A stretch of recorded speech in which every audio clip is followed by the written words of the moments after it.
Yes. Good morning, councillors. Good morning, executive team, and good morning to those joining us in the digital gallery. And we're just bringing some participants in to join us in the physical gallery. No one here? Okay. No one has arrived as yet. We were anticipating some attendances. However, it's my privilege to declare the ordinary meeting of the 2nd of August 2022 open, and in doing so to once again acknowledge the traditional owners of the lands on which we meet and across which the Scenic Regional Council is formed, and pay respects to their elders past, present and emerging, and extend congratulations to them once again on their continued nurturing of their culture.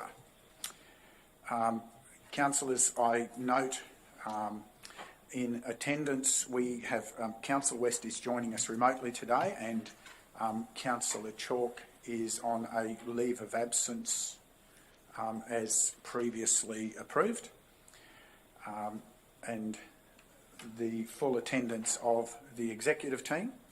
So I have no apologies at this stage for the meeting today. So we come to item 4 of our agenda, and I believe we have Pastor Josh Cox joining us today. Josh, thank you for joining us, and we welcome you to the meeting virtually as it is, and hand over to you to lead us, please. Sure. Good morning, Mayor and councillors. Perhaps you've been like me and been enjoying a couple of the beautiful sunrises and sunsets. I don't seem to get the time to see the sunsets, but I up early in the morning milking the cows and have the opportunity of watching the sunrise.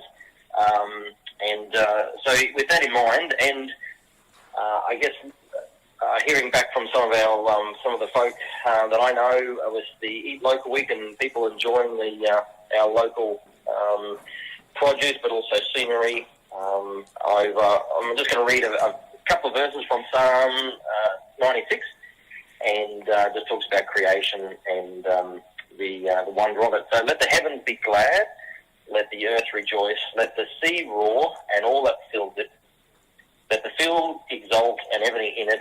Then shall all the trees of the forest sing for joy before the Lord, for he comes. And so let me pray and commit this day, the beautiful day of this, and also your meeting to the Lord in prayer. Heavenly Father, Lord, thank you for this day. Thank you, Lord, for the wonder of your creation. And Lord, we join with creation in being glad. We thank you, Lord, that in creation we see your goodness.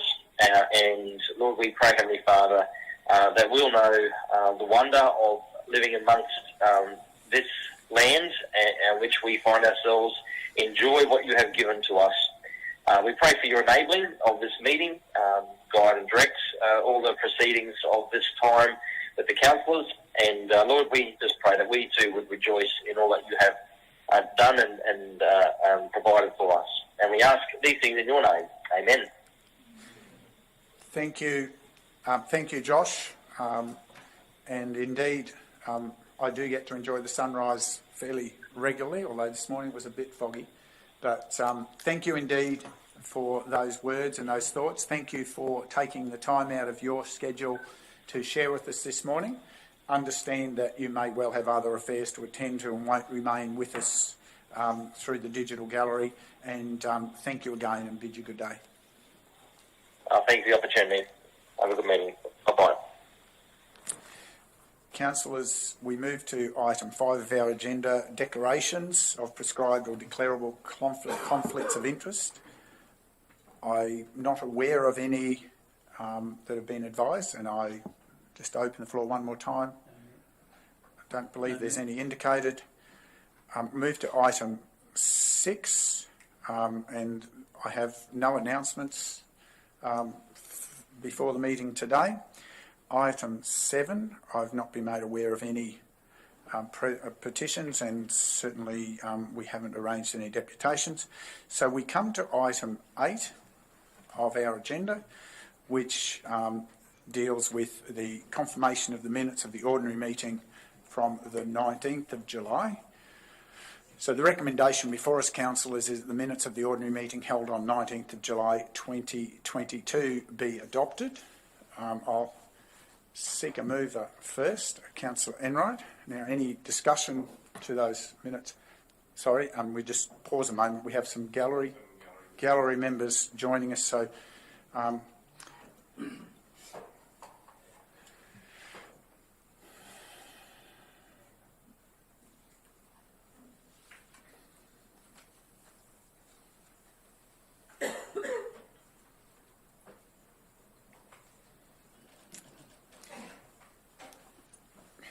good morning to those joining us in the gallery. Now, we have a motion before us. Councillors, any questions to the motion before us? Minutes? If not, seek a seconder. Councillor McConnell. Wish to speak, Councillor? Thank you, Mayor. Look, I wouldn't normally speak on this occasion, but I will on this occasion. And I think it's timely to recognise the important role that our council support staff perform during our meetings. I would like to mention and thank Sharon for her tremendous effort in capturing the details of this last meeting. It was quite a task. I'd also like to thank John Picalis for his governance support. And of course to our audio team, Mark and Scott, for their expertise in enabling this to be shared amongst our community. And in fact, all of our support staff who play a role in enabling us to deliver the meetings for us as around the council, but for our wider community. So thank you. Thank you, Councillor. Anyone wishing to speak against the motion? Anyone seeking to speak additionally? If not, we put the motion. Those in favour? That's carried unanimously. Councillors, there's no listed business arising at item 9. So we move to item 10 on our agenda, and we come firstly to item 10.1. And CEO, we ask you to introduce. Thank you. Thank you, Mr. Mayor. Good morning, Mayor, councillors, executive officers, members of the public in the gallery and members of the public listening in at home. The first item, 10.1, is the Local Government Association of Queensland's annual conference for 2022, this year being held between 17th to 19th of October in Cairns. The program is included along with indicative costs. Probably just a couple of things to note. The reason we put these reports forward is because in councillors' expenses and reimbursement policy, it does allow attendance automatically by the delegates who have the voting rights. So in our other adopted information, that's the Mayor and the Deputy Mayor. And so this motion then allows other councillors also to attend that conference. I'll also note that the Mayor is presenting on day 2 at the conference. The LGAQ have called the presentation Crisis, What an Opportunity, but it's about the opportunities that Council provided through its COVID-19 stimulus and other programs that assisted the Scenic Rim region through the last couple of years. The information's there for councillors, and I'm happy to read the recommendations to Mayor at the appropriate time. Thank you, CEO. Councillors, any questions for clarification to the report?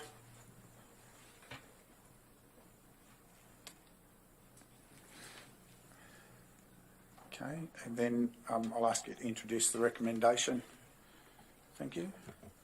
Thank you, Mr. Mayor. The recommendation for councillors is that Council note the Local Government Association of Queensland Annual Conference 2022 information, and 2, the Mayor and Deputy Mayor be nominated as Council's delegates at the conference and councillors be endorsed as observers. Seeker mover. Councillor McConnell, thank you. Any further questions? Councillors, any further discussion? If not, I'll seek a seconder. Councillor McGuinness, you wish to speak? Councillor McConnell? Yes, thank you, Mr Mayor. Since coming into local government, these conferences and summits that we attend have been invaluable in gaining knowledge and experience from other councillors and councils across the state. They're well worth the time and effort to go up to these. The networking is, as I said, invaluable, and I fully support it. Thank you. Anyone wishing to speak against? Anyone seeking leave to speak additionally? If not, we will put the motion. Those in favour?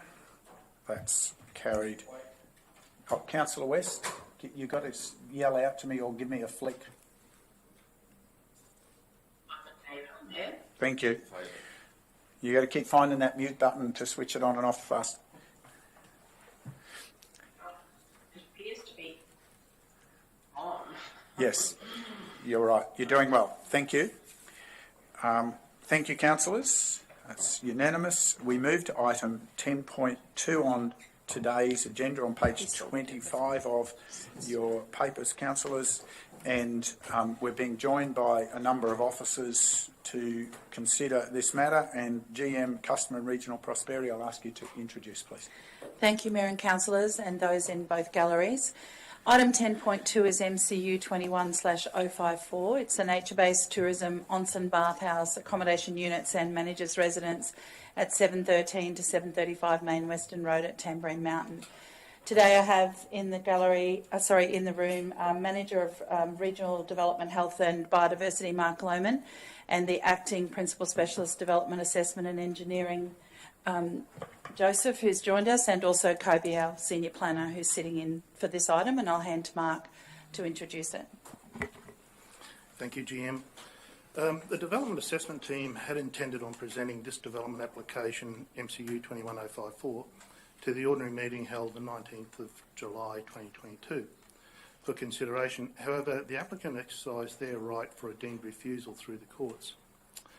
The decision-making periods established under the development assessment rules do not make allowance for all forms of development, and is not uncommon for impact assessable applications which have received a high number of submissions to exceed the standard prescribed timeframes. Over the course of this development application, the applicant has elected to make various changes and submit additional supporting material in response to the council information requests, requiring further consideration by the development assessment officers. It is within the applicant's right as to whether they mutually agree to extend the decision-making periods or otherwise maintain their ability to exercise a deemed refusal through to the courts. Council cannot compel an applicant to extend the decision-making period in order to allow for a well-informed and comprehensive assessment to occur and be presented to Council within those statutory timeframes. Officers, as I said, were in the process of finalising assessment, including a briefing to Council, when we became aware of the notice of appeal to the courts. The commencement of legal proceedings does not affect Council or submitters' opportunities to take part in these proceedings. The report before you today differs slightly from the usual consideration of development applications. Council's direction is being sought on how to enter into the appeal process, whether being in support of the development, and if so, subject to what conditions, or otherwise whether they're not in favour of the development and the reasons and the grounds for this. Should Council support the development, it does not affect the submitter's rights in the appeal. I'll now cross to Kobe, our Senior DA Planner, to present the detail of the report and the proposed development. Thank you, Mark. The proposal looks to develop a nature-based tourism use involving short-term accommodation, in brackets cabins, and tourist activity uses. The development is known as Solitude Tamborine, will consist of 7 onsens, hot tubs, and 5 short-term accommodation cabins. The addition of a beauty room and massage room is seen to be ancillary to the onsen experience. The applicant proposes the overall development to occur over 2 stages, with the proposed onsens lodge reception and primary residence forming stage 1, and the tourist cabins forming stage 2. Pro forma submissions represented 83%, or 345 of all submissions received, retaining 17% for unique response submissions. Submissions received from pre-written pro formas represented a total quantity of 345 submissions. However, of these submissions, they contributed 8 of the 20 issues raised during public notification. The proposal was assessed against the technical aspects of the planning scheme, and it seemed to be able to comply or be conditioned otherwise to comply. The key aspect of contention that are raised by the assessing officers is the appropriateness of the proposed nature-based tourism development in the rural residential precinct of the rural residential zoning. These key aspects are the significance of the proposal being identified as potentially consistent in the underlying zone means that the proposal starts from a position of positive intent for this land use outcome. The lot itself is of a larger configuration and benefits from a road frontage of approximately 220 metres. The subdivision pattern and built form immediately to the north of the site is made up of single detached dwellings with minimal side and front setbacks, and frontages averaging 25 metres, all of which are located in the Rural Residential A precinct of the Rural Residential A zone. Development, when compared to the prevailing built form to the north, would not be any greater and is seen to be consistent with the low density residential character of the area. The cabins are benefited by the placement, approximately 18 metres to the west of Main Western Road and partially hidden by the landscaping proposed. The dwelling is located on the site as a continuation of the residential functionality. And whilst it could be argued that the proposal is not subordinate to the primary use of the land for residential purposes, the assessing officer raises that the site is of an operation where the occupants of the dwelling will need to assist in the day-to-day operations of the proposed development. The dwelling is an integral component of the success of the proposal and therefore provides continuity in the residential purpose of the site. The proposal is subordinate to the residential dwelling in function rather than scale. Council's Planning Department supports the development as it is generally consistent with the intent of the strategic framework and is situated on land which suitably supports the tourism function whilst adequately protecting the residential amenity of the rural residential area. The application was publicly notified for 15 days in accordance with the requirements of the Planning Act 2016. 320 properly made submissions and 98 not properly made submissions were received. Submitters have highlighted some areas of concern that are relevant to the assessment of the proposed development. Most of these matters have either been satisfied through supporting material or have otherwise been conditioned to achieve compliance with relevant parts of the planning scheme. Other points of contention regarding the appropriateness of the use in the zone are less tangible. However, officers have concluded that the overall development is consistent with the outcome sought under the planning scheme and maintains its strategic intent. Council acknowledges several design and operational changes in line with Council concerns raised during requests for information further advised stages of the development assessment process. Furthermore, tourism offerings on Tambury Mountain are historically met with a level of opposition from submitters when publicly notified. Council officers note that of the 418 submissions received, of which 320 were properly made submissions, representing 77% of submissions received, and the 98 not properly made submissions representing 23%. Developments of this nature do not attract letters of support. However, in the case of the proposed development, 8.37% of submissions received were from locals or nearby city dwellers excited and supportive of the material presented to Council. Officers conclude that the proposed development demonstrates compliance or can otherwise be conditioned to achieve compliance with the Scenic Planning Scheme 2020. As such, it will be recommended that Council adopt a position of support of an approval to the development application with the current conditions package in Appendix A for the purpose of the appeal. Thank you.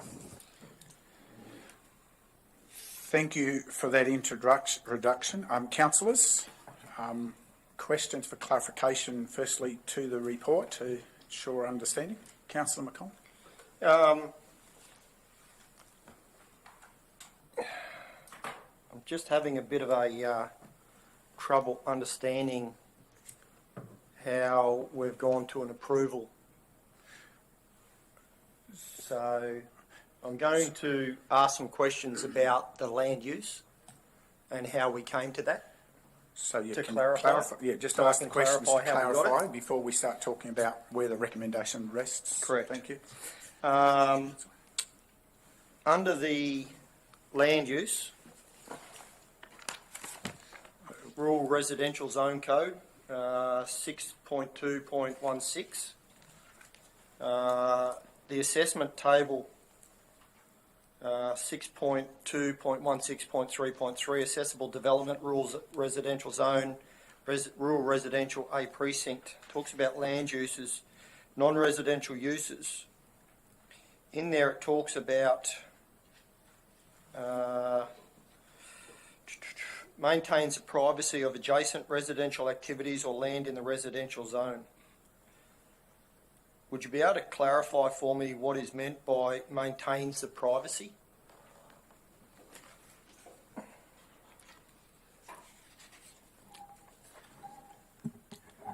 Thank you, Councillor. So in terms of maintains privacy is particularly around overlook as well into adjoining residence space, primarily in that regard. Okay, so the residents on either side and across are not unduly affected by the attendance of that property. Is that what it's saying? So in relation to, I guess, achieving a level of compliance with those requirements of the codes, the officers have recommended conditions of approval around screening from sensitive land uses, whether it be by fence as well as landscape buffering. Okay. The strategic outcomes. Under, again, the planning scheme, part 3, strategic framework. Under 3.5.2, tourism and recreation. Talks about in notes 11 and 12. It talks that the use remains subordinate to the primary use of the land. Could you identify what the primary use of that land is?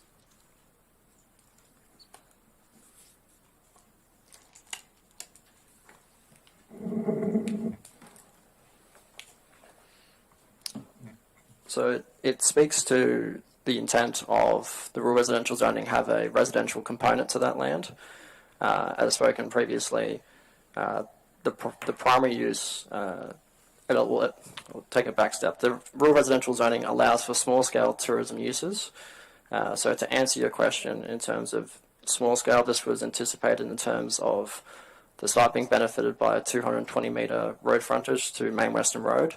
The built form outcomes to the north in terms that's consistent with that, and the design and the location of the cabin's 18 metres to the west of Main Western Road.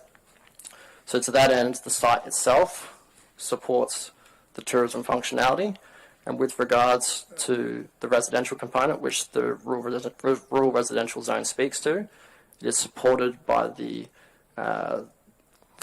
manager's residence that will sit on that site. So it's the function of the dwelling house that supports the tourism function on that site. So just to go back, 12C, the use remains subordinate to the primary use of the land. Yes, so the could proposed... you just explain what the primary use of that land is at the moment? At the moment, or what is proposed? No, right now. Well, currently there's a dwelling house on that property. So residential. At the current stage. Okay. So part of our strategic outcome, the use remains subordinate. When we say subordinate, does that mean that it needs to maintain a house, or can that be downgraded to a small cottage? It requires residential functionality. And the residential functionality is the primary use, not the secondary? Well, in this case, it is supported in function rather than scale.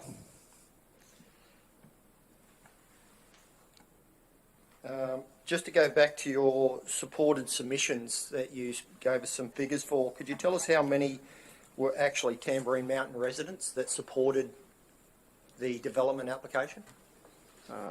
I had not done an analysis of Tamborine, but I might hand it over to Joseph. Thanks, Councillor. Yeah, we probably haven't gone down to that degree within the report in terms of surmising between local residents versus other wider catchments in terms of submitters to the development. However, we can produce those figures further and take that on notice, noting that this is our recommendation of entering into the appeal. Just a supplementary question in relation to that. Yes, Councillor Swanborough. Mr Mayor, the report itself says that there are 24 letters of support and that 20 of them came from members of the Canungra Hang Gliding Club. Would those people all live on Tamborine Mountain? To that end, Councillor, there's 31 letters of support, and that particular submission was counted as one. And as regards to the whereabouts of living, I cannot recall. Thank you, Councillor. Sorry, I've got more questions later. That's clarified some points. Okay, further clarifications, councillors? Councillor Swanborough? Oh, sorry, Councillor West, if you just pause for a moment. Councillor Swanborough's about to speak. Then I'll come to you. Thank you, Mr Mayor. My first question is in relation to the words of the planning manager that it's not uncommon for these applications to go over time and for the applicant to get a deemed refusal. I wonder if you could tell me how many times this has occurred in the Scenic Rim Council in this term and where those developments have been. Thank you, Councillor. That is something I would need to take on notice to get those figures.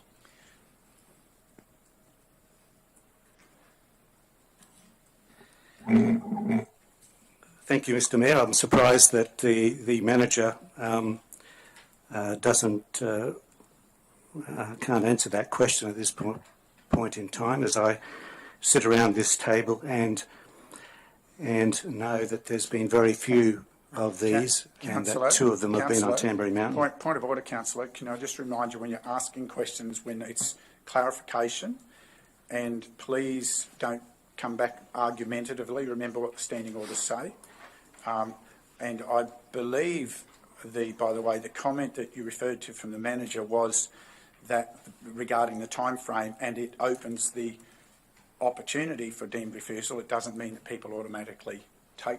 I believe the wording wasn't that people take deemed refusal, but they have access to it. That's correct. Which is different to people automatically taking it. So just to clarify the difference between the interpretation you played and what was actually said, that's all. But Councillor, please continue your clarifying questions, please. Thank you, Mr Mayor. I just want to read the Planning Regulations 17, Schedule 24 Dictionary, which gives the definition of nature-based tourism. And the definition says it means the use of premises for a tourism activity, including accommodation for tourists for the appreciation, conservation or interpretation of an area of environmental, cultural or heritage value, or a local ecosystem, or the natural environment.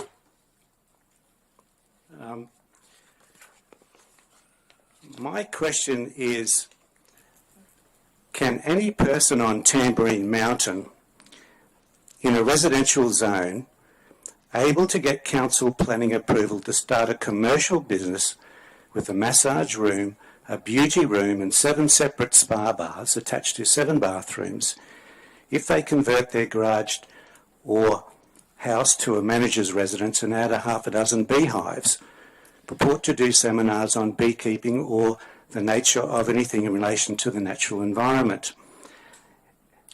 Can this be called nature-based tourism? Councillor, the definition is quite broad, so there is opportunity for people to undertake a range of activities that would fall within that definition. In regard to whether they would get approval, that's an entirely different matter. They would be able to apply and lodge an application, and it would be assessed against the planning scheme. And I'd reiterate that in the rural residential zone and the Res A precinct, that this type of development is potentially consistent. So there's a lot of factors that need to come into play that a particular site would meet the requirements of the planning scheme. So it's not an automatic that people would be approved. It is assessed against the planning scheme, and each site is assessed on an individual basis, taking into account the property itself, the type of business that is being proposed, and the like. So it's not an automatic that someone would get an approval. Further clarification, Councillor Swan. Thanks, Mr Mayor. My next question is that is the use of an Onson's bathhouse, massage room, beauty room with 13 car parks attached, including parking for 4 staff, the primary purpose in stage 1 of this development? Is it not a commercial activity in a residential area, as evidenced by the assessment officer's description of the activity when calculating the headworks charge, i.e. on page 75 of the report before us today? It calls the use a commercial retail shop, lodge/reception, and it also considers that the retail shop is the Onson's and it is a commercial activity. Is this a commercial activity which is being conducted in a residential zone, and how is that nature-based tourism? Manager. Obviously, it is a commercial operation. There's no doubt about that. I don't see I'm trying to understand the point of the question. In relation to the infrastructure charges, they are based under our adopted infrastructure charges resolution, and some of the terminology is slightly different, or they're grouped in different arrangements. So one shouldn't read into that the definitions under the ICNs when they're issued relate directly to the use as applied for. Thank you for that clarification. Councillor, can I just encourage you to ask one question at a time, because you sort of ask 2/3 of a question, then you add another one at the end, which makes it harder for officers. If you can just limit it to one at a time, we will give the time to go through them all. It seems to me that the uses have been mixed in together. Why wasn't this considered as a mixed use of commercial and nature-based tourism? I don't have too much of a problem with the way the planning scheme is worded, and I do agree that it is potentially under the definition of nature-based tourism, cabins are allowed, and I have no doubt that the cabins that are proposed are of a very high quality and standard. However, what I do have problems with, and my question will relate to this, is that we have a situation where we have a mixed use being considered here, and the mixed use has been deemed to be incidental to or to the primary use, which is purely commercial, of Onson's, which is basically like a day spa, I guess, with a beauty room, a massage room, and 7 spa baths and attached bathrooms. Nowhere on the mountain have I seen this type of use, or anywhere else for that matter, in a residential zone. And I was just wondering if the assessment managers can advise me from their experience, whereabouts are they aware that this has ever been approved under nature-based tourism for this type of commercial use in a residential zone? Sorry, Councillor, which question would you like answered? The one you asked first or the one you asked at the end? I'll let you decide that, Mr Mayor. Well, it's a bit hard for officers to work out. That's why I asked you to stop. I didn't want to interrupt you, but I do ask you to try to make it easier. Manager, are you able to discern out of that, please? Okay. So, in relation to when you use the terminology commercial, that is not a term that we use in planning. So, I'm assuming you're referring to more of a retail or a service industry type thing? Yeah. Okay. So, in relation to the numbers of other uses on the mountain, that is something we'd have to take on notice. I wouldn't like to do that sort of information or advice to council without double checking. So, you know, had we had prior notice, I would have been happy to provide that information, but I'd have to take that question on notice. Thank you, Manager.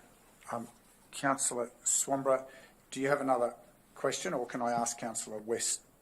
Yes, I'll pause for a moment Thank so you. Councillor West can have a question. Councillor West, can I come to you, please?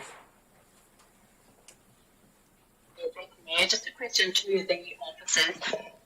Once this is established, are the onsens and the beauty room, are they like a drop-in type place for people who are not staying on site, or is it only specifically for people who will be staying on the site in the cabins, please? Councillor, just for clarification, are you referring to the 7 onsens in the lodge or the baths within the cabins? No, in the lodge, in the beauty area. Sorry, Councillor, you just broke up momentarily. Were you clarifying that you were focused on the lodge area? Was that correct? Yes, within the lodge area, yes. Thank you. Thank you, Councillor.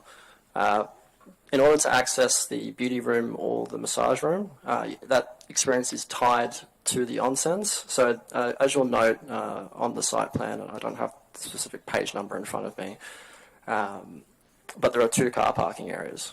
One to the northern side, which are for the cabins, and one to the southern side, which is for the onsen experience. Members of the public may choose to, depending on the package that is offered, could just do an onsen experience, which goes for approximately 1.5 hours, or if they do an onsen experience, they may have the ability at that point by appointment to attach a beauty room dash massage. So it's only by appointment.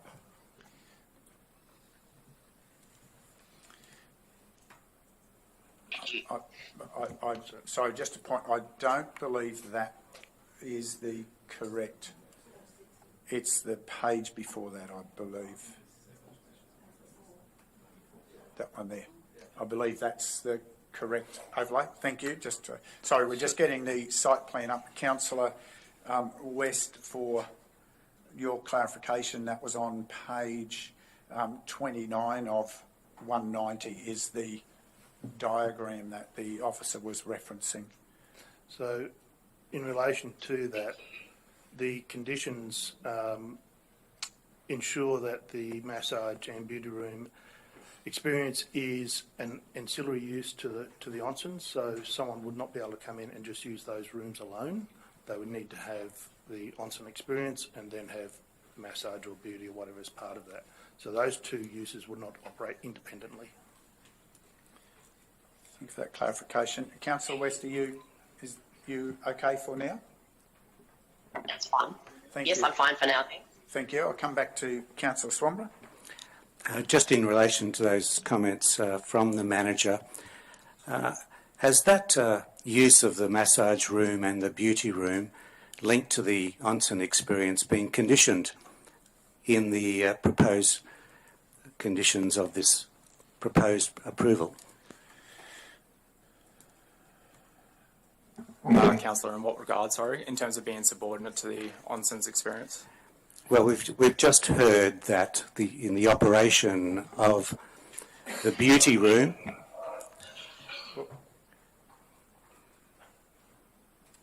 think we're right. We've just heard in relation to the operation of the beauty room and the massage room that it will be solely to persons who are going to use an onsen. So whilst the onsens are available to any member of the public to make a booking, and come in 1 hour sessions, or that could change. It might be a half-hour session. I don't know, but there'll be a procession of people lined up because the scale of this thing is quite large. So whoever's coming there, we need to understand whether the beauty section and the massage section and the onsens are somehow tied together where you can't have beauty or you can't have massage without going to the onsens through the onsen experience. Has that been conditioned that is a requirement of the operation of this facility?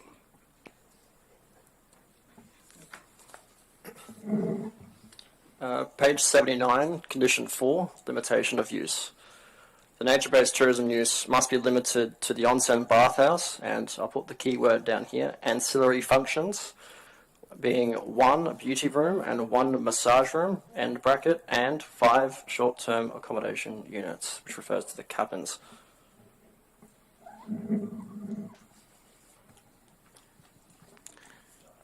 I foreshadow an amendment to that particular condition to make that a lot more clearer than what those words are, because I thank you for the answer, and it just confirms my concern.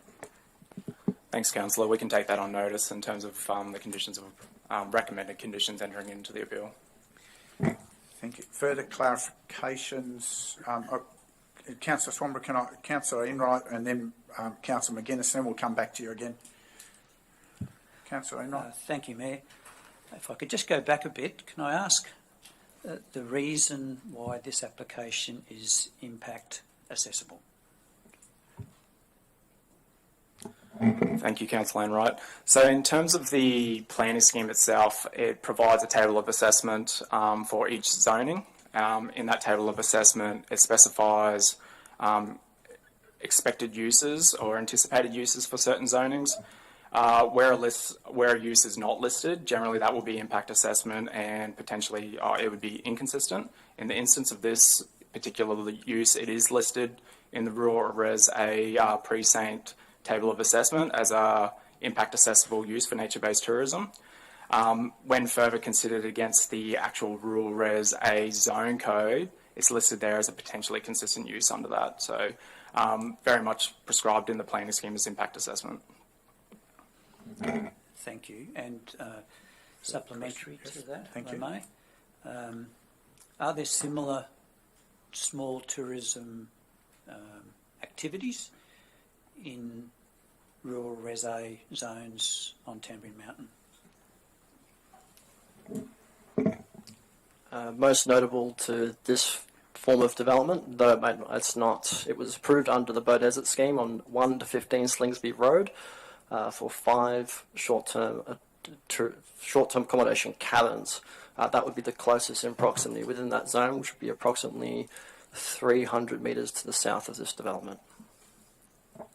And just to add to that, the current planning scheme is quite recent, being 2020, so without going back to the specifics of all similar type uses established on the site and looking at the historical approval arrangements, it would be a difficult one to respond to, because over time some amendments to planning scheme do tend to change to recognise the established uses, as opposed to when the use was originally established under a particular zone. Okay, yes, I accept that. Thank you for that clarification. Thank you, Councillor. Councillor McGuinness. Thank you, Mayor. Just wondering if staff could elaborate a bit more on how the effect of this application may have on neighbours, whether it be on that side of the road or elsewhere, where it is mentioned to some extent, but is there any more detail we could have, please, the effect on neighbours? Or anyone in close proximity for them. Thank you, Councillor. Yeah, that was very much a consideration of officers, particularly from pretty much the top down of the planning scheme, from the strategic framework down to the rural zone code, rural residential A zone code. It does specify that any type of use of has a non-residential nature must not pose any over and above impact on adjoining residents. In that relation, the applicant has submitted a proposal which they've made certain mitigation around that. However, officers have further expanded on that in terms of the conditions of approval. There's a various number of conditions of approval in terms of ensuring that the use is both established and operated in a nature that wouldn't pose a negligible impact on adjoining neighbours most notably to the north and to the south of this site, where there's actually shared boundaries, whereas the properties adjacent to the site are separated by state-controlled roads. So there's less requirement there to mitigate the off-site impacts. It was most notably around visual, so some landscaping and the like. However, I might hand over to Kobe if he wants to speak to specific conditions of approval. Council officers were quite aware regarding certain uses on Tamborine Mountain, so not just particularly this one. If you look to, say, Hang Gliders Lookout, most sunsets it's littered with cars, similar to, say, there's different other businesses on the mountain that have similar problems. That's something that we sought to actively avoid. We know that's not an outcome that residents of Tamborine Mountain are looking after. But I'll just speak to just a couple of conditions. So page 88, and the first will be condition 46. So we note that as part of the offering that there is food and beverages to be served. So the development here is restricted serving of food and beverages. The development is restricted to the serving of food and beverages to paying guests of the cabins or onsens, bathhouse, including ancillary activities. The development is not permitted to serve food or drinks outside these parameters, including no formal sit-down dining. So the intent there is that people can't just turn up for sunset, park their car anywhere along the street and sit on the hill to watch the sunset. So that was sort of the reasoning behind that, and to restrict any further car movements. Condition 48, receiving of guests. So we note that there were particular concerns around light and light pollution. They have been adequately addressed through 3 other light conditions. But the approved use does not receive guests between 10 p.m. and 6 a.m. from the lodge reception area. So effectively at 10 p.m. the lights within that main lodge will switch off. And each cabin must provide a self-check-in system, coded entry to facilitate check-in outside reception operating hours. This just basically ensures that staff aren't there late into the night, and this mitigates impacts of noise and light and movement around the site. And the condition 49, which sort of breeds from page 88 to 89 by the looks of it, is the maximum patronage of the onsen bathhouse. So this condition we find will restrict a lot of those outlying traffic movements. So the maximum number of patrons on site associated with the onsen bathhouse at any one time must not exceed 24 persons. Now, in terms of that relates 1 to the car parking, but 2, we understand that there's 7 of the onsens, and they have a 1.5 hour turnaround. So that number allows for a change in the session times of people entering and exiting between 2 onsen sessions, so it does allow for that slight turnover.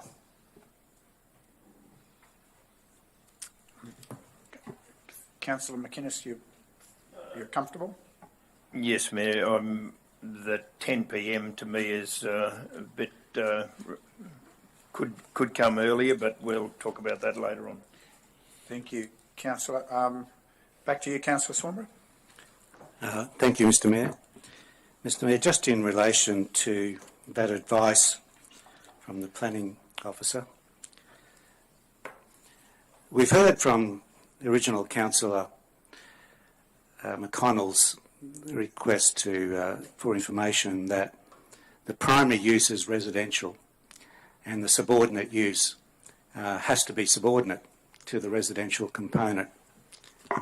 When you look at the footprint now of the residential component and you add to that and you then compare it with the footprint of the onsen building and the footprint of the car park building, which is attached to that use, isn't it clear that the footprint for the commercial business is much higher than the footprint for the residents. And so isn't it clear that this development is not subordinate? It is actually the opposite. It is the main use, and the residential component is the, I'm not going to say insubordinate, but it is the lower or the lesser use than the onsens. Councillor, that issue is discussed in the report. It talks about the functionality as opposed to the footprint. So the parameters we looked at were the functionality, not necessarily the footprint. Could I perhaps just ask for clarity? I think the comment in the reintroduction was actually subordinate in function, not scale. That, I think, is the nub of a couple of the questions. Is it possible to elaborate on that that perspective of why the difference between thinking about it as function versus scale? So as planners, we don't just look at the scale, intensity, perceived scale, intensity, and then there's function. So there's a few aspects we take in that, but relating to function. That particular building, regardless of its size, remains as a residential use. So in terms of what it will be used for, it's residential.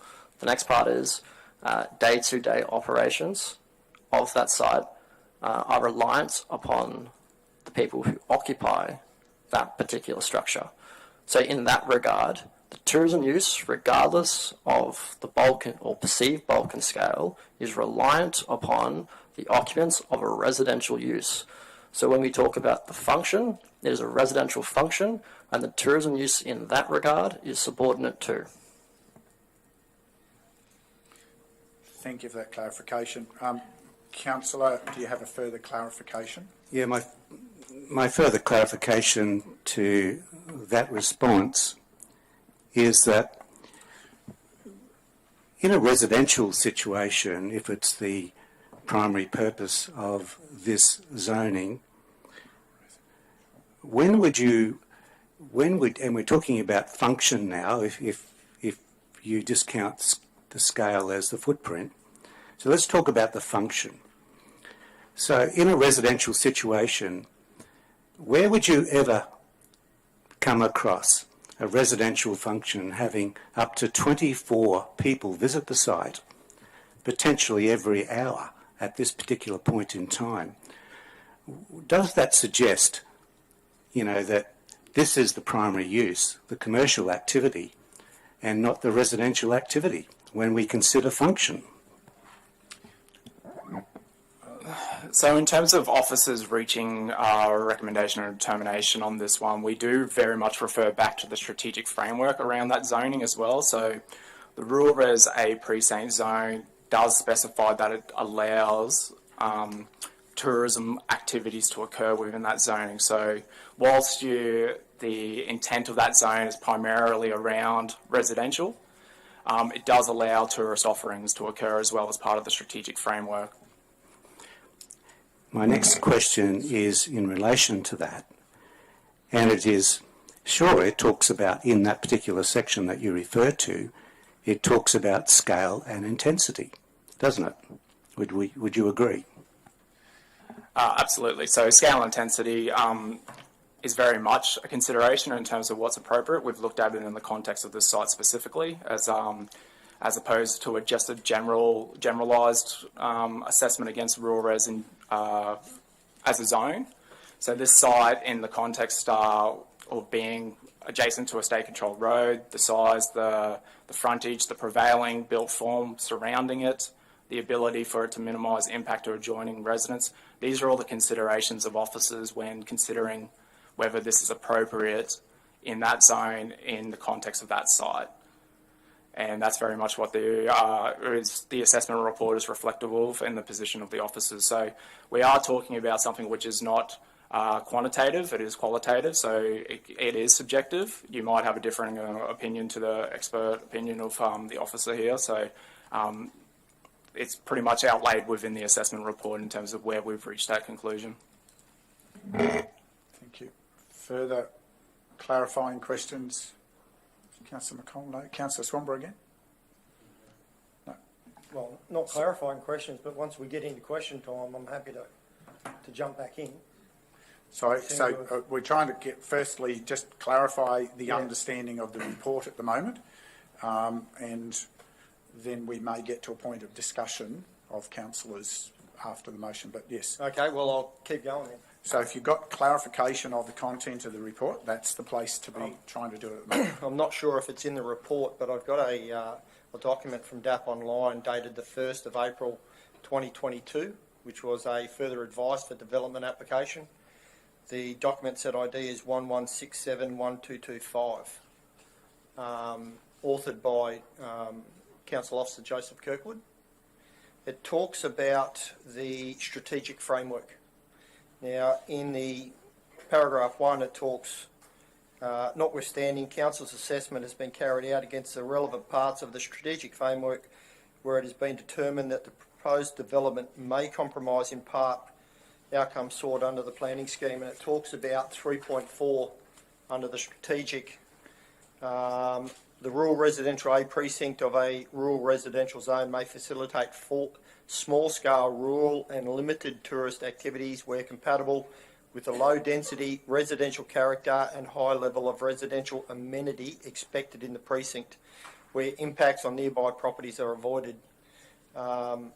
Your comment there was it is considered that the proposed development in its current form would result in development that is not consistent with the scale, form and intensity of development which is envisaged for the rural residential A precinct and would not accord with the reasonable expectations of residents of the zone. Would you be able to clarify that paragraph for us? So in terms of the assessment at that point, it has taken on various iterations, this proposal. I took carriage over this application at a point in time where I was reviewing all the material, the submissions to date. I was seeking, as part of that further advice document, some further commentary from the applicant, which I thought was missing in terms of the assessment, particularly around the strategic framework. And there was concerns in terms of, at that point in time, as part of a response to that, the applicant had submitted additional commentary in terms of an assessment against the strategic framework, some revisions to the proposal itself.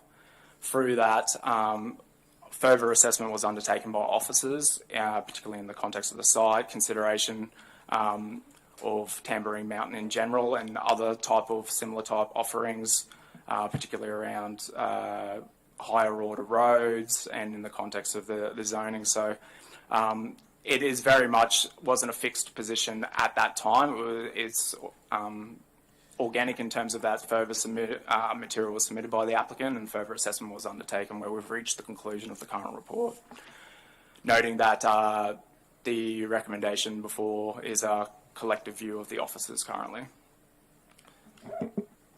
Thank you. Further clarification? It really didn't answer the question because it talks at low intensity and residential character, and it doesn't meet and would not accord the reasonable expectations of residents of the zone. So I don't think they met 3.4 communities and character. We'll go on to 3.4 growing economy, and it talks about strategic outcome 3.5.2 number 12, which we discussed earlier, which is the use remains subordinate to the primary use. So the primary use should be for residential accommodation.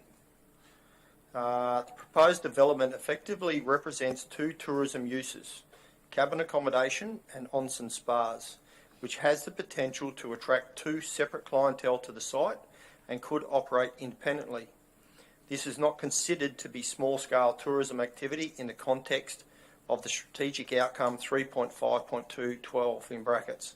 Furthermore, the conversion of the existing dwelling and the minor nature of the manager's residence represents development where the residential use of the land would not be the primary use. It is considered that the proposed development in its current form would result in development that is not consistent with the scale, form and intensity of development which is envisaged for the rural residential A precinct and would not accord with the reasonable expectations of residents of that zone. Furthermore, the proposed tourism use is not considered to function as a subordinate use to the residential use of the land. Would you be able to expand on that if you could, where the change in officers' thinking and how it went from that comment to now being okay? Thank you, Councillor. So I guess in terms of as the assessment progresses, I sought advice and discussion with the development assessment team in terms of what's historically being considered against assessment of the planning scheme and interpretation of that. Because the planning scheme's statements, particularly around the strategic framework, aren't quantitative, they're very much qualitative statements. So in those instances, we do try to have a further discussion amongst the various experts within the team, particularly the development assessment unit. At that point in time, I was under a certain position or viewpoint, however that had shifted over time. What caused it to shift? Other than talking with the other councillors, other officers, what specifically caused it to shift from not being the primary use and not being not meeting the reasonable expectations of residents of the zone? So there was revisions to the proposal itself. So now the intention is that there is a primary residence on the site, whereas previously there was demarcated areas as house on the plans. They were intertwined with the tourism offering. I did have concerns in that regard as well, so there was further revisions to that. So the fact that there is now effectively a primary residence, and the intention is that that primary residence would oversee the overall operations of the site, has allowed me to take a different viewpoint in the context of the proposal. Okay, I'll come back with some more later, Mr. Mayor. Thank you. Thank you for the clarification. Councillor Swamborough, you have a further Thanks, question? Mr. Mayor. Just going back to the issue of what's the primary use and what's the subordinate use. If an application had been put in for the onsens with the scale and intensity reflected in this application, would the officers, would they have advised whether this would be suitable for a home business? And would a use of this scale and intensity ever qualify under any of our home business categories in the planning scheme? Councillor, we're not in a position to consider hypotheticals. One of the cornerstones of planning is that you consider each application on its merit. So we're not really in a position to comment on that because it's a hypothetical. There are so many issues which we need to address in assessing applications. It would be inadvisable for us to answer that or give guidance to council on something which is a hypothetical. Thank you.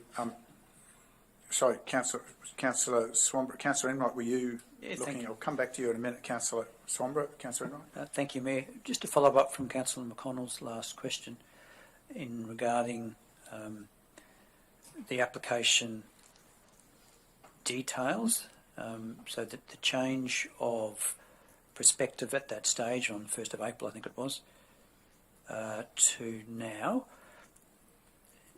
did that result in a change of the application with perhaps intensity or hours of use and or the condition package that's been put together to determine a reduced impact or application of this intended use?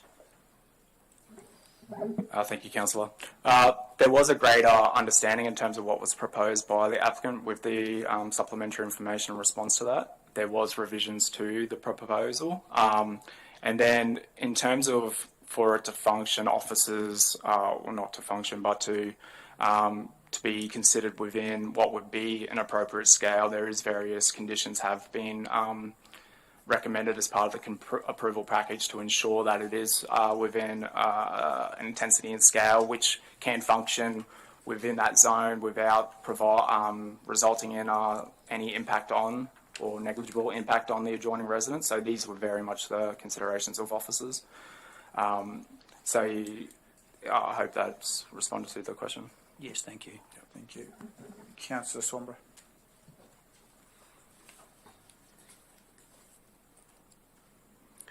Thanks, Mr. Mayor. In relation to the amenity of the neighbours, a car park that can take, well, two car parks really, one for the cabins up the north-eastern side and the other one on the other side in front of the onsens. These are going to be lit up at night. What action has been taken in order to ensure that this light pollution is abated and it will not impact the residential amenity of the site? Thank you, Councillor. If I can bring your attention to page 85, condition 34. I'll just read the last part of that condition. External lighting is to be installed downward facing with no direct spillage to roadways or residential areas. We also do have conditions that prevent the spillage of light beyond the curtilage of the site. My supplementary question to that is, can you tell me, has a lighting plan in accordance with AS 4282 or 1158 been provided to council, and have the assessment managers then considered the impact of lighting a car park to Australian standards, what that impact will have on the residents of the neighbours or the neighbourhood or the night sky for that matter? In terms of the first question, it's not prescribed explicitly under the planning scheme in terms of the standard of lighting and whether or not a lighting plan is required. But part of any recommendation put forward from the officers to council, in this case for supporting a position of approval for the purpose of the appeal, it can be conditioned to comply. So the Australian standards, that particular, is seen as the relevant standard which can be conditioned to mitigate such issues as light around car parks for both safety, and then the external lighting being installed downwards is for any concerns over light pollution. Should the development commence, part of our process is conditions check. So as part of that conditions check, they would need to demonstrate they've met that standard and met that condition upon commencement. Just ask a supplementary question on the car parking for the northern side. Is the car park level with the main road, or is it a drive down? It's a fairly steep slope there. So have we identified whether it's going to be raised and level with the house beside, or whether it's going to be a lowered car park? Doesn't actually show that on the plans. I believe it is, from what I recall, I believe it is a small grade down from Main Western Road to the car park area. However, this report is a collaboration of multiple assessing officers, including our development engineering team, which had assessed the car park and had applied the conditions in terms of ceiling, etc. In terms of the specific gradient, that's not something that I could give to you at this time, but it was assessed.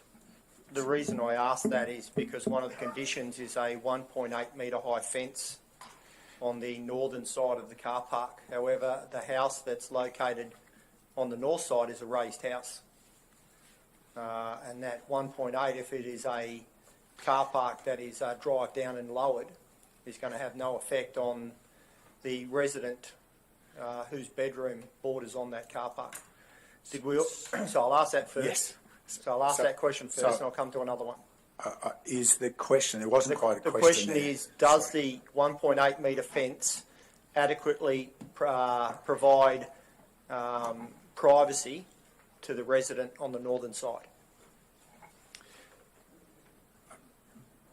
So, in terms of the assessment, so the car park itself has a 1.8 metre high fence. So there's two factors there. One, it's not, when we apply a condition like that, it's not in terms of privacy from a second-storey balcony. It's from the viewpoint of Main Western Road.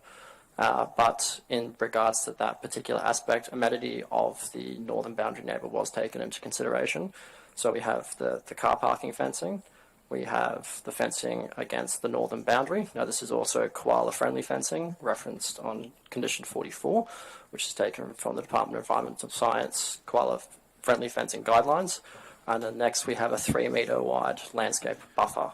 So the combination of those three is seen to adequately mitigate any concerns of visual amenity impacts from, say, the development or associated car parking structures. So there's a 3 metre setback from the edge of the car park to the neighbouring property? Is that what you just said? A 3 metre landscape buffer from the on the boundary. So just for clarity, and particularly for Councillor West's benefit, I think we're referencing the diagram on page 29 as the easiest place to consider this, and we're referring to the accommodation car park that appears in the upper left of that page, Councillor. That's where this conversation's around. And the officer's last comment is, just to ensure we're on the same page of clarity, is referring to that upper left corner where there is a fence indicated and the text describes a 1.8 metre. Inside of that is a 3 metre landscaping buffer. I think that's Yes, that's the what I'm asking. clarification. That's correct. Thank you. Just To that end, page 80 is condition 12, screening from sensitive land uses. Erect a minimum of 1.8 metre solid screen fence and a minimum 3 metre wide landscaping strip for the full length of common boundaries with Lot 1 and Lot 4, so that refers to the lot to the north and the lot to the south. And then the note is referred to condition 44 in relation to fauna-friendly fencing requirements. Thank you. thank you. Councillor Enright, you had a further question? Thank you, Mayor. Yes, back to page 29, where there is that plan of the site, including elevations or topography lines, and from what I can see, the villas are 5.4 millimetres or 5.4 metres above the ground, but 7 metres below the road height. So that would indicate that the villas are below the main road height by 1.6 metres, give or take a little there. It would also appear that the onsens, which are 4.9 metres high, and if I'm correct on the location and the elevations, about 4 metres below the road height, so they would be about 1.9 above the road height. Now, this question, Sorry, just for clarity, Yes. you're referring to the top of the roof profile yes, being above. the height of the building, yes. Just- Yes. So, first of all, I might just confirm that is correct so far, just so the onsens and the villas is that I'm making the correct assumptions. We'll defer to your math on that one. Righto.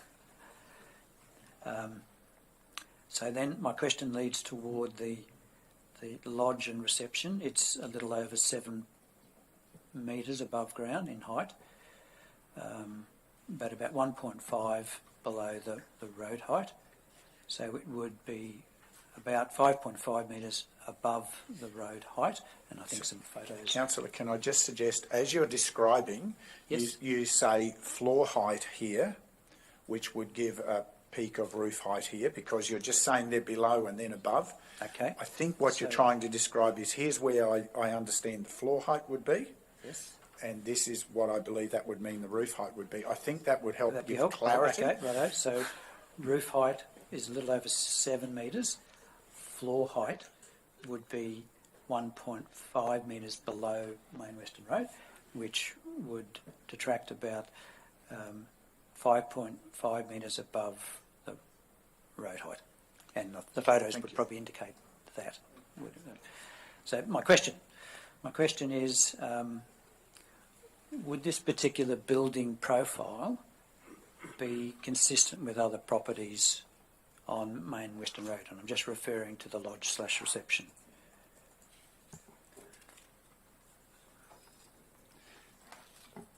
Well, two parts here. One, the structure that sits on that site was established, and I understand the councillors' concerns around any of the current construction works that are happening on that site.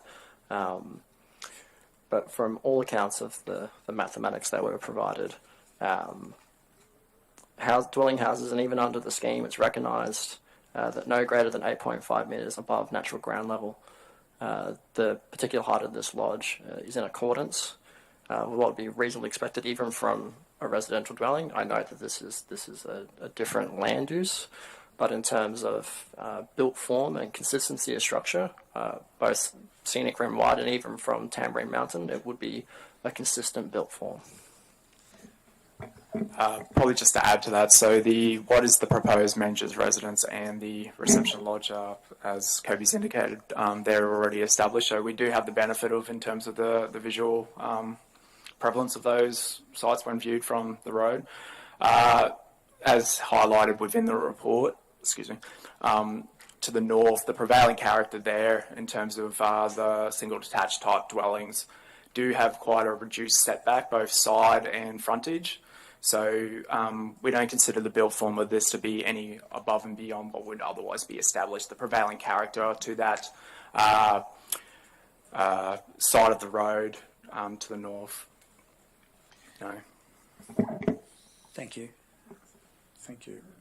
Councillors, that might be a good point for us just to take a brief adjournment so we can, I'm sure there will be further questions we want to address. And we take an adjournment by my time. Can we aim to be back at 10:50, please, councillors? It's a shortish break, but time for a comfort break. And we just adjourn the meeting for that purpose. Thank you.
Welcome back, councillors.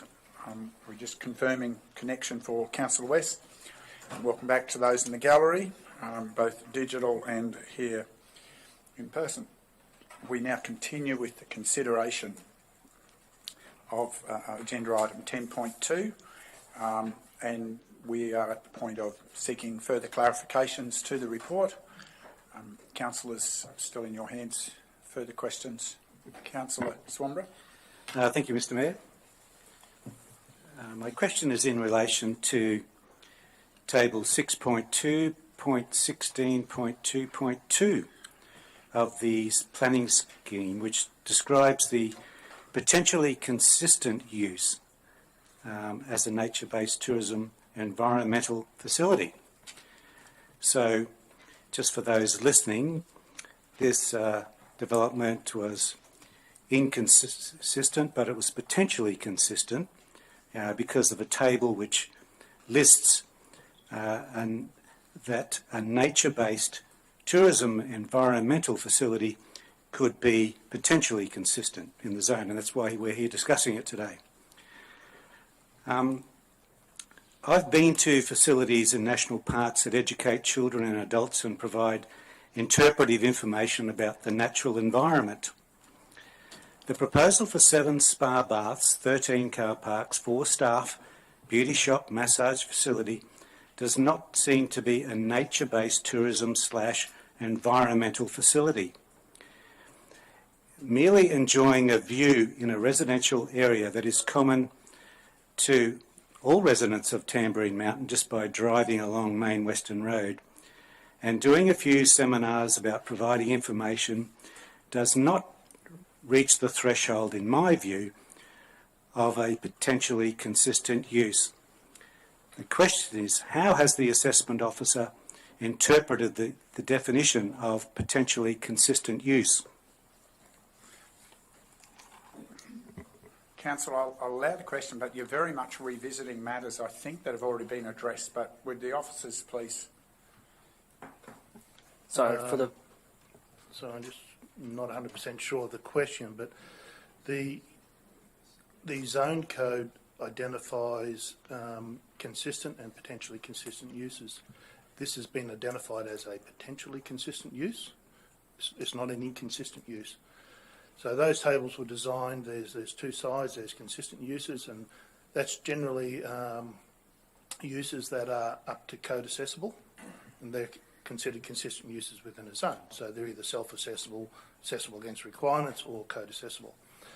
Once we go into the impact assessable type uses, that second column, which is your potentially consistent uses, identifies those uses which in the right situation could be consistent, but they would need an assessment against the whole scheme and also provide the opportunity for the community to comment through the fact that it's impact accessible, which would allow the community to have be able to make submissions on the application. So the use itself is potentially consistent. Thank you for the clarification. I guess the clarification I need, having read the planning scheme table that was referred to, was that the description seems to say it's a nature-based tourism environmental facility. Is that how you read the planning scheme? I'll answer that one.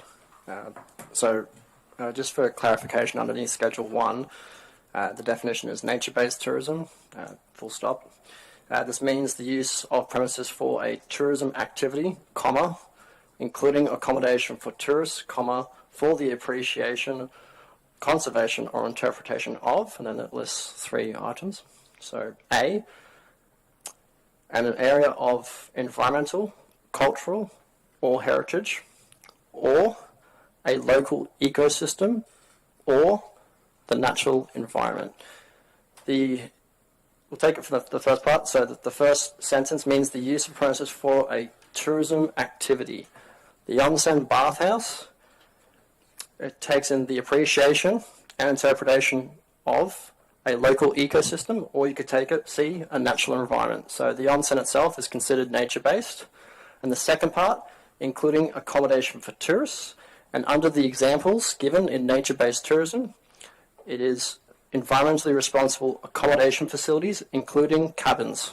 Therefore, the onsens and cabins is considered nature-based tourism as per Schedule 1 of the Scenic Room Planning Scheme.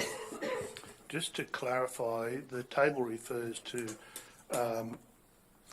the tourist facility and the environment facility.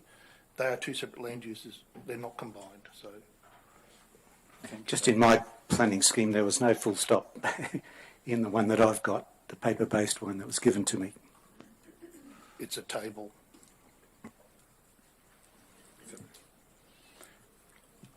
Thank you. Councillor Enright? Thank you, Mayor. I could refer to page 30.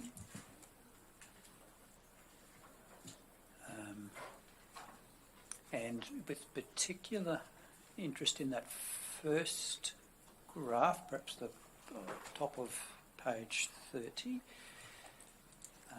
that shows the, the second graph, beg your pardon, next one. That's it, right, thanks Sharon. So in this diagram or plan there, it shows that there are a path that I would expect would be compliant for access for people with disabilities. It looks like that's that path to the east, I suppose. That looks like that might be a path with steps, with stages and ramps to enable access to the gravel path.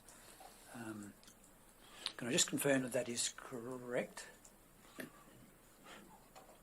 Yes, so if you refer to, say, the PWD car space, which is the disabled car space, to the east of that is a ramp. That's correct.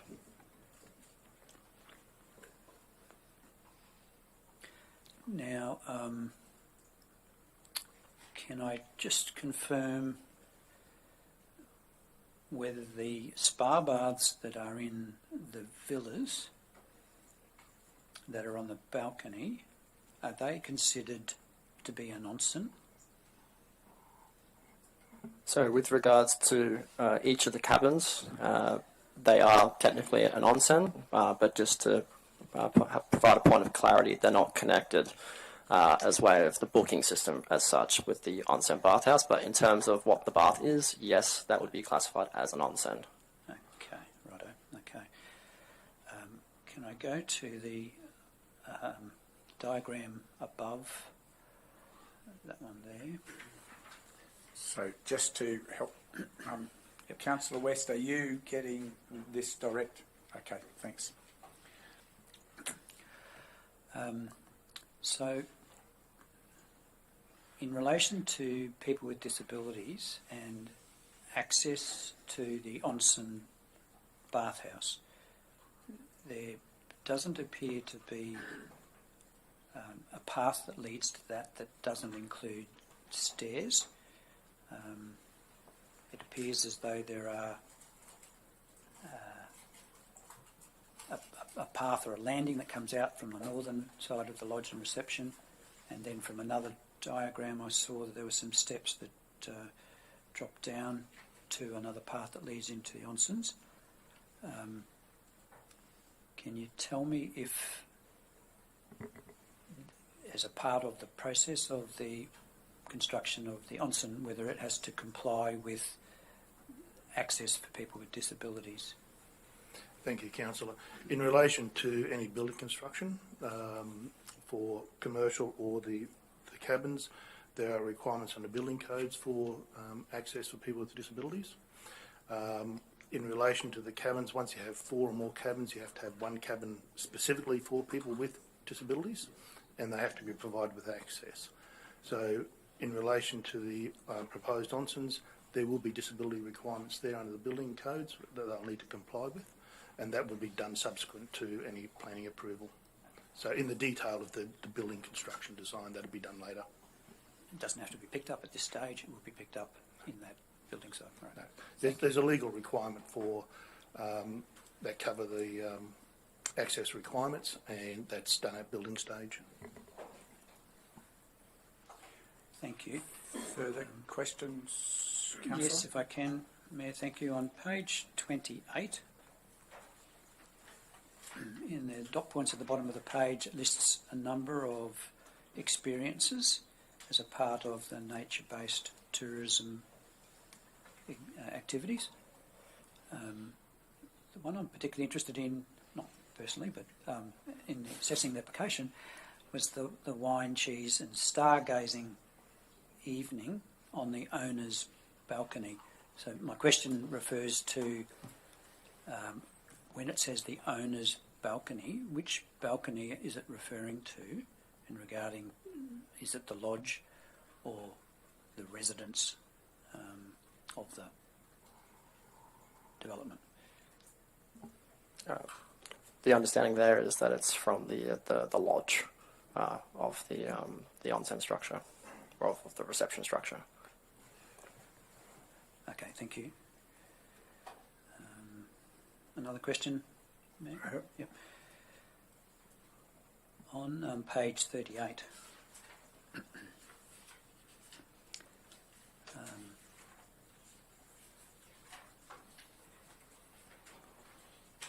in relevance to the fact that it is a core koala habitat,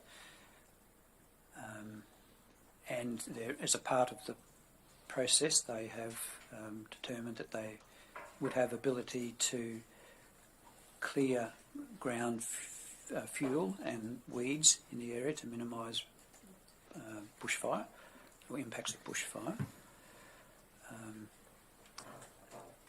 In areas that have a dwelling, there are, my understanding is there's a radius where you can clear vegetation of, I think, perhaps a 20-metre radius of a dwelling. Would this apply in this instance, or would that be exempt of any? Would that exemption apply for these buildings? So for clarity for those who are understanding, there are exemptions underneath the Planning Act and the Planning Regs, which refer to the Vegetation Management Act, exempt clearing codes and exempt clearing works. Now, these exemptions only come into play post-approval, but are assessed at the time to ensure that there is no impact on the core koala habitat. I believe page 28, I'll just double check this.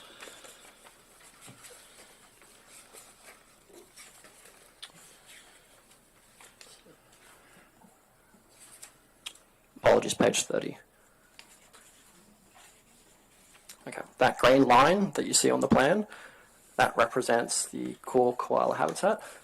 Now, during the assessment of the proposal, the assessment officers had contacted the Department of Environment and Science to ensure that there was no impact on core koala habitat through any exemptions given post-approval. This is the 20 metres, or otherwise known as 1.5 times the nearest tallest tree.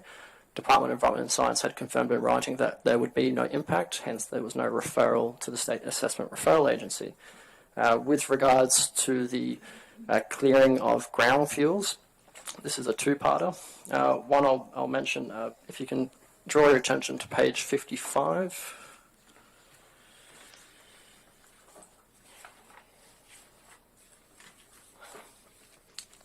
Just at the bottom of that table. Perfect. Council officers notes that the owner of the subject site has sought Department of Natural Resources, Mines and Energy weed management notification and has applied for vegetation notification reference number for managing weeds clearing code. Essentially, the applicant is able to lawfully clear understory pest and weed vegetation on an ongoing basis as to readily reduce bushfire hazard. Now, this was also incorporated into the bushfire management plan. That site, prior to any works taking place, was heavily affected by weeds. They gained necessary approvals and they have the ongoing right to clear that, and that's also been tied up in the bushfire management plan. So to ensure, long story short, The structures will have no effect on core koala habitat, and they do have an ongoing basis for weed management. Just a supplementary question on that particular issue, if you might. Councillor Saundra. On page 52 of the report, it talks about, it's a bushfire section of the report. It says that a recommendation is that to substantially eliminate fires within the mid-storey canopy, we have to eliminate the potential for a fire within the upper canopy line due in part to the lack of ladder fuels.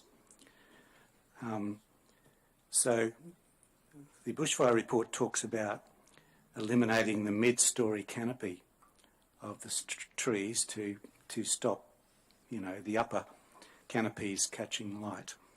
Does this mean that the existing trees on the site, is council recommending that to comply with this, that the mid-storey canopy of all the big gum trees and whatever on that site has to be removed?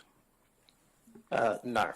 So just before on page 52 where it says line A, the line above it says the elimination of ground and near ground fills will.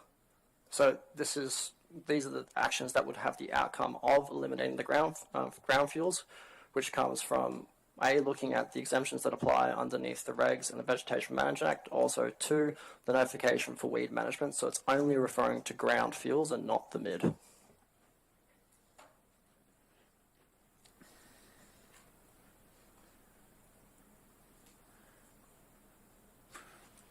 Thank you for that clarification. Councillor Enright, were you finished? Do you have look, further I probably just wanted to clarify that green line. Where was that page? It's on page 29 as well as further down. 29, I think it deals with the whole of site. Yes, righto. Yep. So can I just confirm that outside the green line, so that would be to the west of the green line, would mean that no clearing could be done? Is that the intention of the previous point? So the intention here is the green line represents the beginning of core koala habitat. The proponent has not proposed to clear any of the core koala habitat. This was also assessed by the State Assessment Referral Agency. It did not require referral as there was no interfering with core koala habitat. So that is correct, no clearing will occur. And the elimination of fuel at the ground level, does that happen west of the green line? No, it cannot happen west of the green line. Right, thank you. Okay. Thank you. Further questions, councillors? Councillor McConnell? Councillor McConnell, I thought you'd indicated you were... Sorry. Okay, just going through a few now. So the wastewater from the properties, it does indicate where some of the firefighting tanks are, and there seems to be one to the north of the lodge. Doesn't indicate how many tanks are over on the cabins or on the proposed onsens. Given the fact that it's usually a single point of exit for water from a roof, what considerations have been made for the neighbour on the lower end, on the western boundary of the property, to prevent directed concentrated water coming from single points? So just to help clarify, Councillor, you said wastewater, then you talked stormwater. Then you referred to roof structures? It's both, because the emptying of the onsens, if they need to be, I'd consider wastewater. Yeah, that's why I was just clarifying. Yeah, but it's also any of the single directed exits. So once a water tank's full, there's usually on one point of exit to the water tank. So there are two issues there. I just thought that might have been a bit confusing. Thank you. Okay. So two-part. In terms of the onsens, they do treat the water, and that's on a recycling-based system, but in terms of legal point of discharge, it is noted that approximately 500 metres below Australian height datum is the lowest point on the site. The assessing report that we received as supporting information noted that due to the angle of the land and the sufficient size in regards to where the outlet is and then towards the gully towards the back, given the angle and approximate land, it would run off as sheet flow and would not be concentrated flow and therefore would not affect adjoining or below properties. Just to clarify in my mind, how do you go from a 120 mil water pipe into sheet flow?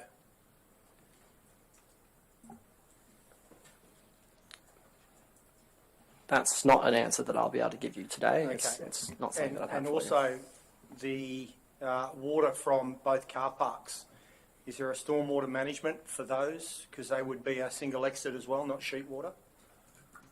As part of the recommendations from the stormwater management plan by Protest Engineering, they've noted the construction of bioretention basins from the car parks.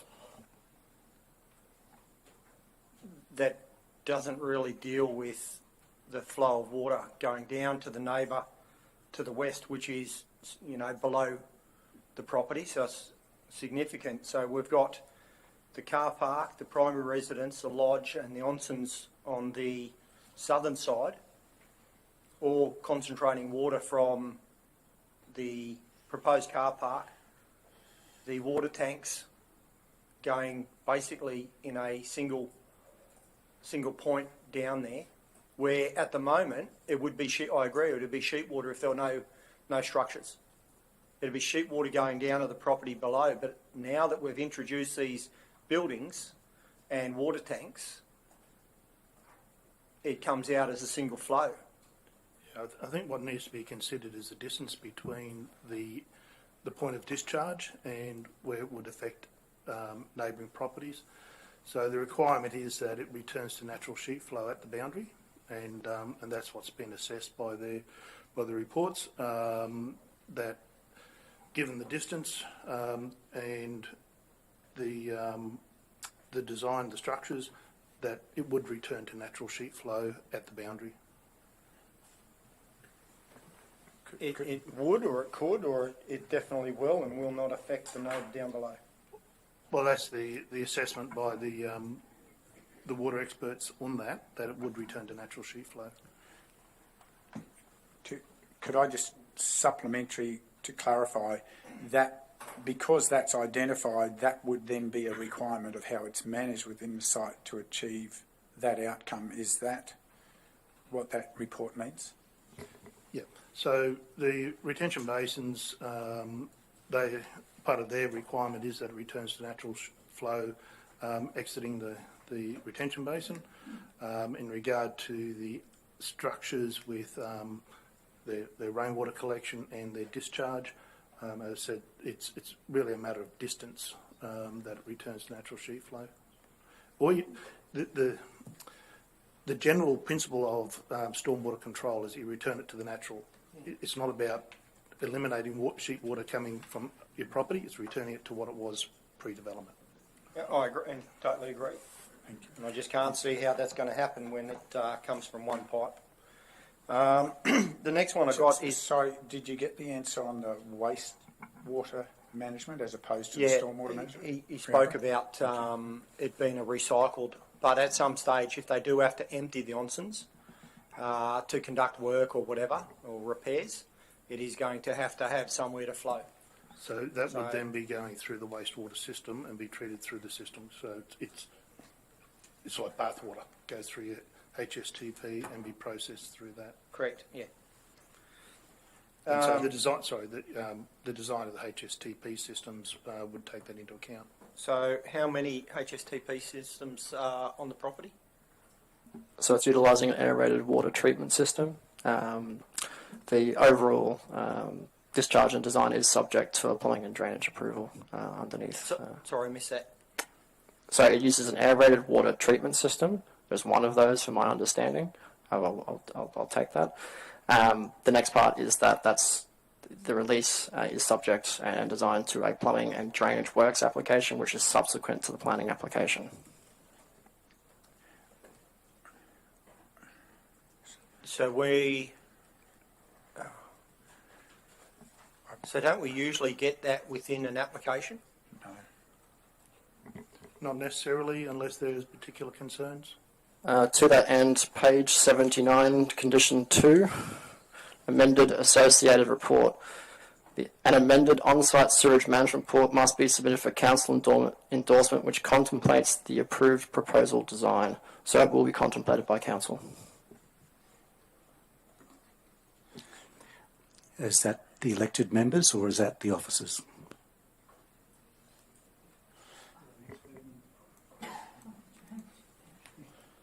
So no, submission to council as an organisation, not to council as the council chambers. Just whilst Councillor McConnell's collecting his thoughts, so how does, I believe, that condition align with page 90 4B?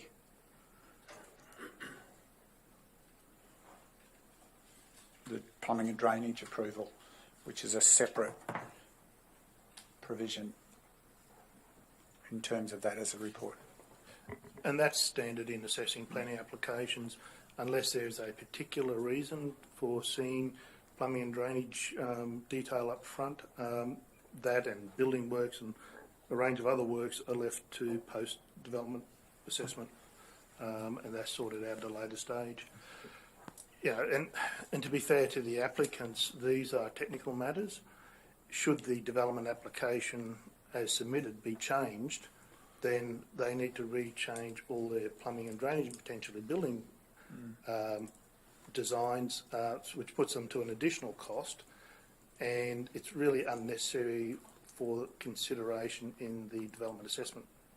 So some of these things would be nice to have, but in reality it's not going to change anything because there are subsequent lawful approvals required as part of the progression of any development. Councillor McConnell, that was a Yeah, supplement. Going back to the car parking, can you just clarify how many car movements are expected per day?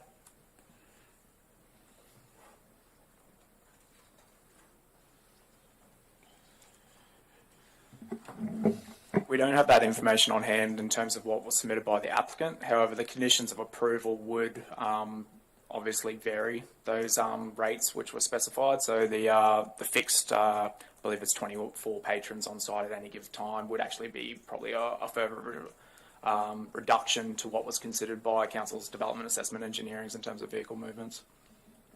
So just looking at what I worked out, it could be as high as 80 car movements per day, depending on the cabins coming and going. Now we talk about the vicinity or the proximity to the main road.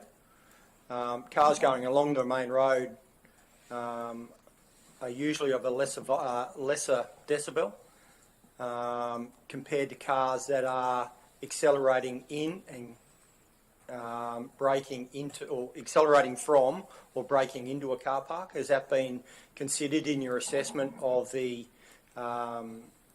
amenities of the residents nearby? So in relation to the design itself, there's certain mitigation elements, so being the fencing screening, which would provide an acoustic mitigation to the car parking sites. The braking and entering of the actual development itself, much of that's prescribed by TMR in terms of whether the vehicle crossovers are suitable for the development. And then in relation to, I guess, above and beyond impacts to adjoining residents, most of that is in terms of operating hours as well. So to restrict vehicle movements outside of what would otherwise be,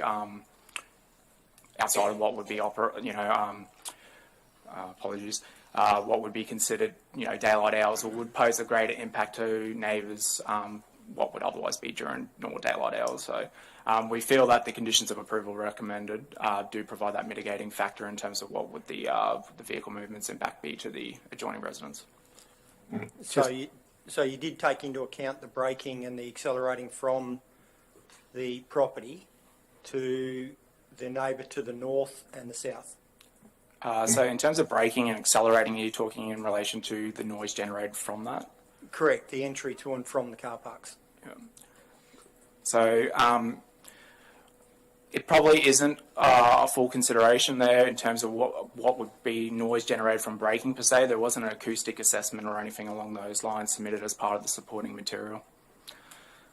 It's more along the amenities to the residents, the nearby residents that we talk about in the residential code and the strategic framework. So we're not talking, two or three cabins where you might get one or two, 6, maybe 7 entries per day. We're talking upwards of 80 entries. So the comings and goings within a residential area where there is no, within 300, 400 metres, there's no other facility or there's no other business like this. We're talking about a residential area with now 80 cars coming into and out of one residence. Two points there. In terms of the number of 80, I don't quite understand where you're pulling that number from, but to that end, the planning scheme, specifically the parking and access code and even our tourism uses codes, makes allowances for car parking for tourism users and associated traffic issues. Noise generated from braking and accelerating does not form part of the assessment. So as Joseph said, it's not a full consideration, but we do take amenity concerns into consideration. So those are the in terms of the fencing, the landscaping, to ensure that we can mitigate against any such impacts. The design of the crossover or the driveway is delineated and approved by the Department of Transport and Main Roads. And so they have the overall say with regards to how those crossovers are designed. We believe, as counselling assessing officers, that we've done our utmost to mitigate against any such impacts to the northern boundary. Thank you. Just a supplementary question on that particular issue. Thank you, Councillor Swamborough.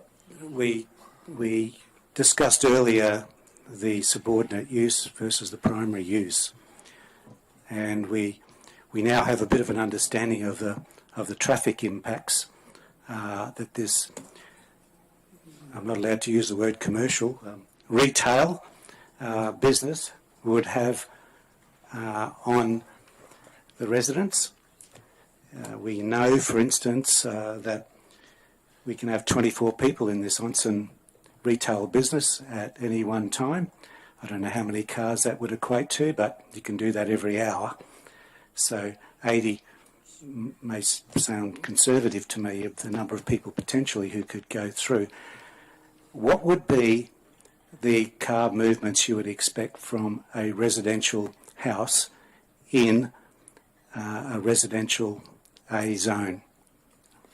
One that's not particularly pertinent to this application, but just for your knowledge, the scheme looks at 10 car movements per day for residential uses, but that is not pertinent to this, or necessarily to this assessment. We do have conditions relating to car parking numbers, so those are a total of 22 car parking spaces, including 2 PWD, persons with disability spaces. So those are suitably seen to cater for the generated car parking as per our parking and access code. We have not gone above and beyond that. There's also, including in that, 5 spaces for the cabins, including one of those PWD.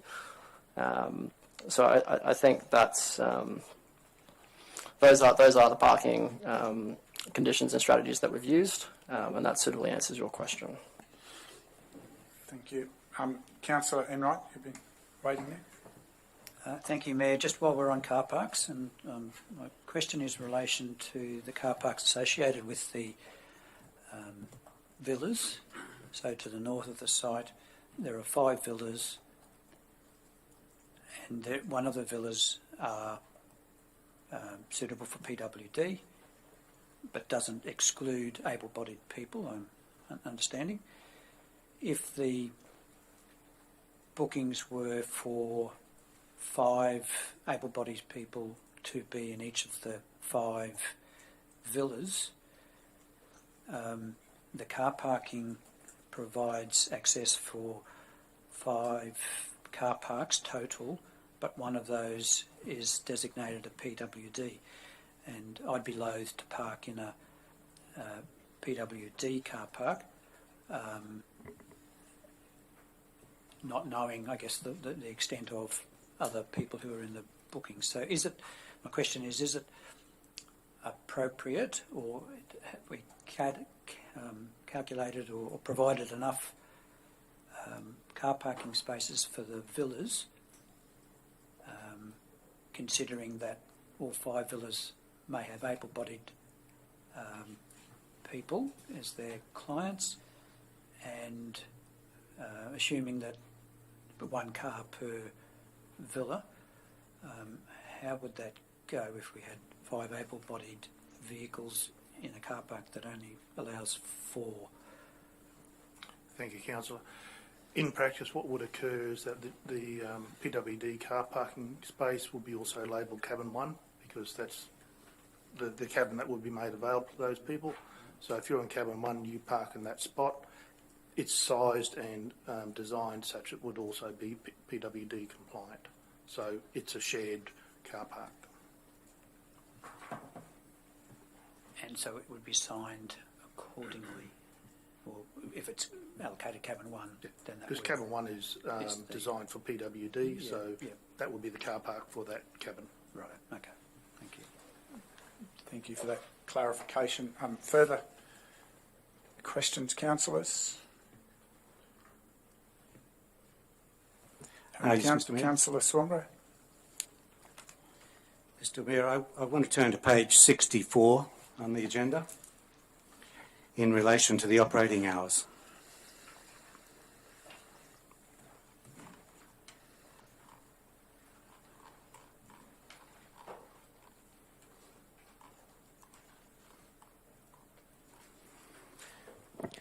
The report says that Council has conditioned that the onsen bathhouse must only operate between the hours of 9 a.m. to 8 p.m. and that this condition allows for the provision of a twilight onsen experience for guests in the summer months, where the proposed location is sunlit until approximately 7:30 p.m. A few questions, and I'll go one at a time. The first one is, if this provision is for 8 p.m, can it be conditioned that those opening hours to 8 p.m. only apply to the summer months and not for the whole year? Can I just make one clarification first? I will answer the question. You need to draw reference to page 84. You are not referencing the conditions package. You are referencing the report. That part of the report is explaining submitted concerns and it would not be considered appropriate. But in terms of your question for summer months, I understand underneath the old boat desert scheme that was something that was contemplated. However, it's not appropriate because what happens is there's only 2 set points in the year, which is the solstice, where you have set times, the rest of it's moving. So effectively you'd have incrementing operating hours, which would make it operationally quite difficult. So we found it more appropriate to give a set time. Thank you for that clarification. So just to, Councillor, for the rest of your questions, we're referring to, best to refer to condition 31 perhaps, which talks about the hours of operation, which is up on the screen, which is, as the officer referred, page 84, rather than the table you were referencing. So these are the actual proposed, which is probably the place to... Yeah, I just assume that they would be aligned, Mr. Mayor. I also want to refer, well, if the hours are going from 9 a.m. to 8 p.m, I refer to the next page down, and I assume the conditions also reflect this. And it says that this is in relation to noise emission limits. And when you get to the noise emission limits, it doesn't seem to align with what the report says in relation to the operating hours. So it says in the daytime. Sorry, Councillor, just to help, we're on page 83. 65? No, page 83. Page 80. Condition 29 flows onto page 84. Yeah. As the officer pointed out, you're referencing somewhere that's not the appropriate place. This is the actual described condition. This is probably the proper place to get the clarity. I'm just assuming they're the same, Mr Mayor. It'll just take longer if I've got to go and review them, that's all. Well, this is just the proper place to... They may well be aligned, but just, I guess, from a point of view of a process of council, we should be reviewing what's proposed in conditions and discussing that rather than commentary in response to submissions.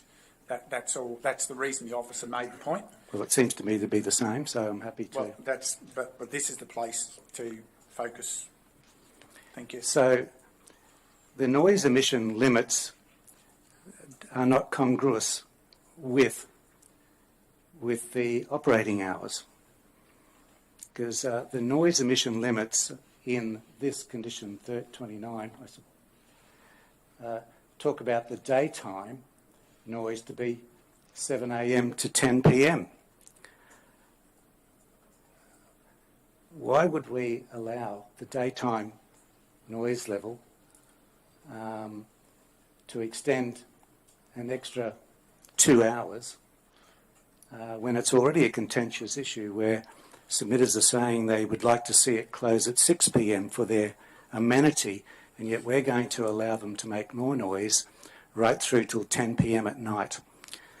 Now, if you had a commercial business... Sorry, Councillor, you've asked the question. Yeah. Can you let the officers... Don't start debating. Remember, you're asking clarification. If you want to create argument, that's not appropriate. You're asking for clarification. I understand your angst, but just let the officers answer the question, please.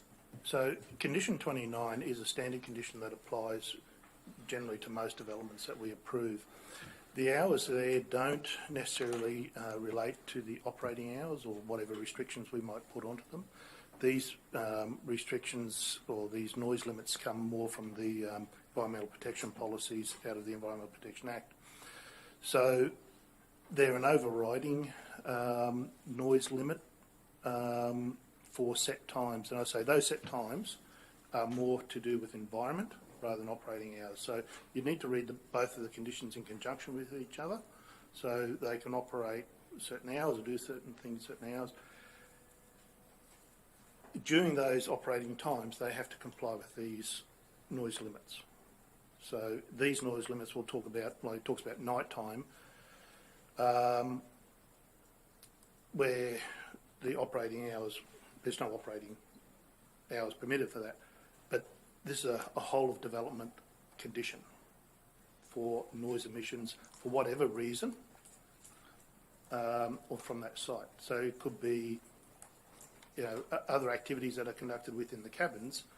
If they were too noisy, they would breach this condition. So it covers the site 24/7, whereas the operating hours conditions relate to specific operations within specific times.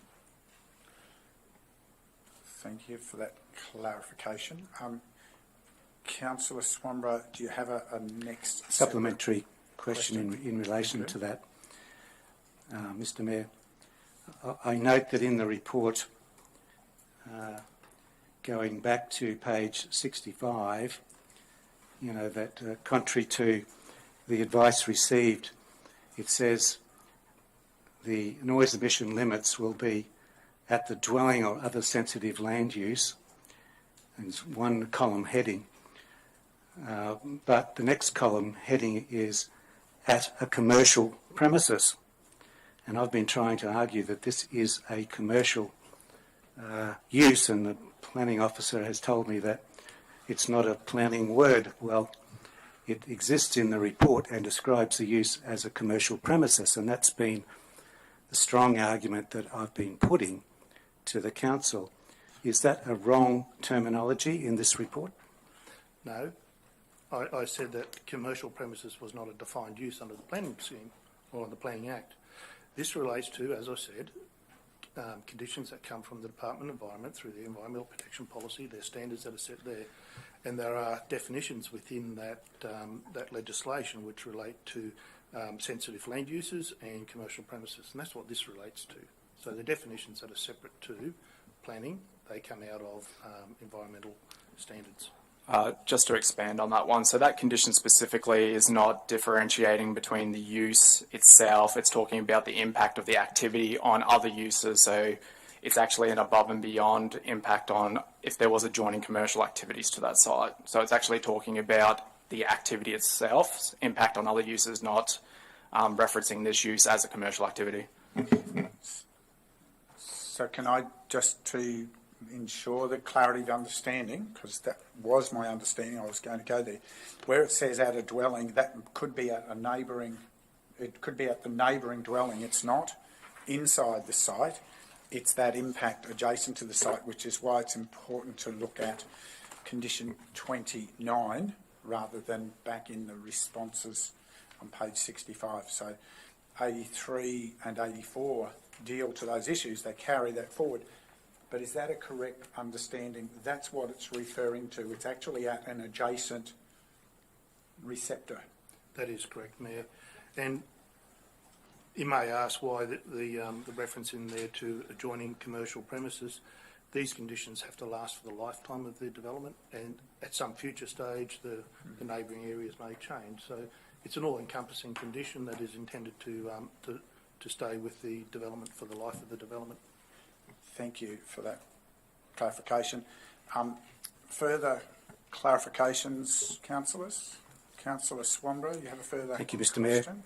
Mr. Mayor, in relation to the bushfire management plan, which I read with great interest, and I've also referred to the Council's SC 6.2.4, the planning scheme policy for bushfire management plans.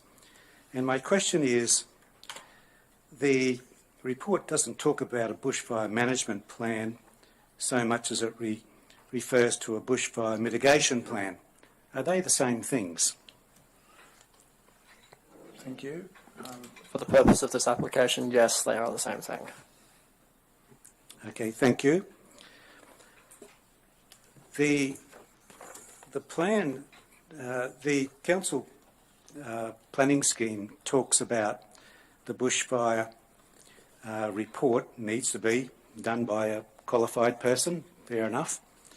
But under the table on page 3 of 7 of the planning scheme, and under the 2.3 bushfire management plan details, it says that site-based assessment of bushfire attack levels undertaken in accordance with AS 3959-2009. Did I miss something? But I didn't see that there was any mention of that this bushfire mitigation plan addressing that Australian standard AS 3959-2009. So just to provide clarity, when you undertake a bushfire assessment, it's looking at two aspects. One of which is the bushfire attack level. This is measured from 0 to FZ. 12.5, 19, 29, 40, flame zone, FC. This refers to building construction standards, as you just referenced in that Australian standard. That is the first point. So their bow level is flame zone. So in terms of the construction of those structures, they have to meet a certain Australian standard as reference that references construction within a flame zone, so direct ember attack. The second point of a bushfire mitigation report is then any incidental clearing that happens because of that. Now, when you undertake a bow assessment, just as a reference, we have a structure, just say it comes out with a bow 40, and the vegetation is 30 metres away. That means that if it's not built up to the certain AS as provided, then clearing must occur. The 40 represents metres. So in that case, there would be 10 metres clearing. In this case, it's flame zone. It's direct ember attack, which means the building must be brought up to the Australian standard to mitigate The next part that they undertook was removing ground fuels through their weed management notification. This removed the impact or impediment of bushfire upon those sites, and as referenced by the Department of Environment and Science, did not trigger clearing or incidental clearing in core koala habitat. So that bushfire mitigation plan or report did suitably answer and satisfy the Australian standards with regards to flame zone construction and any incidental clearing because of it. Thank you for that clarification. You have Just a a further question? supplementary question to that, Mr Mayor. That being the case, what were the radiant heat levels and separation distances established in accordance with AS 3959 of 2009? Are you referring from each structure, or could you provide some clarification with regards to what specifically within that Australian standard that you've referred to? I'm referring to what it says in Council's planning scheme, that radiant heat levels and separation distances must be established in accordance with Method 2, identified in AS 3959 of 2009. My earlier question was, has this standard been applied in the bushfire report? Yes, it has. So through the assessment undertaken, it came back from the suitably qualified individual that it was a BAL FC construction. So go back to it again, it is either clearing to remove the impediment, or in this case, it was a combination of BAL FC construction. So the construction of that building will mitigate any of the potential setbacks or offsets. So you have to look at it both from a setback could be provided through clearing, which they have done through ground fuel for the weed management, but two, they've also mitigated in terms that they don't have to provide as much of a setback because of the construction to flame zone in accordance with that Australian standard. Thank you for that clarification. So, Councillor, I think that's you've. No, it doesn't answer my question. Well, the answer was yes. Yes, I see that part. That was. I just see. I'm trying to get to the adequacy of this particular report because I find it inadequate, quite frankly. And sorry, which particular report, Councillor? I'm talking about the bushfire report that was received from Everyday Engineers. The proposed firefighting infrastructure that is attached to this site, what additional firefighting infrastructure has been provided to this site?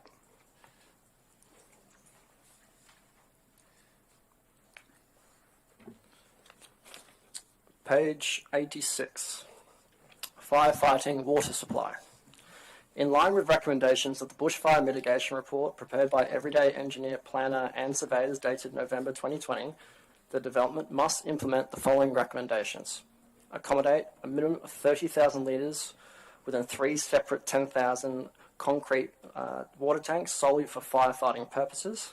10,000 litres within the vicinity of building a structure taking in the onsens, and 2, 10,000 litres sited within the immediate vicinity of the proposed cabin space, as said, one tank can service 3 cabin units. B, provision of a supply line and a valve arrangement between the potable water storage afforded upon the site and the fire water tanks, enabling utilisation of the on-site potable water storages as secondary fire water reserve in the case of a significant bushfire event.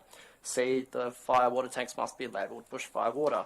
To that, page 87, condition 41, revise water supply for firefighting. I'll just allow you to read the screen.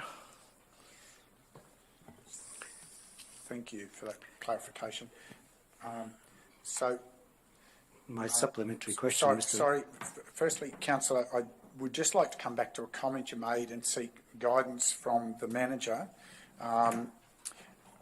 When the nature of the report, the efficacy of the report was called into question. Can you clarify the process for that report, the qualification of the report, please, so that we don't, just so that we make sure we're clear. Is this a properly qualified report, and we're not qualified to be debating that there's an accountability for the person who prepared the report, I guess is the question. Yeah, look, I think it's a fair question, and Councillor, I apologise for getting a bit heated there. So for Queensland, there isn't necessarily a direct, say, association or standard. So it is actually pulled from the Victorian fire provisions. So that's where the BAL assessment actually originates, and that comes out of a reflection from the Victorian Black Friday and Black Saturday bushfires. So that's where the originating legislation comes from. This particular individual is an RPEQ engineer, and as noted, he has got the relevant BAL. So BAL does the bushfire attack level. There is actually an association for that, and there's 3 levels of accreditation. He is accredited in providing BAL reports, and 2, he is an accredited registered professional engineer at Queensland. And I note he does have fire engineering standard as a part of his RPEQ accreditation.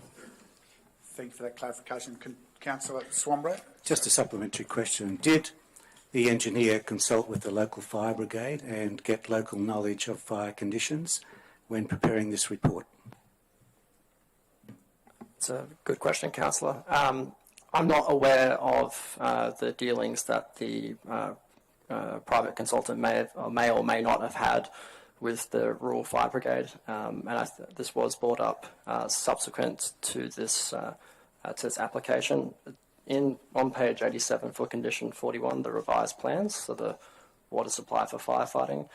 So we have got under C, provide with an outlet pipe, 50mm in diameter fitted with a 50mm ball valve and male cam lock, standard Rural Fire Brigade fitting where above ground, or access hole of 200mm wide minimum to be accommodated with suction lines. So this is in terms of if say a rural fire truck comes, it may have the pressure to deliver the water. If not, it does need its own be connected to a pump that is independent of mains electricity supply.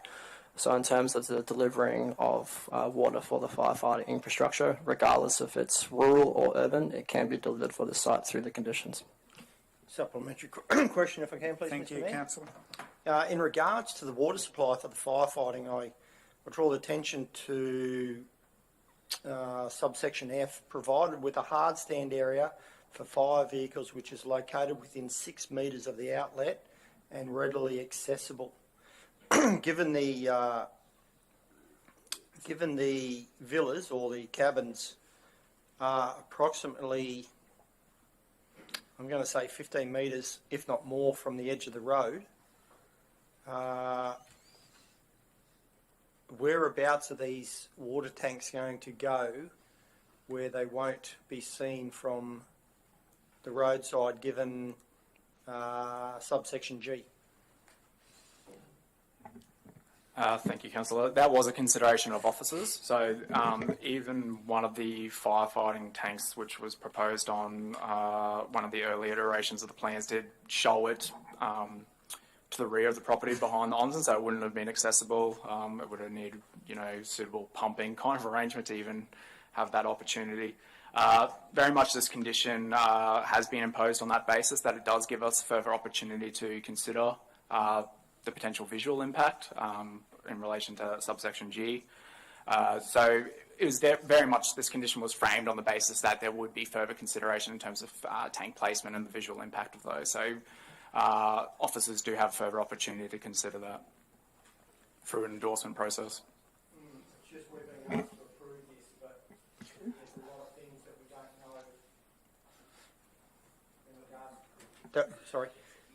We're being asked to approve this, but a lot of things that we don't know. Now, I appreciate that, we're not going to start use if it is approved or if it gets approved before all of these are done, but it's going to be interesting to see where the location of these tanks is put so that rural firefighters can access them. Yeah. In relation to the conditions here, they are recommended conditions in terms of entering into the appeal, so they're not fixed. There would be opportunity to further consider those as part of the appeal process. Thank you. Thank you. Councillor Swanborough. Thank you, Mr Mayor. Mr Mayor, in relation to firefighting, I have the knowledge of some of the old timers on Tamborine Mountain who've been passed away for over 20 years now, but a couple of them, in particular one who was in the Rural Fire Brigade have described to me how firestorms have, in the past, I'm talking 60, 70 years ago, come up the Western Escarpment and they would throw flames 300 metres across the plateau in the southern end of the mountain. And I personally have witnessed fire, two houses on Lay's Lookout Road explode, one of them being a friend of mine's house from a fire that came up the Western Escarpment. It was just lucky it didn't spread along Main Western Road any further. So it was alarming to me when I read the bushfire report that the engineer, qualified engineer who wrote the report, suggested that evacuation be to the showgrounds in the event of a fire, when there's a very high probability in such a fire event that that road would be smoke-filled as it was in the past, closed off and unable to be even see where you're going. And I don't even think that's a viable option in the event of a fire. So it seems to me that local knowledge hasn't been taken into consideration in this bushfire report, and that's why I'm concerned about it. I also sat through many years ago when the 3-lot subdivision halfway down the goat track was approved for houses, and there was a bushfire report done with local knowledge and submitted to council prior to approval, and those houses had to comply with 42 different bushfire conditions because of the hazard and the extreme fire danger that existed on the Western Escarpment. And I see here we're only talking about water tanks and water. And I know in those approvals, and I believe the manager of planning was around at that time as well, there was a notation on the rate notice about the fire risk to those properties. There was provision for sprinklers to be mounted on the roofs of those properties. Well, we don't see any of these conditions in this report. And listen to the point of order. Don't argue with me. Just listen first. We're clarifying. I've left you incredible latitude to go through a whole heap of stuff that doesn't relate. It's an interesting lesson of history. Come to the question pertaining to this specific application. You've already had the clarification that the fire report. Sorry, councillor. The fire report has already. You've had the clarification. It's properly prepared by a proper professional. I note that you're expressing different opinions. Can you come to a new question? The question is it prudent, in view of the risk from bushfire on the Western Escarpment, that this fire report be peer-reviewed to ensure the safety of people using this commercial use? Valid concerns, councillor. Sorry, we need to understand that this is not assessing the application for approval. This is going to go in as a matter of discussion in the appeal process. All those issues will be discussed at that time. So there's no point doing a peer review at this stage prior to council making a decision. If I can just expand on it though, in response to the councillor's concerns, so valid concerns. In terms of the methodology applied within the report, it does refer and rely upon the Australian standard. I'm not aware of a requirement there for consultation around local knowledge and the like, but for the purpose of entering into the appeal, I'll take that on notice. Thank you for those clarifications. Further clarifications, councillors? Councillor O'Neill? Yeah, thank you. Page 86, and we were talking about the firefighting water supply, and I think this is probably just a typo, but I just wanted to clarify. Potable? Had already been raised. Yeah, that's okay. And and whether that's something that needs an amendment or just a typo that was probably my question. Yeah. Thank you. These will be the discussion points for the appeal, so that can be sorted out at that stage. But I believe the officer in his commentary before clarified it was intended to be connection to the potable water supply previously when it was discussed. Further clarifications, Councillor McConnell.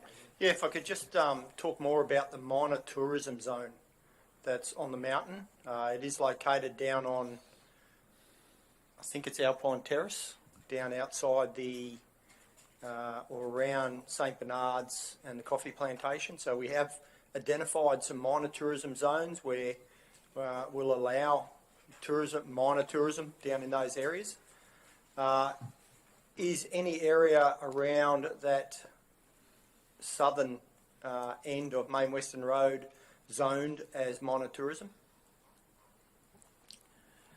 In relation to the proposal put forward by the applicant, so there is examples of minor tourism throughout the mountain.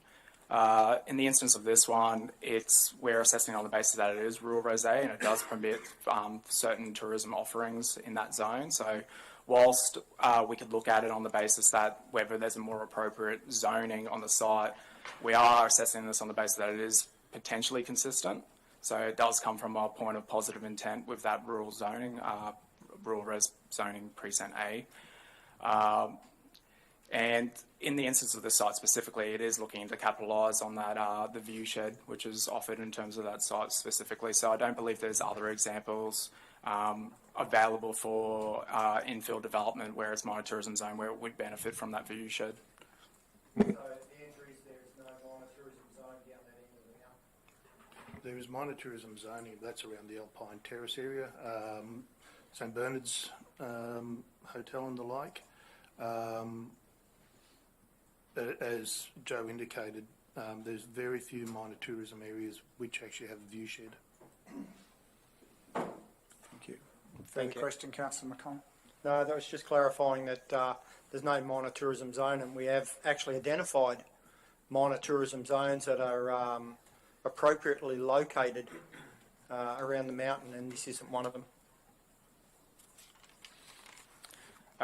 Just probably to expand on that, in the instance it would be located maybe within our Alpine Terrace or something along those lines, unless it was capitalising off the view shed, it probably wouldn't fall into the realm of nature-based tourism in that instance. So then again, we'd need to assess about the appropriateness of the proposed use for that zoning.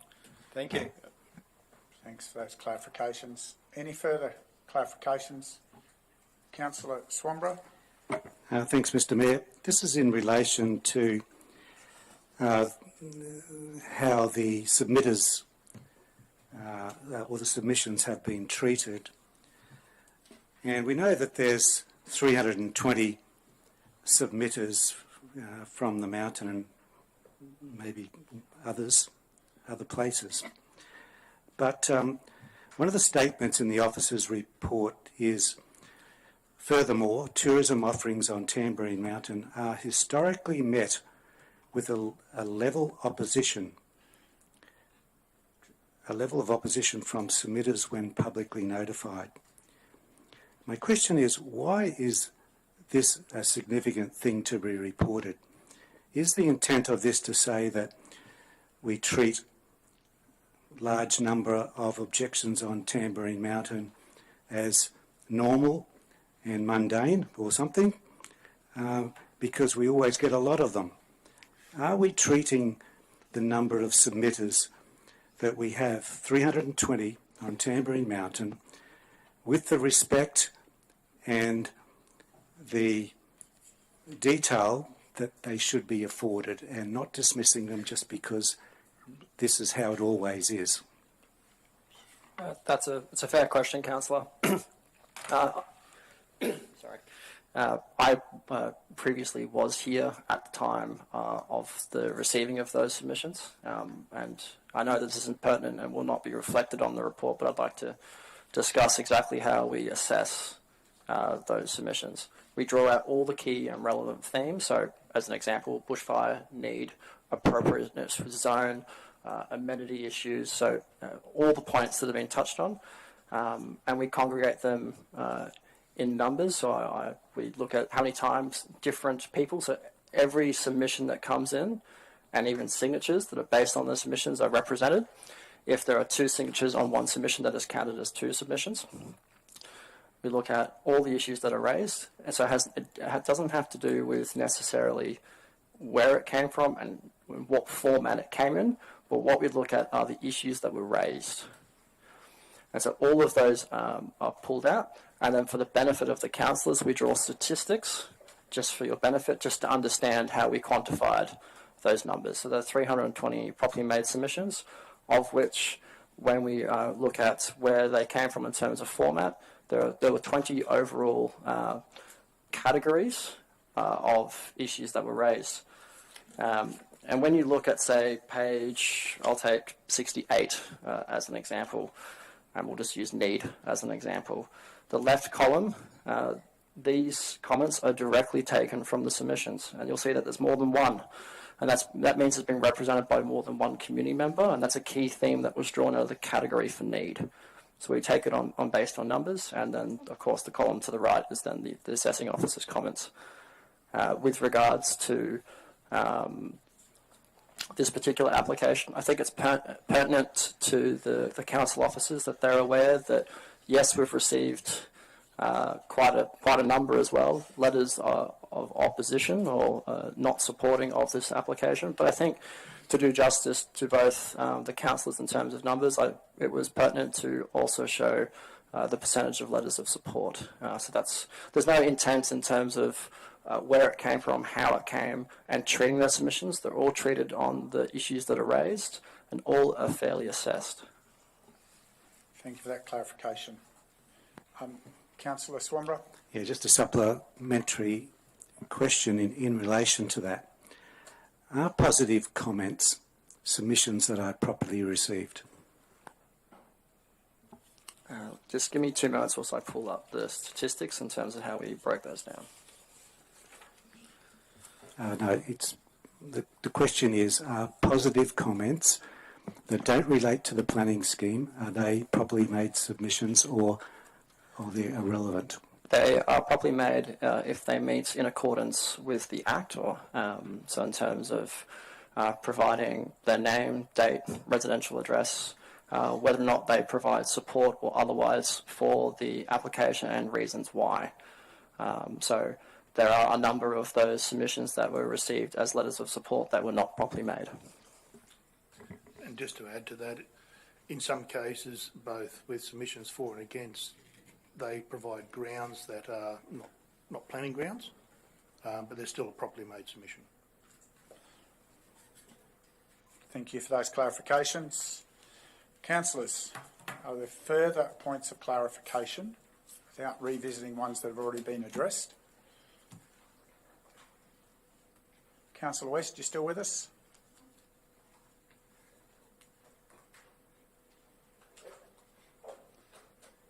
The mute button, Councillor. Could someone just confirm we haven't timed out?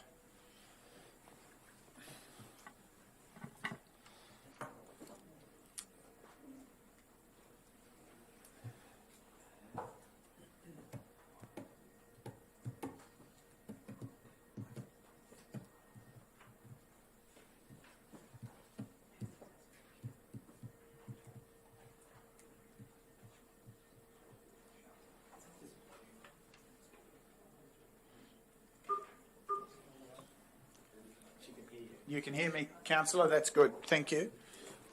Thanks for that confirmation. Any further points of clarification? Well, she's fed back. I believe she's fed back to the GM that she can hear. I'm not sure we can hear you, Councillor. Could you just do a sound check? Maybe not launch into song, but maybe just a 1, 2, 3.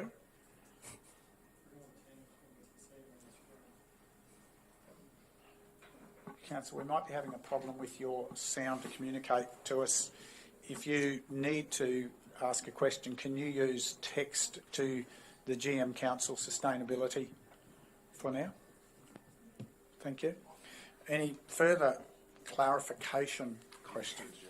Yes, Mr Mayor, one more question. Well, the Councillor can still hear at the moment, so we can continue. Councillor Swanborough. My question is in relation to the staging of the development. We have 2 stages. The first stage being the commercial/retail part, which is the onsens and the bathhouse and beauty and massage and all those other uses. The second stage is the cabins.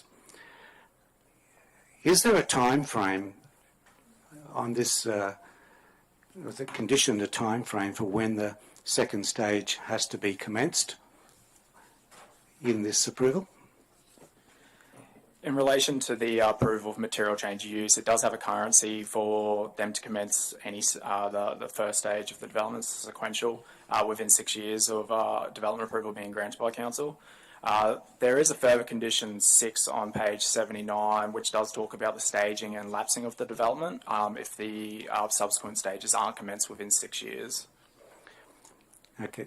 Does that mean that the commercial retail use could be established and run for 6 years in this residential zone before the first cabin is even built? Correct. That's how it's drafted. So, and just to reiterate, it's a nature-based tourism use which is being proposed. Just a point of clarification, if I can, it says any stage is not completed within 6 years, so the cabins would have to be completed and in use within correct. 6 years. Yeah, correct. So So, they couldn't start building a month before the 6 years and then keep going?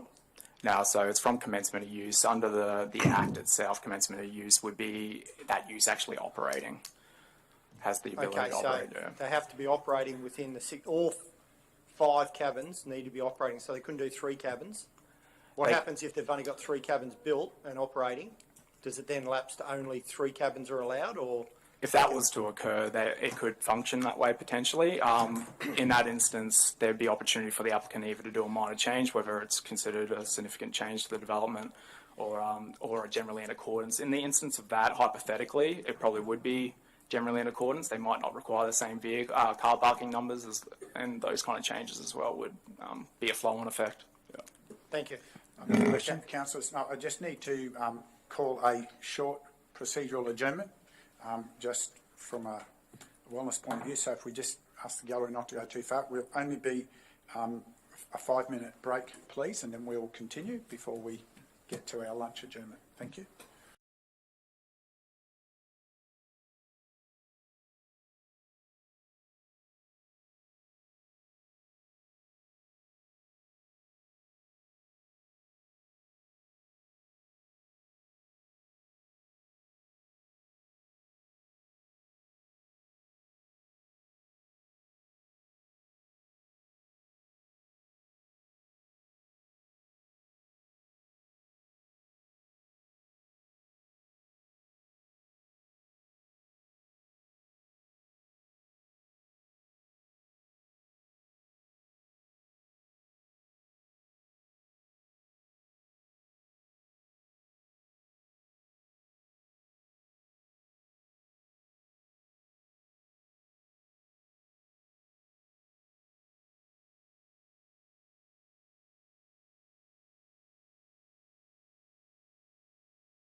Thank you, councillors. We reconvene. Before we continue with clarification, a matter has just been brought to my attention. Councillor McConnell, would you wish to speak to the floor? There's been a matter brought to attention that potentially Councillor McConnell, the neighbour to the site, is known to Councillor McConnell. Would you like to speak to that matter, please, Councillor? Yeah, thank you, Mr Mayor, and I will bring it up. 35 years ago, when I joined the military, myself and one of the neighbours were serving in the same unit. He was not under a direct command of myself. We never worked in the same team, but we were living in the same barracks together. I would have last seen him in 1992 when I left Townsville, so that's 30 years ago. He did call me. He is a constituent. He lives very close to the development location, and he did call me around and expressed his concerns, and as well as 3 or 4 other residents that reside next to this development application. So I hadn't seen him in, as I said, end of 1992 would have been maybe the last time. It might have been before. I don't know when he left Townsville. And other than that one trip to his house for them to express their concerns about the development, I've had no personal interaction with him. He has sent me emails and text messages with his concerns about the development, but there has been no personal friendship, inverted commas, where we've gone out to dinner or lunch, or he's visited his place on personal situations. Thank you, Councillor. Other councillors, any questions for Councillor McConnell? Turn the matter. Councillor Enright, did you have a question? Yes, thank you, Mayor. Just trying to formulate it. Yep. When you're ready, put your microphone on.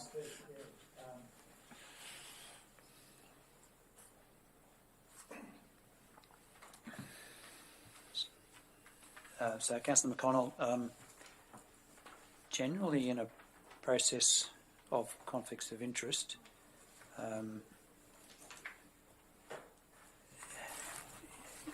if the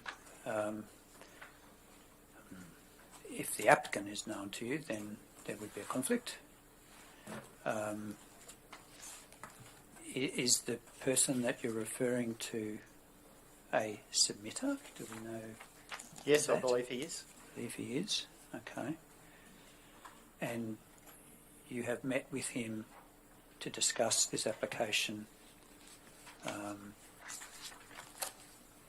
both either electronic or in person?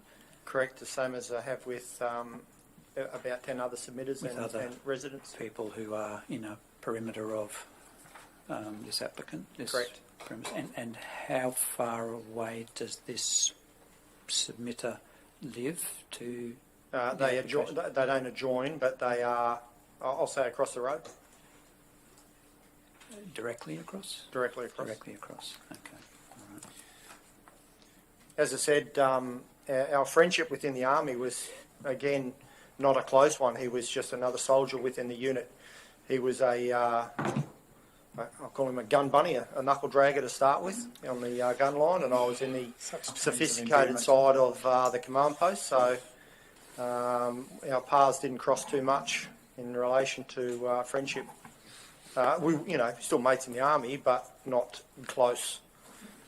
He was, I will say, 2 peer groups below me.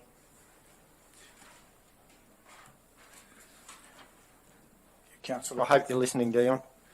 Councillor, could I just seek a little more clarity? The nature of your conversations that you referred to,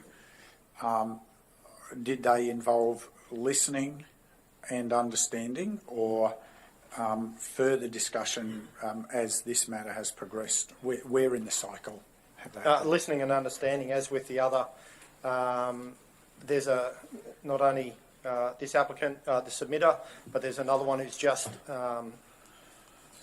bought a property nearly across the road and just up who's contacted me about it. The neighbour to the north has contacted me. There's been about 5 or 6 neighbours, obviously being the councillor. And I go there and listen to concerns, just like every other councillor does when they're given... Sorry, we're having a technical... I'll just wait. Just wait a moment. We... Getting the foldback speakers. Yeah, just doing my normal councillor duties of listening to the concerns. As I've also attended the property and got a brief from the applicants of this DA at the early stage. And as I said, I think the concept of an onsen and some accommodation on the mountain would be great. But the location, unfortunately, is... So, Councillor, we should probably... Yeah, I'll stop there. Yeah, that's a discussion that we're trying to enter into. So, councillors, any further clarifications?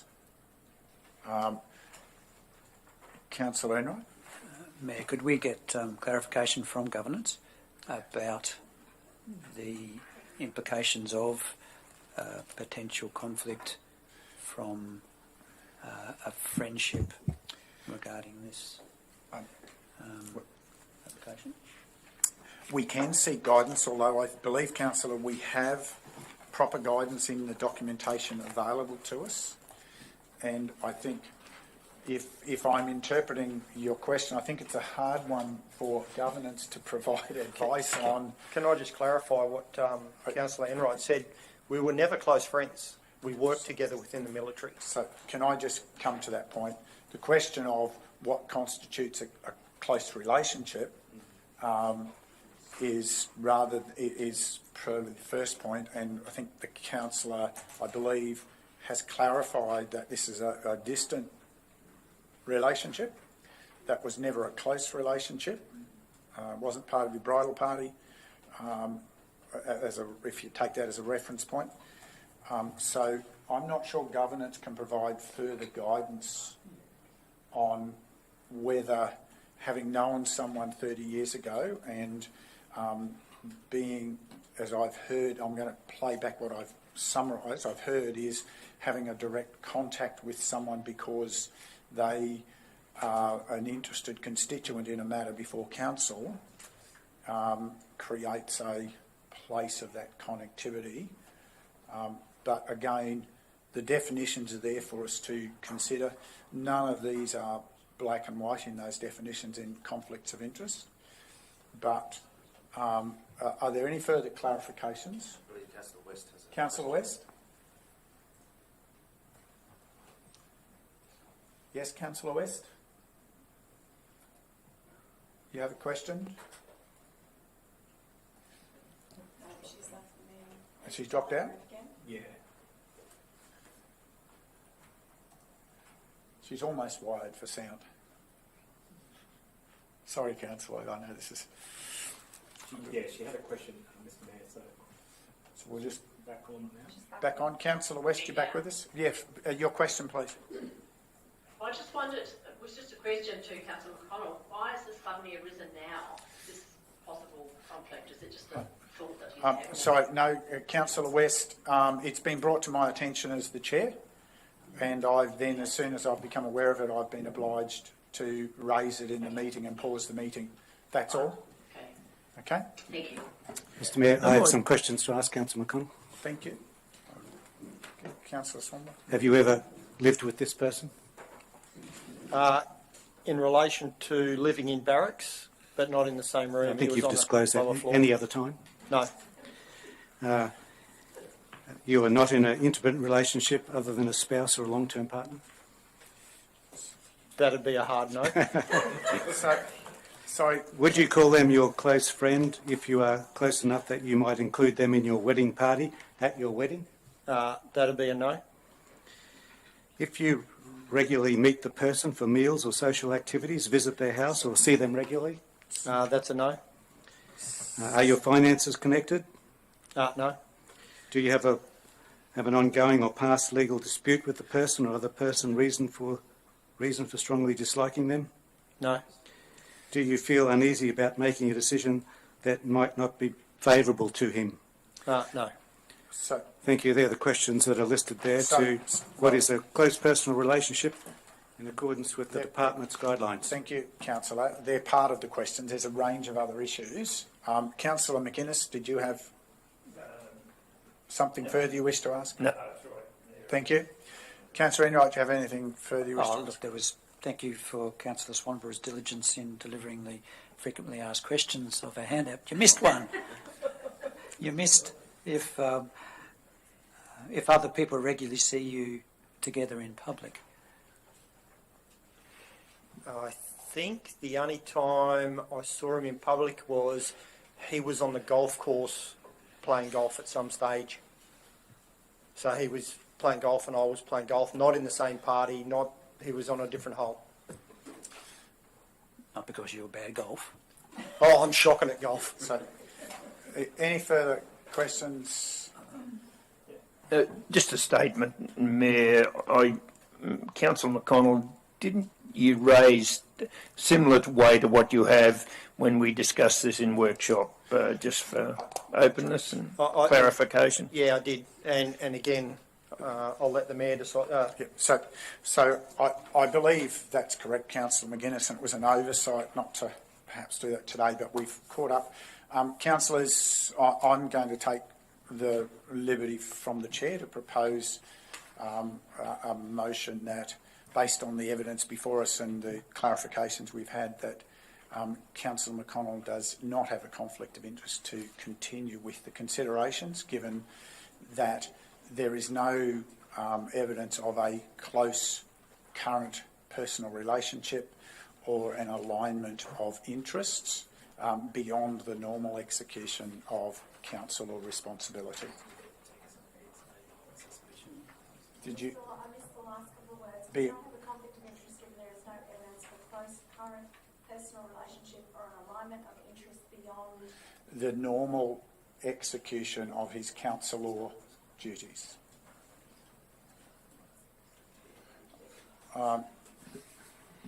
Mayor, I just wonder whether it's not a current close relationship, but there never has been a close relationship with him. Well, so I think not only immediate, but it's in past too. I believe the issue that we deal with is, for me, I'm comfortable with this because we can only deal with the evidence of what's before us pertinent to council today. What happened 30 years ago isn't relevant. What's happening today is what's relevant. And this is considering potential conflict in relation to the matter before us. Councillor McConnell wouldn't have been aware of planning decisions 30 years ago. That's why I put that, basically kept that wording that clear. I think that deals with the key issue of concern, because it's the current close or possible relationship that's the concern. So I'm proposing that motion. I seek a seconder. Councillor McInnes. I don't need to speak that any further. Anyone wishing to speak against? Then we put that to the vote. Those in favour? Councillor West? Thank you. Then thank you, and thank you for the diligence of bringing that back to attention. I appreciate that we need to respond to these things transparently. Thank you, Councillor, for your understanding. And we now proceed on with still considering any additional clarifications with the matter before us today. Councillor Swanborough. Thank you, Mr Mayor. In relation to the staging of the development, it's in stages 1 and 2. Can stage 2 be started before stage 1 and not vice versa, but can stage 2 be started before stage 1?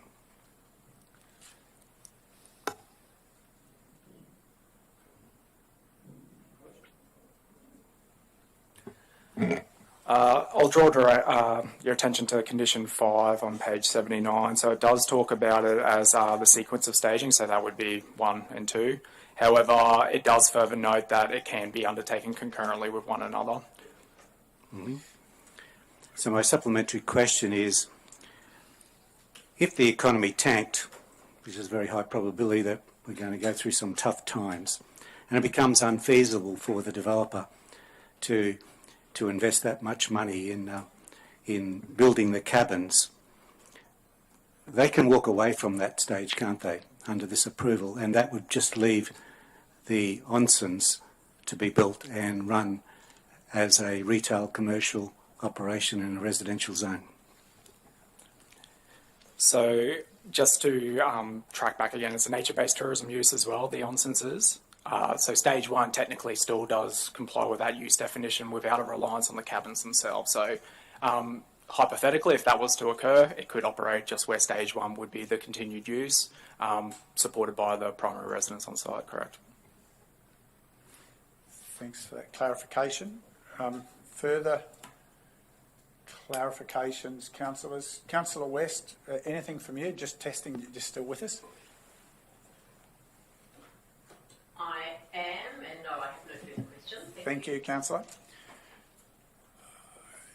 If we're through those clarifications, then we shall move to the introduction of the recommendation, please, noting that there is an extensive suite of, in the appendix, that may well become the subject of, we've already been alerted, may have some proposed amendments to the appendix.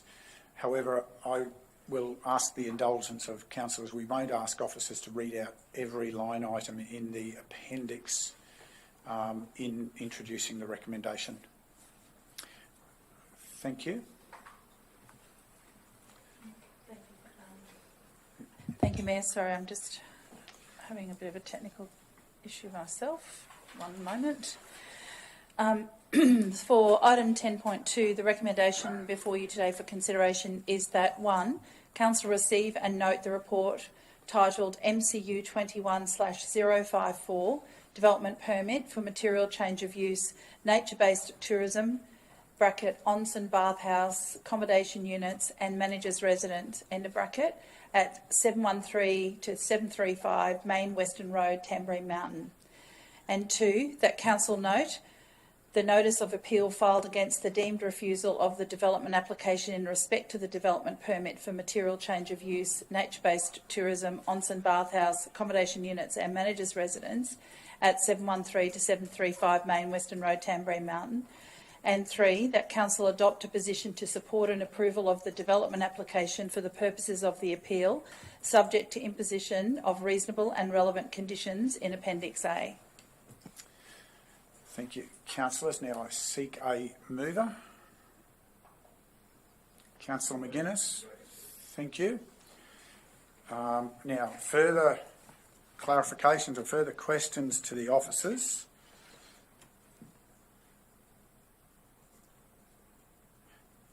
Further discussion, councillors? I think it's pertinent now, before we create another legacy issue that's already, or add to the legacy issues that are already on Tamborine Mountain, that we try and restrict, or we do restrict any nature by any, and I don't consider this minor, any tourism activities that have a negative impact on the residential areas on Tamborine Mountain. And I'd like to understand the other councillors' views on whether we would put this same development in a residential area within their division. Noting that Tamborine Mountain is a tourism activity, but a tourism area, but it's also a residential area. And I think respecting that area and cordoning it off, I suppose, is something that we should be looking at. And I'd like to understand the other councillors' views on protecting the residential areas on Tamborine Mountain. Councillor, I just think it's important that we use the right definitions. This is a rural residential A area. Yep. And there are a number of different residential areas, and just using a generic cut-down description creates perceptions that are much wider than what the specific zoning. So what's allowed in as we've heard earlier, what's allowed in a rural residential A is very different to what might be in another area. So that potentially consistent definition wouldn't apply in some other residential categories. So that's why when those theoreticals were asked, officers were saying, well, you just can't draw that comparison everything on its merit. So I'm just technically asking that we keep the definition clear in the discussion as well. Thank you. Mr. Mayor, I'd like to comment on the invitation from Councillor McConnell to comment on that proposal. I think that when the new town planning scheme was adopted, I think this might have gone over the heads of a few people, what the implications for Tamborine Mountain were. I don't see that this provides any protection for acreage properties on Tamborine Mountain when you can have a potentially consistent use defined as nature-based tourism in the planning scheme. And I believe that as a matter of urgency, we need to remove that from the planning scheme with a planning scheme amendment. And I think as soon as we do that, the better to afford the protection for those residential areas on Tamborine Mountain going forward into the future. Look, when it comes to cabins on the site, yeah, there are some difficulties. I have a problem with some of it, but when I read the planning scheme, I see that provision is made there, and it might be very difficult to knock them out even in an appeal. But when it comes to a commercial activity, which is also combined with that use, or a retail activity in a residential zone, residential A zone, then I think that just is one step too far for the residents of Tamborine Mountain. And we have 320 people up there. We need to understand that that is a high number of people who are against this proposal. And every one of those people talk. It'll go right through the community, the dissatisfaction if we ignore their views. And I think their views are genuine, and I agree with the planner's report that was referred to by Councillor McConnell. I think it hit the nail on the head. And today I'm going to be voting against the proposal simply because I think the stage one is a step too far for the residents of Tamborine Mountain, and the precedent that it would establish is just something that can't be contemplated. So other councillors want to engage in discussion? Yes, I'll try to answer the question from Councillor McConnell. I take the note, and I had it in my notes here. It is rural residential, and I think in most of my division, probably not in every area, I think it would be accepted. But it's I can understand the people close there that not being keen on this. I would like to see us, if we do pass it, that there's a number of changes that we've made. Councillor Swanborough's already said a couple, and I would like to see the times changed that does not impact on people. Our worry, of course, is that if we vote it down, will we have any control over this at all then? And being deemed refusal, I would like us to have a say on this. So to answer your original question, in most areas I could see it working in my division. If there's a helpful clarification, Manager, yes. I just wanted to clarify that Council's decision is to guide the appeal process. So whatever Council decides here is what we will take into the appeal. So we're not going to disadvantage whichever way Council goes. Thank you for that clarification. Thank you. I'll go to Councillor Enright and I'll let Councillor West come to you next, if you wish to respond to the question. Yes, I do. Thank you. Thank you, Mayor, and thank you, Councillor McConnell, for the question. And it is a good question. And I guess the answer for me is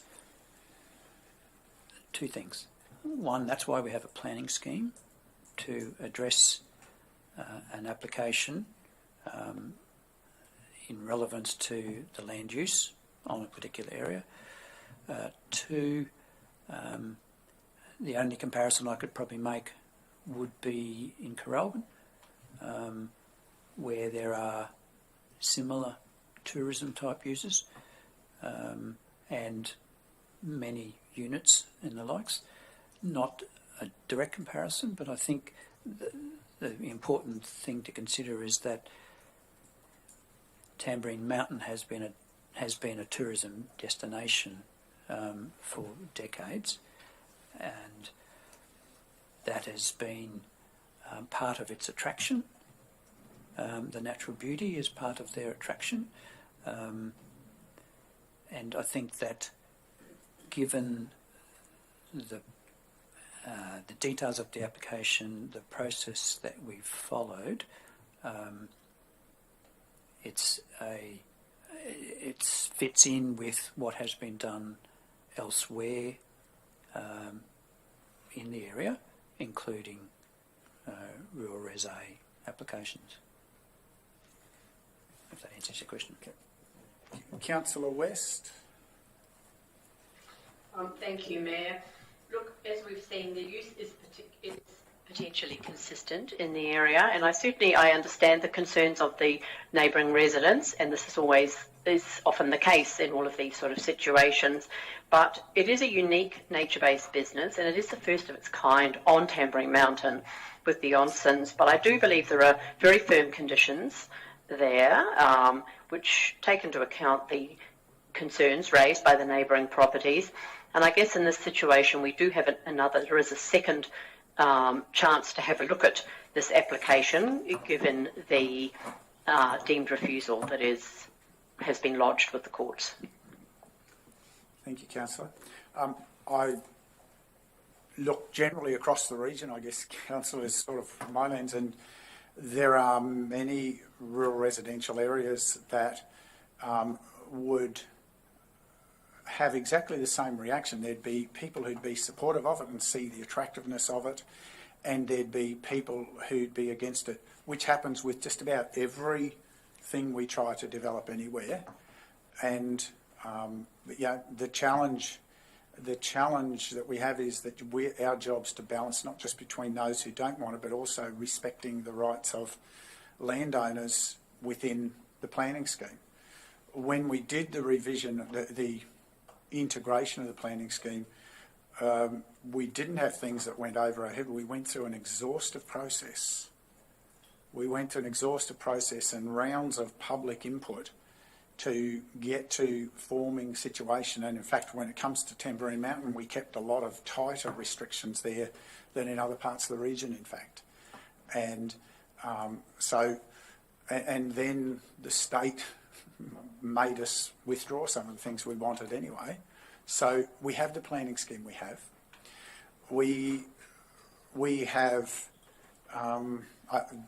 this type of proposal is very compatible, in my view, with a lot of areas that are rural residential across the region that would be attractive and complementary from many of the neighbours, and would equally have a number of people who would be opposed to it. So that's the challenge for us in the chamber, is we're balancing a whole range of views. That's why a planning scheme is the best guidance we have, and the professional input we have guides us. So further discussion, councillors?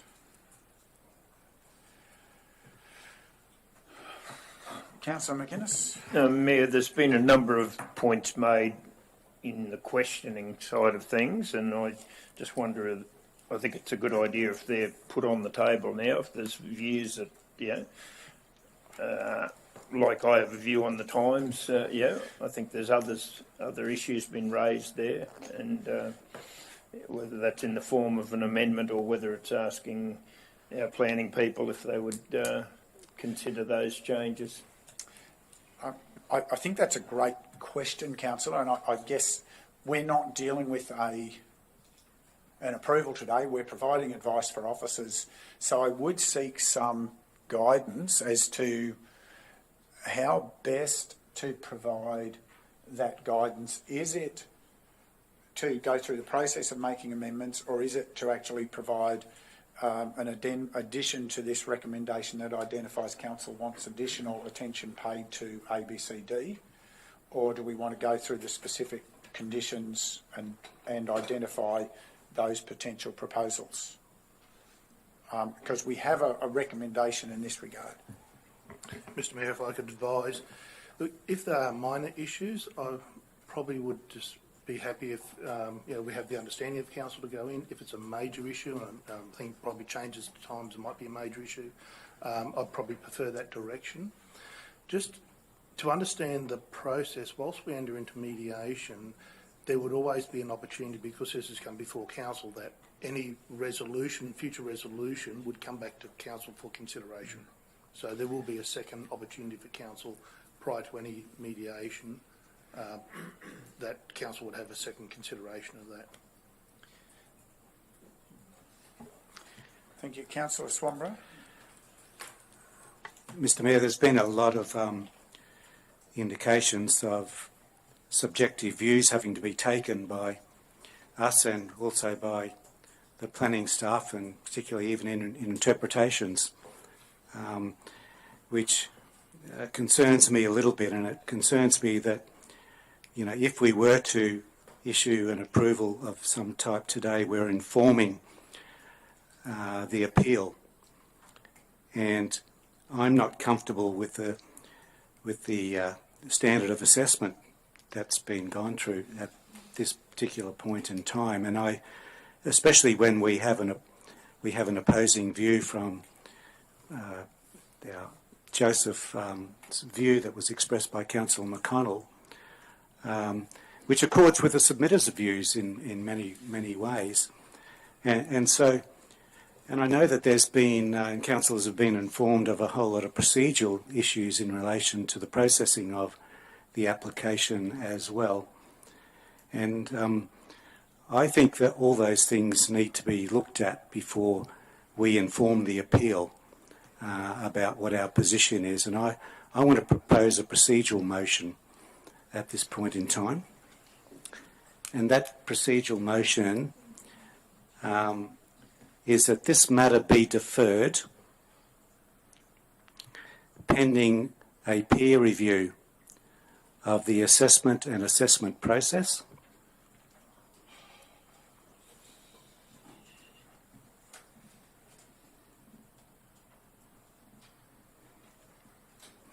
and that review also request a peer review of the bushfire management plan report.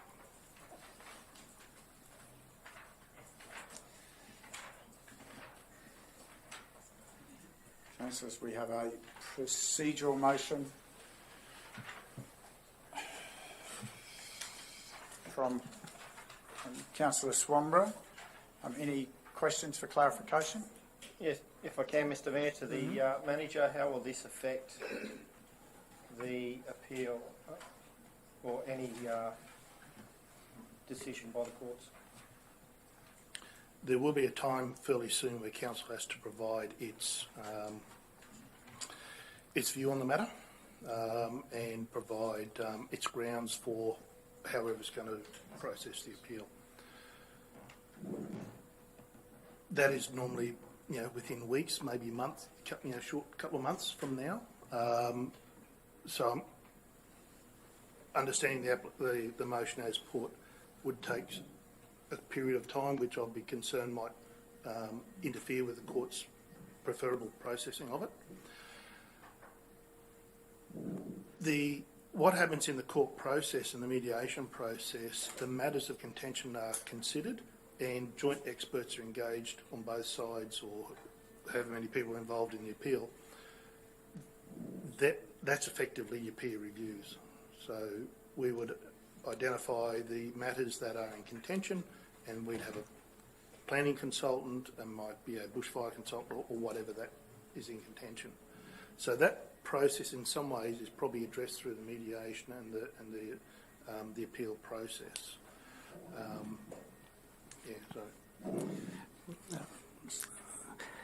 The difference is here that by that particular point in time, the planning officer is asking for council to make a decision on an approval which will inform the court, and we would have a situation where we have, I think there's something like 45 respondents to the appeal already registered, and then we're going to have a situation potentially where if we tick this off as an approval today without all the information and the objective assessments that needed, you know, it's a very imperfect situation to be in, where the council could potentially be fighting with the co-respondents in an appeal, especially if we get a peer review which says that we should have not approved it and we should have told the court that we were against it.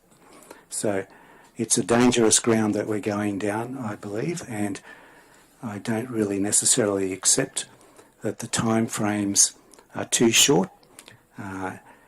If you follow a lot of these appeals, you can make application to the court for an extension of time, and it's very unlikely that they would say no if they knew that something like this was being done.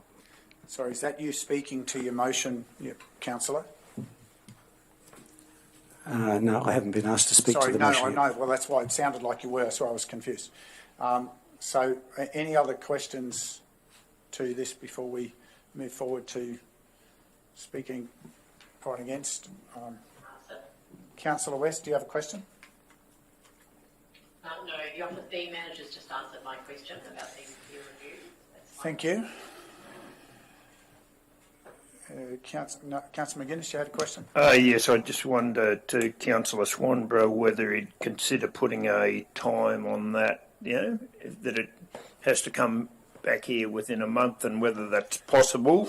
I don't know. It's you know, I'm concerned that this could just keep on dragging out. That's my worry, and the manager might disagree with me on that. That it's you won't get an answer back in before, but I would have thought it wouldn't have been impossible. Unlikely. I'm not sure if it'd be impossible. I would just make the point that the report and the recommendation is from officers to council. Council is entitled to make its own decision.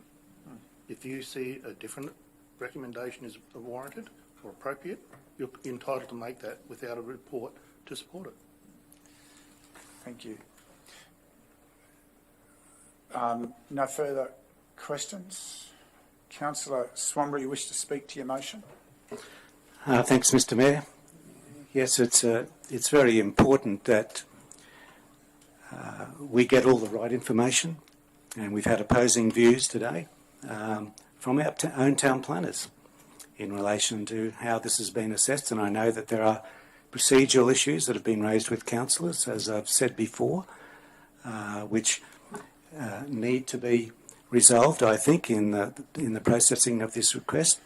It is a deemed refusal, so at the moment we are being asked to advise our solicitors which way we're going to go. Sure, we could make a decision today, but that decision then would flow through, and we would not know if the bushfire report was adequate or protected residents. We would not know whether the advice upon which we're making the report today is of sound ground, and so it would deny the submitters, I think, the opportunity, and the councillors the opportunity of make a properly informed decision, given the uncertainties and the time it's taken today to get clarifications. There is a lot of things that haven't been clarified or are still up in the air, and I'm concerned and think that if we need to put a time frame on it, I'm more than happy to amend my procedural motion.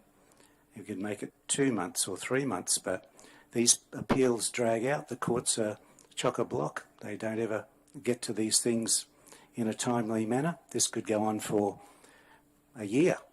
We've got experience of the one in Lays Road, for instance, how long that took to get to, you know, even the mediation stage.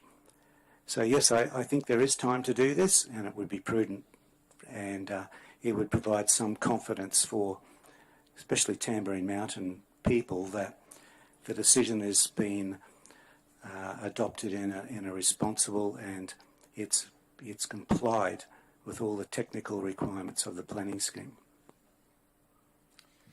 Anyone wishing to speak against procedural motion? Councillor Enright. Thank you, Mayor. I would like to speak against this. I have full confidence in the information that's been provided to us by our planning team, and as the manager mentioned, it's entirely up to us around this chamber to make a decision. Point of order. Can I just ask the gallery to please refrain from having conversation? It's an important part of council process. Thank you. Continue, councillor. Thank you, Mayor. I think there's a risk that by deferring this process to advise our direction to the courts, by deferring that, probably puts us at greater risk of not achieving a desirable outcome. So I cannot support this procedural motion. Thank you, councillor. Anyone else wishing to speak for the motion? Councillor McConnell. Yeah, I'll speak for the motion, Mr Mayor. I do believe that it needs a review. Looking at some of the documents we've looked at today, the differing views of the planners at certain stages. I think, considering the length that some of the other legal actions and deemed refusals are taking, I don't believe it's something that needs to be done. This needs to be approved or straight away. I think it's relevant to have a review on the development to ensure that we don't create another legacy issue on the mountain. Thank you. Anyone else wishing to speak against the motion? Mayor, not against, but I'd like Councillor Swanborough to consider putting a 2-month period on there, that this is not sitting there until Christmas time or something. So, councillor, you're proposing in the middle of an amendment to the procedural motion? Look, I did indicate that I'd be prepared to do that, and I am prepared. I would say probably 10 weeks might be a compromise. I think it'd probably take 10 weeks to get a consultant to come in and do this. Look, the number of... Sorry, councillor, just a matter of whether you're prepared to accept the amendment, not to continue. That's just... Well, let's just stay a little clear. I thought I was clear. being asked to whether I wanted to change my... Yes, so the answer is, do you wish to accept Councillor McGuinness's... Yeah, I'll accept it if that's what... So, Councillor McGuinness is proposing his wording. Councillor McGuinness, please propose your amendment wording for the procedural motion. Thank you. Yeah, that we be given a maximum of 2 months to come back and council to decide that. We'll put in the last meeting in September. So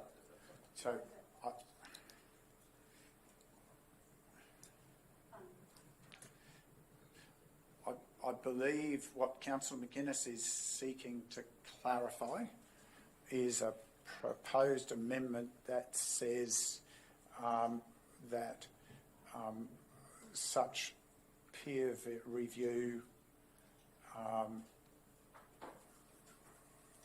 to be reported back within The second meeting in September. Whether or not that's possible, don't know, but that's the wording that the council is proposing. So I think it probably shows a challenge on understanding how the business of council operates, but nonetheless.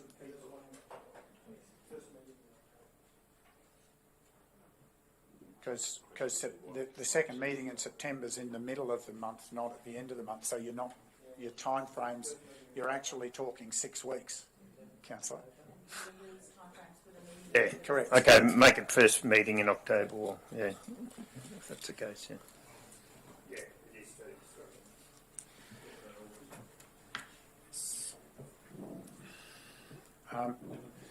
So we, technically, we now need to debate, we need to pause this and debate the amendment.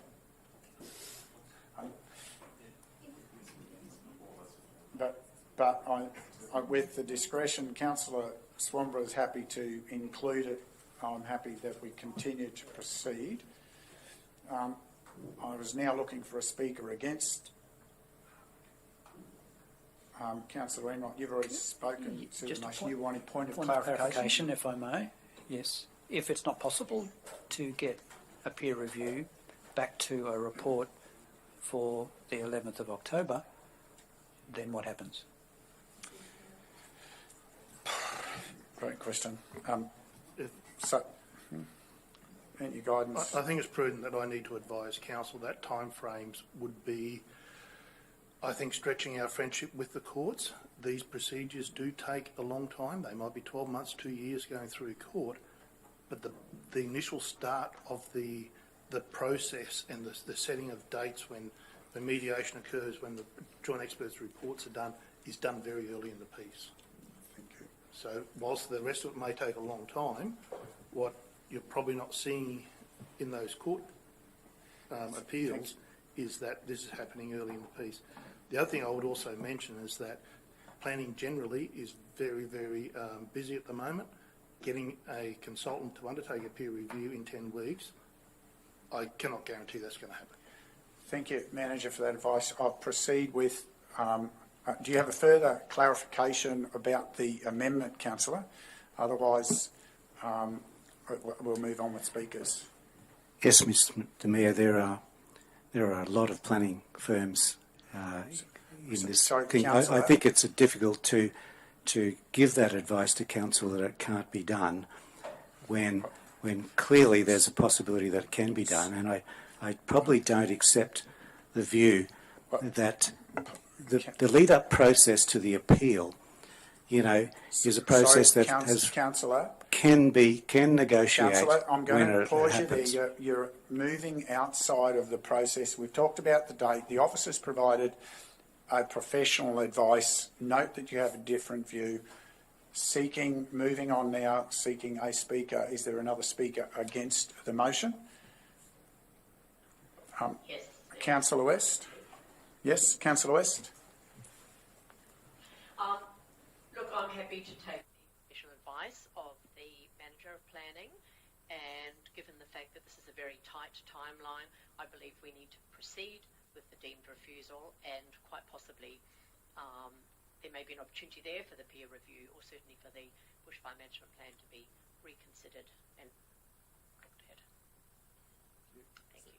Thank you, Councillor West. Is there another speaker for the motion? If not, I'll hand back. Councillor Swanborough, you wish to close on your procedural motion? Yes, Mr. Mayor. Look, it just makes good sense to go down this particular path. It makes good sense because we're dealing with an issue that has major consequences for Tamborine Mountain, and it's got major consequences even for the reputation of council when we have so many submitters opposed to a commercial or retail development in a residential zone.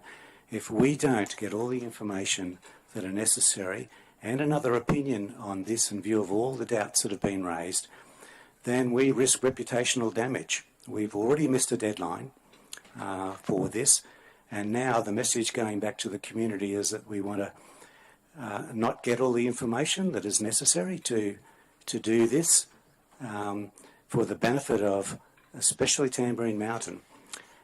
And so, yeah, I support the recommendation, and I think it's a sensible thing to do. So we put the motion. Are those in favour? Those against? Yes, I'm against. Okay, that is a hung vote. Sorry. Better do a division on that, please, Mr. So the division on that is divisions 1, 2 and 6 in favour, against Mayor Division 3 and 4. And my casting vote is against the procedural motion. We return to the original recommendation and the motion that sits open on the floor. I'm just going to make it one more time. It's really important for the gallery to respect the process of council and not have dialogue. Point of order. Point of order. I'm going to ask you once to be silent or leave. Ms. Hay, you know the rules for being in the gallery, and I do require that you. I have an obligation to ask you to respect them. I know you may not appreciate that, but please respect them. So we return to the original motion that was moved by Councillor McGuinness. We had advice from the manager that if there were pieces that we felt were material, we should identify the places in the either additional conditions or the variations to conditions to just ensure that we're not confusing what's major or minor. And we had some of those, as Councillor McGuinness called out. I'm just trying to summarise and get my head back around. There was something about timing, times of operation. Yeah, mine was in timing, Mayor. I think, I believe it shouldn't be. It should be hours of operation, but it should be 7 a.m. to 9 p.m. rather than an hour earlier each day. I thought Councillor Swanborough had. I'm trying to remember now what different things that he brought up too. That. So, Councillor, I thought the hours of operation are to 8 p.m. each day. There's two different things. Depends what you're talking about. Sorry. Well, the hours of operation go to 8, I believe. But the lodge is till 10. Yes, the reception. The reception is from 6 a.m. to 10 p.m. Yeah, but that's the reception that deals with people going into and out of cabins? I don't know. No, I believe that's entertainment within the lodge. Because it talks about no congregation Maybe some outside clarification after 8 o'clock. Yeah, So I'm just looking at the time the there. Condition, Yeah, so we can see the condition. May I? Can I just ask a point of clarification, please, Mr. Mayor? Yes, you may. Looking at the motion, it talks about an approval. If we don't approve it, do motions 1 and 2 then become null and void as well? If it gets voted down because we don't support it, what happens to points 1 and 2? We would have the opportunity to consider a new resolution that may include consideration of those pieces. Thank you. Sorry. Also, through your chair, I guess there was a question before about what the process should be for noting those changes, and I know Councillor Swanbo, foreshadowed a particular change. So that, I guess, ideally, that should be done by a procedural motion to identify what those changes are, rather than amending the resolution on hand, because it is the general manager's. So we have a motion with the first mover, and we can propose our additions. It's now our motion. That's right. So, right, it's now our motion, so we can propose additions within that, which can include amendments to the appendix. Okay?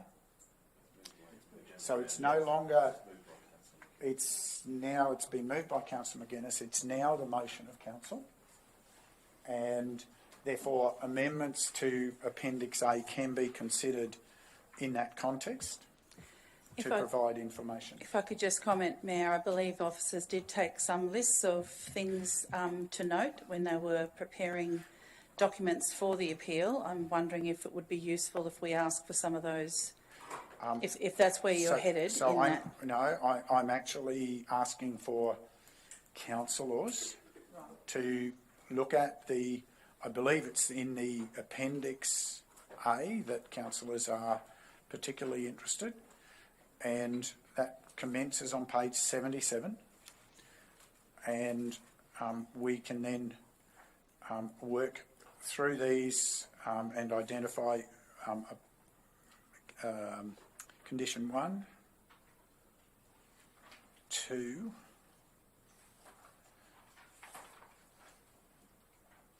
3, 4.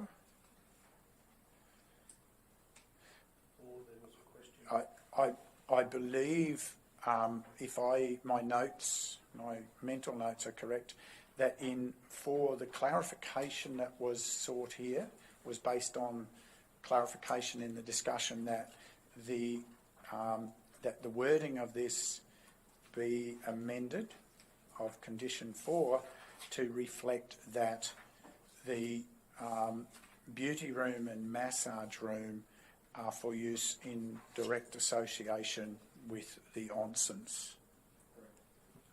That's correct, Mr Mayor. So I believe that's the wording. I'm not sure how you're capturing that. So if we capture that as in the condition, basically part of motion part 4 as a proposed amendment will be adjustments to Appendix A being clause 4 to amend the wording to reflect that statement. Normally, Mr Mayor, that would be a note on that. I'm comfortable that we could enter into negotiations and seek that clarification. Okay, if so that is the case. But I'm happy that we put it as a note in condition 4, but we put it as a note that's requested for. I think that was what I heard from the floor of the meeting. Yes. Thank The you. discussion was about linking a prerequisite, if you like, for using the beauty room and the massage room is that it be done in association with the use of the onsen facility. Yeah, I'm happy. Correction with an onsen. An onsen facility. You have to have hired Yes, the of onsen to an be able to onsen. do the beauty Yep. room. Okay. Stage 5. I think that got clarified. Condition 5. Condition 5, sorry. 6, 7, 8, 9, 10, 11, 12. There was some discussion here about the adequacy of screening. Is that? Mr Mayor, the applicant has offered in their response to landscape the colorbond fencing for 30 metres at the front of the car park. I think we should accept that offer.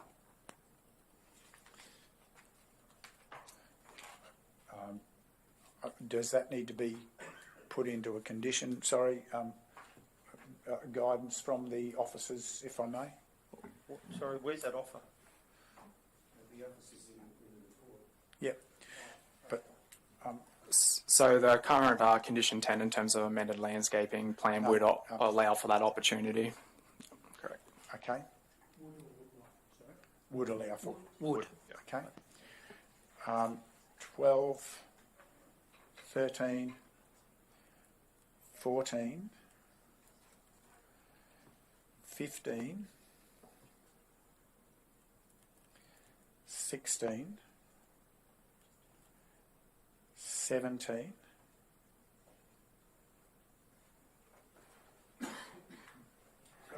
We just go back to 16. That's correct. That's, yes. Yep. That comes up further down.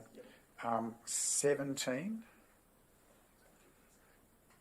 I think it addresses that. discussion Yeah, that I'm you had happy with before. that, Mr Mayor. 18, 19, 20,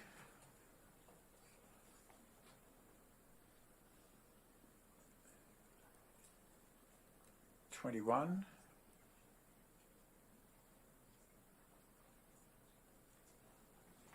22, 23, 24,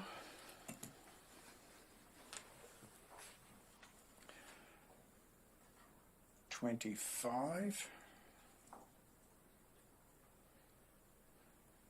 26, 27, 28, 29. May I ask a question just regarding the timing of the noise emission levels? Do we have the ability to adjust those in line with operating hours? To clarify, you're referring to in the table within condition 29, table 1, where it refers to time period. Daytime 7 to 10, you're proposing that change to be in line with the operating hours, which were depending on which. So that would be a decision of council. However, that condition is very much a standard minimum requirement, and the operating hours would be above and beyond those requirements in terms of restricting those hours. So this condition itself wouldn't permit them to exceed their or otherwise conditioned operating hours. So it's more for a compliance mechanism for noise impacts for the ongoing use. Yes. So just to clarify, it wouldn't be able to be amended in those timeframes. I think the message was you can amend it, but it's used for compliance reference for noise as opposed to managing hours of operation. The timeframes there come out of environmental considerations. So, in reality, the operation of this development would be 24/7. There's people staying there the whole time. So we want to make sure that the standard noise limits apply for the 24 hours. It's irrespective of when they're operating. So sometimes they're operating hours, not in this case, but in other cases, the operating hours might go to after 10 p.m. at night. Then automatically those lesser requirements, lesser noise emission levels would kick in. Yeah. So, yep, that's right. Okay. 30, 31. Yes, in relation to 31, I'd like to propose that there be two time periods, one for the summer months and one for the winter months, and that the summer one be the same as in the first paragraph, open till 8 p.m, but all other times that the closing time be 6 p.m.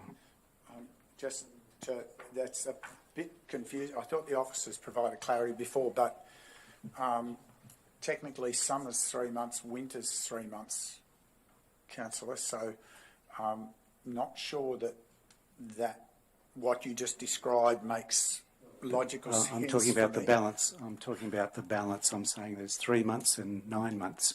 So for 9 months of the year, it's closed at 6 o'clock, and for 3 months, it's open till 8 p.m. But I don't think I could support that. That's not my experience of times.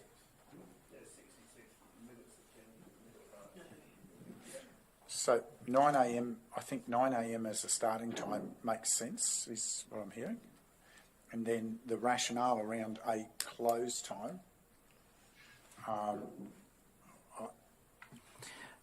Mr. Mayor, this is a very big concern for the submitters. If you had a commercial premises in town, in a shop in a business district, you would generally close that shop like normal business in a retail store. This is in a residential zone, and you're permitting extended operating hours, which in a residential area is going to affect their amenity. So I think even 6 p.m. is an hour longer than 9 to 5 for a commercial operation, and so I think to extend it, to 8 is really stretching your friendship with the locals, especially in a residential area.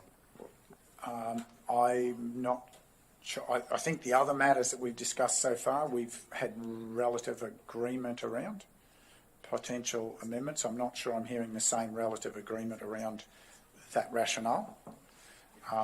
And certainly on two fronts, from my point of view, 9 months and 3 months just doesn't make sense from my experience of what happens with the hours of sunlight and the opportunities on when I visit. I only say that, Mr. Mayor, because I believe in the report it says the applicant has asked for that time because in the summer months the sun sets at a certain time, and so that's why I Thank you, make the Councillor. suggestion. I didn't hear the point of order when you interrupted me, but I'll let you interrupt nonetheless.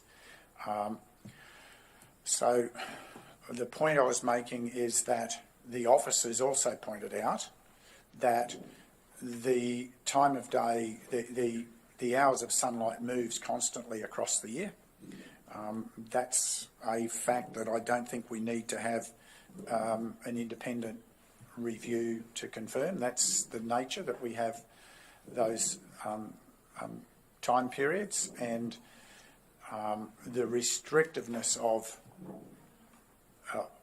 even if you were arguing a 50-50 split, it could make sense, but a 75-25 split doesn't seem to resonate with respecting the balance of what the intent is.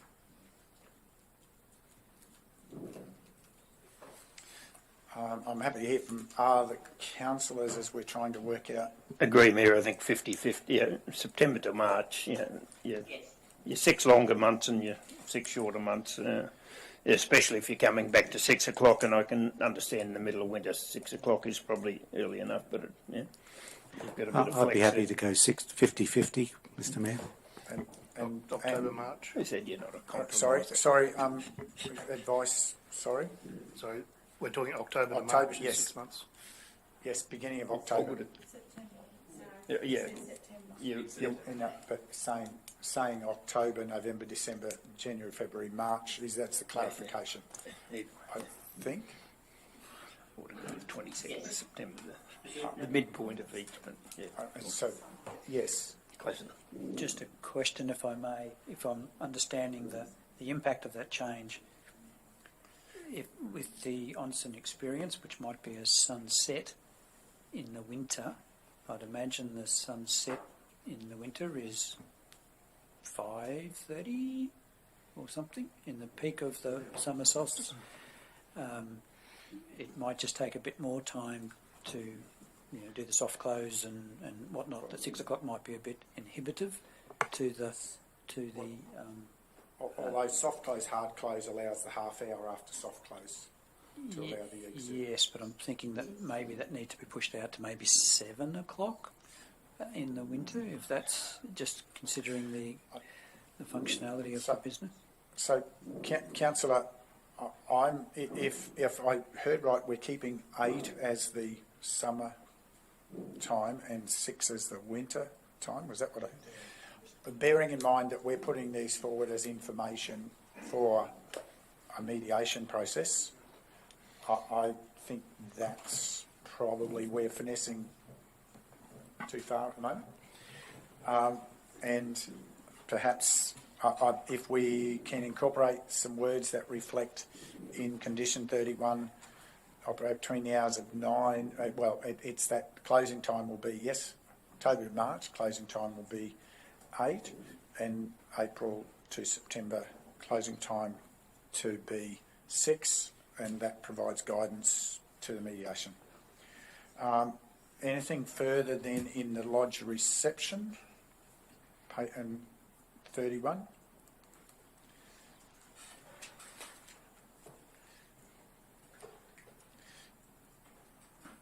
Mayor, I'm thinking is 10 o'clock a little late, even for the summer? Do we put it, was there a bit of a consensus for 9 or 9:30? Are you talking about the statement lodge reception building must The lodge. cease? Yes. Yeah, I'd raised that earlier, Yes. Mayor. I would think.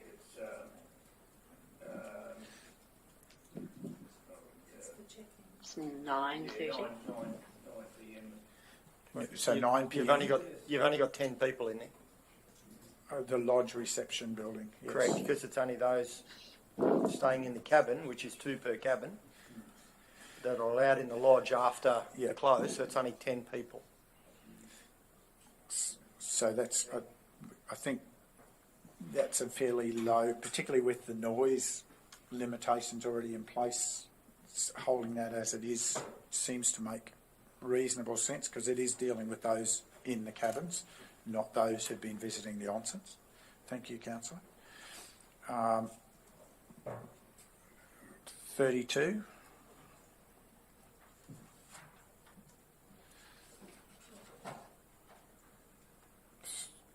33.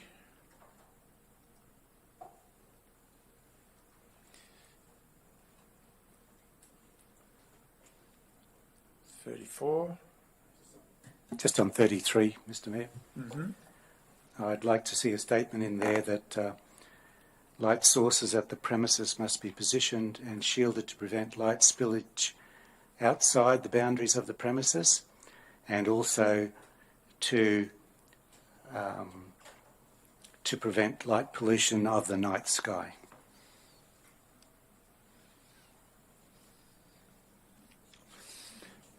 I think that was discussed. I'm happy that we had that clarification. I think that was in the intent of what we had previously understood, so happy that we proposed that as an additional. So I think it's an addition to sentence 1 in clause 33 that follows on after of the premises. And Councillor Swanborough, the words were and pollution of the night sky. Yeah, it will not interfere with the, won't have any polluting effect of the night sky. And pollution of the night sky was what I said, yeah.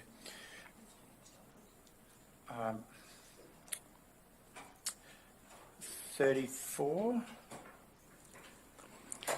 Mr Mayor, I'd like to propose an amendment or more guidance in relation to this.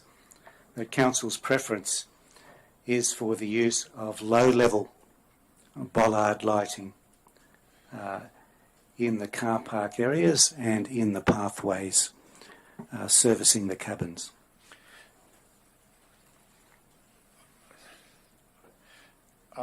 Councillor, I actually believe that's what's spelled out in those Australian standards, and particularly in 4282, from my recollection. That the nature of the options that deal with that. So happy if you're proposing, point that as a note, but I actually think you'll find if you actually read the standard it's a bit redundant, but happy to. I did try and seek clarification on that, and we didn't seem to have an answer early on today.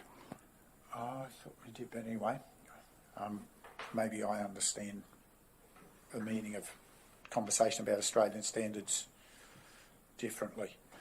Okay.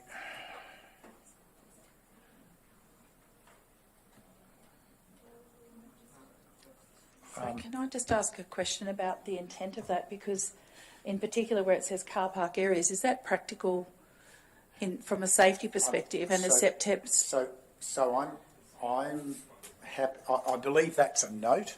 It's only a preference. That's a note, and Australian standards will always prevail. There are many forms of lighting that can actually be in ground that meet the requirement. So I don't think it's a high risk issue from my involvement with lighting elsewhere. Would it be agreeable then to add your last comment there that the Australian standards prevail? Well, that's already in the condition. It's already in the condition. I don't believe. Bearing in mind, this is all going through as advisory to an appeal process.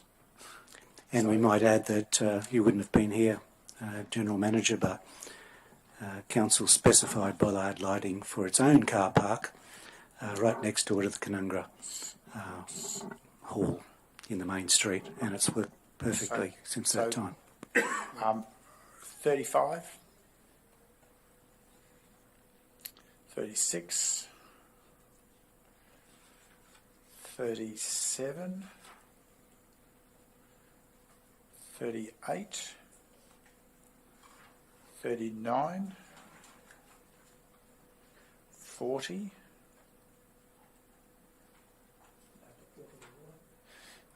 note the amendment to point B to replace portable with potable water.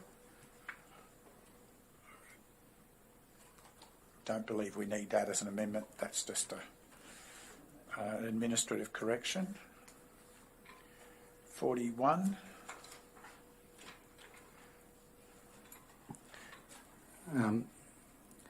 Mr Mayor, with 40 fire lighting water supply, should it be a condition that these tanks remain full at all times for firefighting?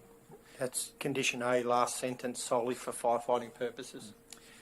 And it is. But because they're joined up, you just wonder whether just when you need them, they're going to be full. Well, Councillor, if you understand fire tanks, they're not connected to supplement potable water. Flow can't go that way, and there's a requirement, there's a legislative requirement where they're designated for that purpose, that they're maintained full, except for when they're being directly used.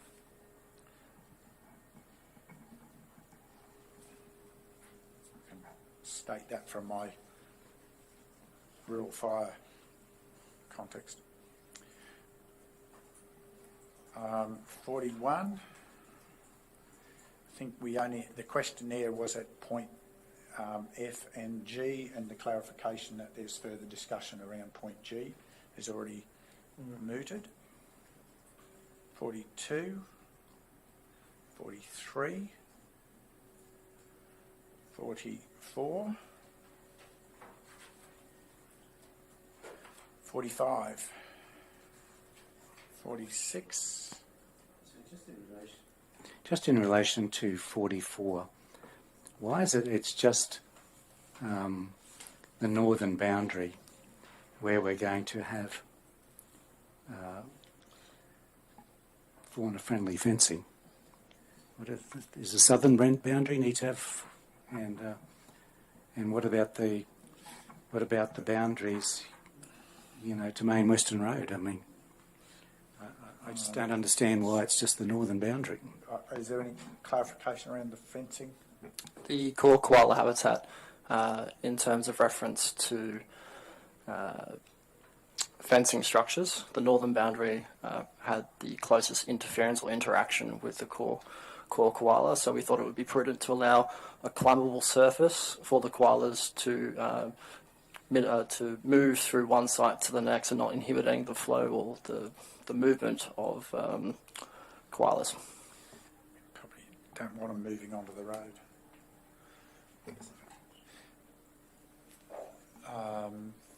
45,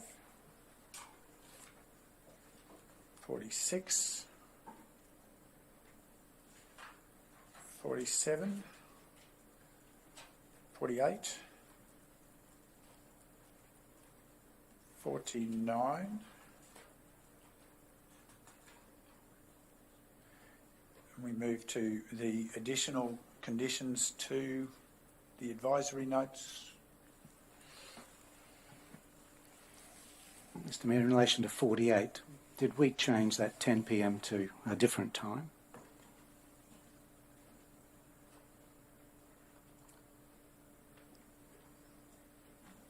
No, not for the receiving of guests. The lodge, the operation of the lodge?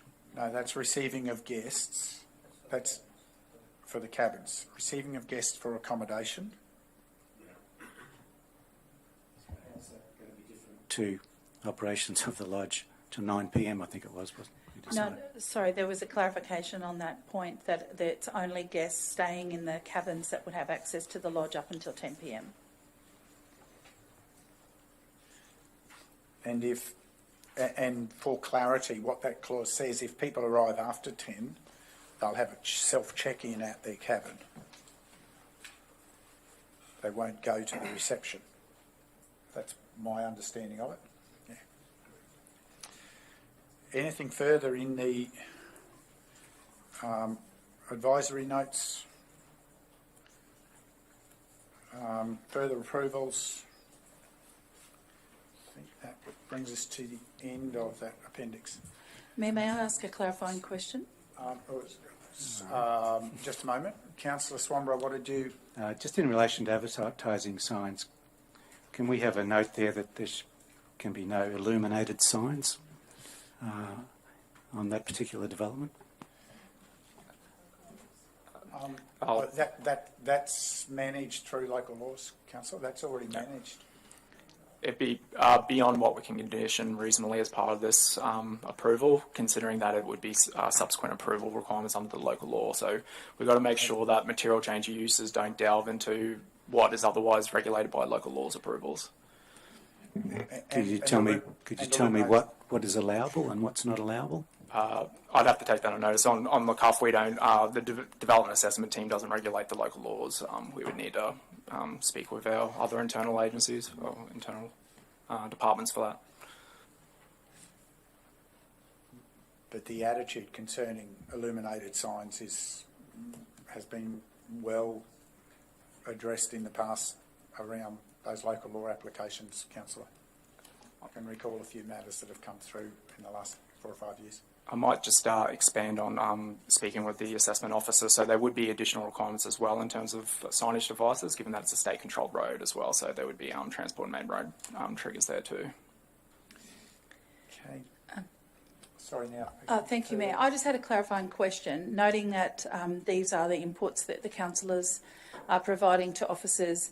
However, they relate to the conditions that the officers have outlined in Appendix A, and in a recent approval for a wedding facility, requests for changes to the officers' conditions as listed in Appendix A were dealt with as a amendment and were then put as an amended motion. So my point of clarification is the intention that this be a point 4 that clarifies these are the councillors' That's what I explained notes. before. I just wanted to double check that. That's what I explained before. This will be a point 4, which will just contain these, particularly in the circumstance where this is providing advice. Yes, thank you. To inform elsewhere. That's my understanding. That's why we're doing this in between the process.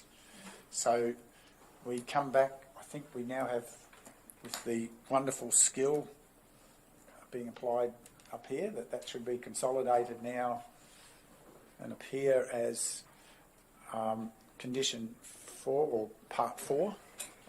Part 4 deals with all of these.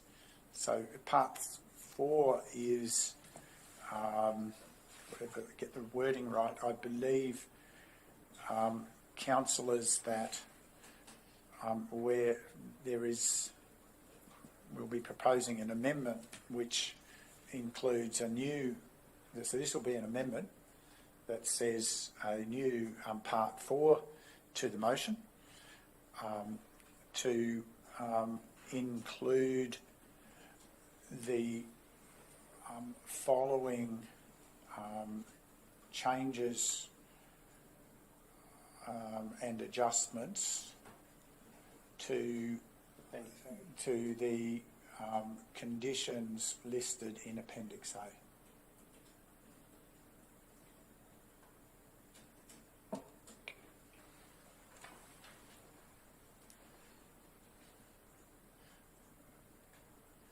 probably got to have 4 is it council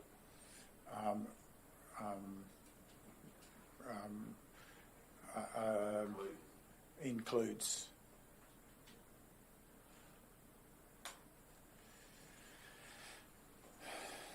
Okay. Seek a mover of that amendment. It is an amendment because we already had a motion, so it is an amendment. Councillor Enright. Any further clarity around those pieces we've rattled through?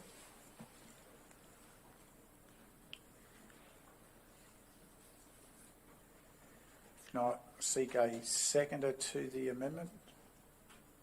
Councillor McGuinness.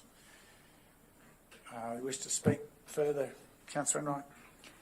Just briefly, Mayor, I think this has been a good process to achieve a direction to the court that may lead to a preferred outcome for this development. Thank you, Councillor. Anyone wishing to speak against the amendment? If not, anyone else wishing to seek leave to speak additionally? Councillor McGuinness. Mayor, I will. I think, and to reiterate what Councillor Enright said, but I think it's added to the recommendation here in virtually every case, and we've fine-tuned it in a lot of ways, and I think it's taken some of the concerns of the submitters. Probably not every concern, but it's helped the resolution. Thank you, Councillor. Anyone else seeking leave to speak? If not, we put the motion. Councillor, sorry, did you wish to close? No, sorry, then we put the amendment. Those in favour of the amendment? Councillor West? Yes, I am in favour. Thank you. Then that is unanimous. Now, the amendment now combines to the original motion, and I come back to the original mover and ask, are you still comfortable to move in the context with the amendment? Yes, I am. Thank you. Any further clarifications now, councillors, to this?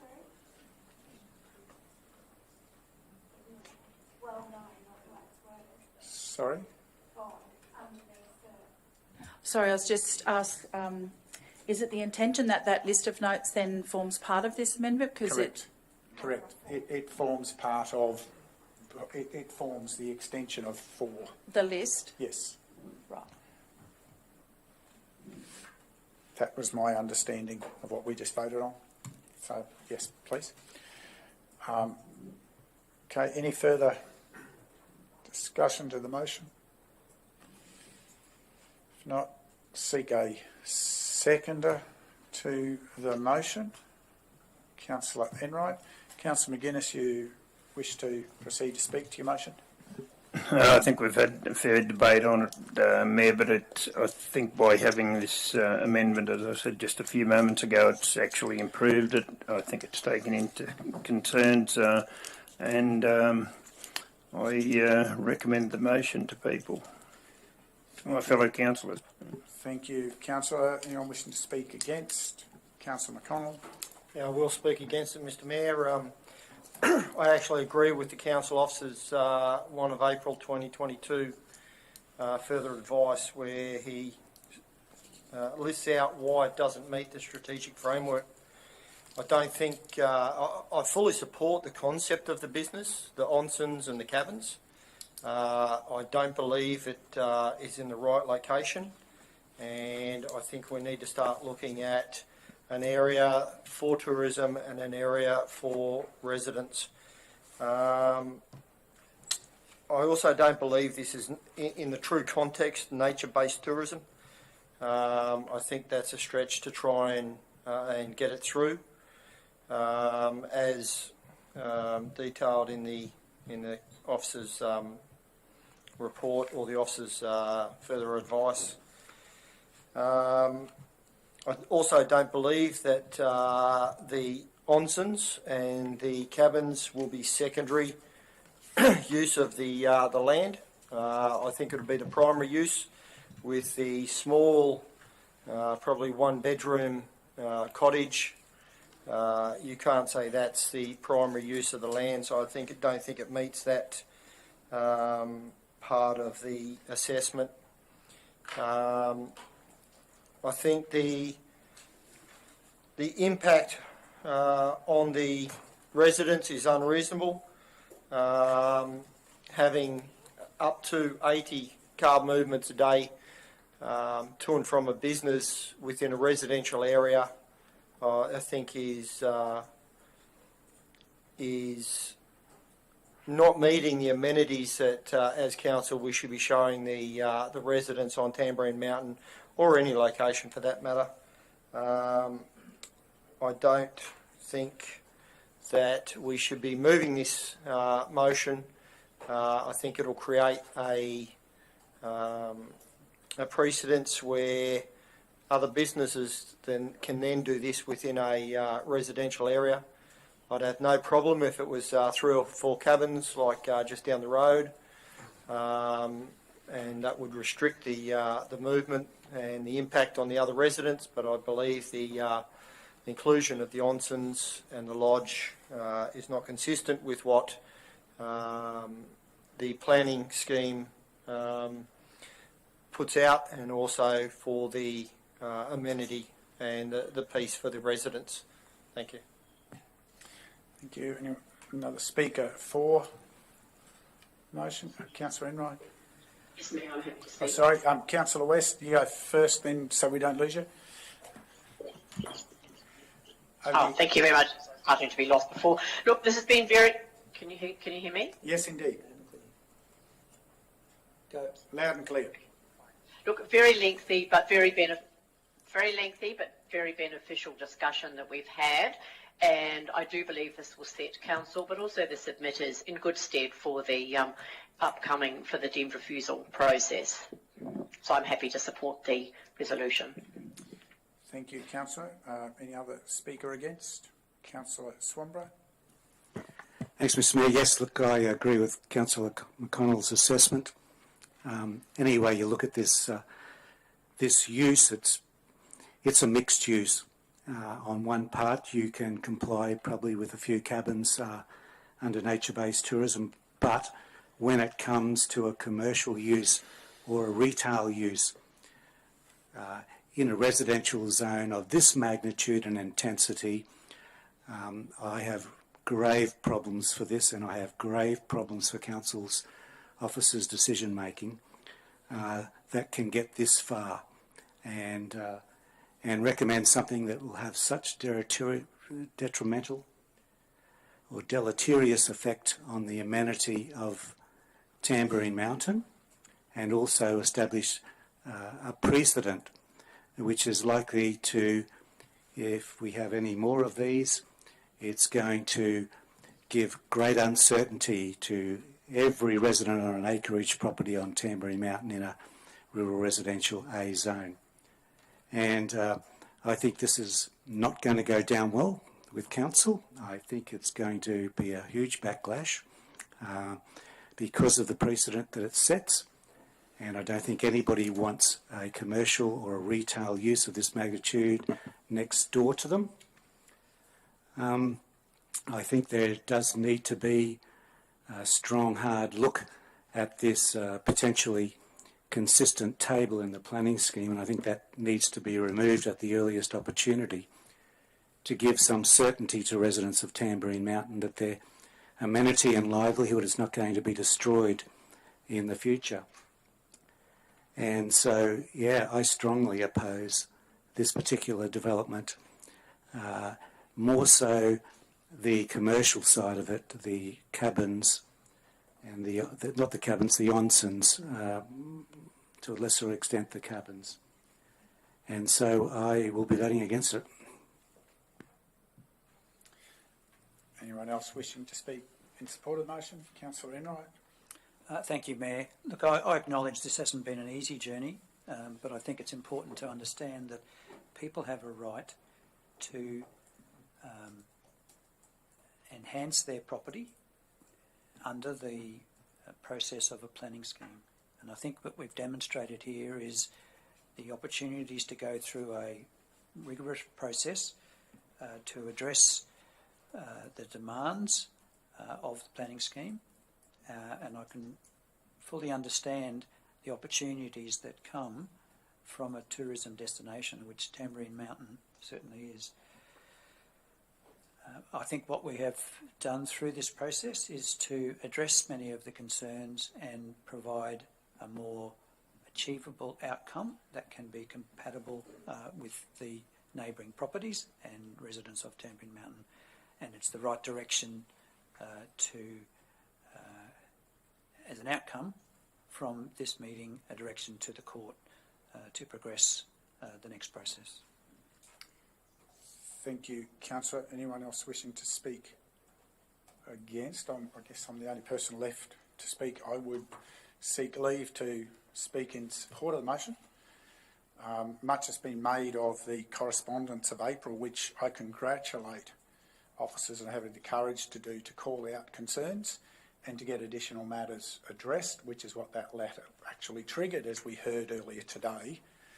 And it was a correspondence at a point in time, which led to further refinement and improvement to bring us to the point of the discussion. We are in the situation where we are dealing with an appeal situation and trying to form a position. I believe I support this motion because it provides clarity around the constraints and expectations that we believe do get the balance to protect those concerns and balances within a community. I would absolutely congratulate and commend, in speaking for the motion, thank officers for the diligence and depth of their consideration of this matter, which is complex, does have a lot of angst around it, but as we've heard today, if we're listening objectively, there's very solid information, solid research being put into it, good engineering resources put into some of those issues of concern, and further development approvals required around plumbing, etc., should this progress through the court process down that path. So I support the motion. You wish to close, Councillor McGuinness? Yes, Mayor.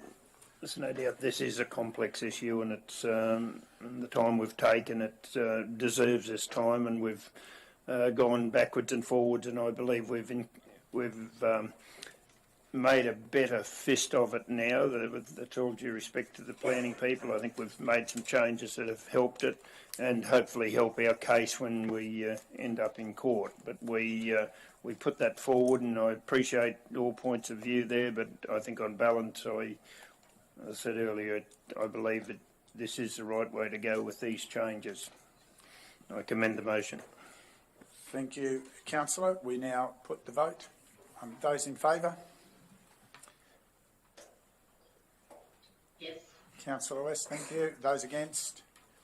I'll declare a division. Those in favour, Mayor, Division 3, 4, 6. Those against, Division 1 and 2. Thank you, councillors. These are never easy matters. We've worked our way through consideration as best we can. Thank you, officers. Very comprehensive background. I know there's a lot on your plates. Thank you for patience in the gallery. We will adjourn now, councillors, for lunch. And just let me get my clock back up. We will return at 2:30 to continue the meeting. Thank you, councillors.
Thank you.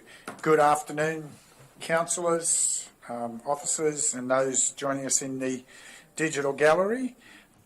We now continue on with item 10.3 of our agenda, page 132 for those following along, and we turn to the GMS Environmental Sustainability. Please to introduce. Thank you, Mayor, councillors, executive, staff and those listening in online.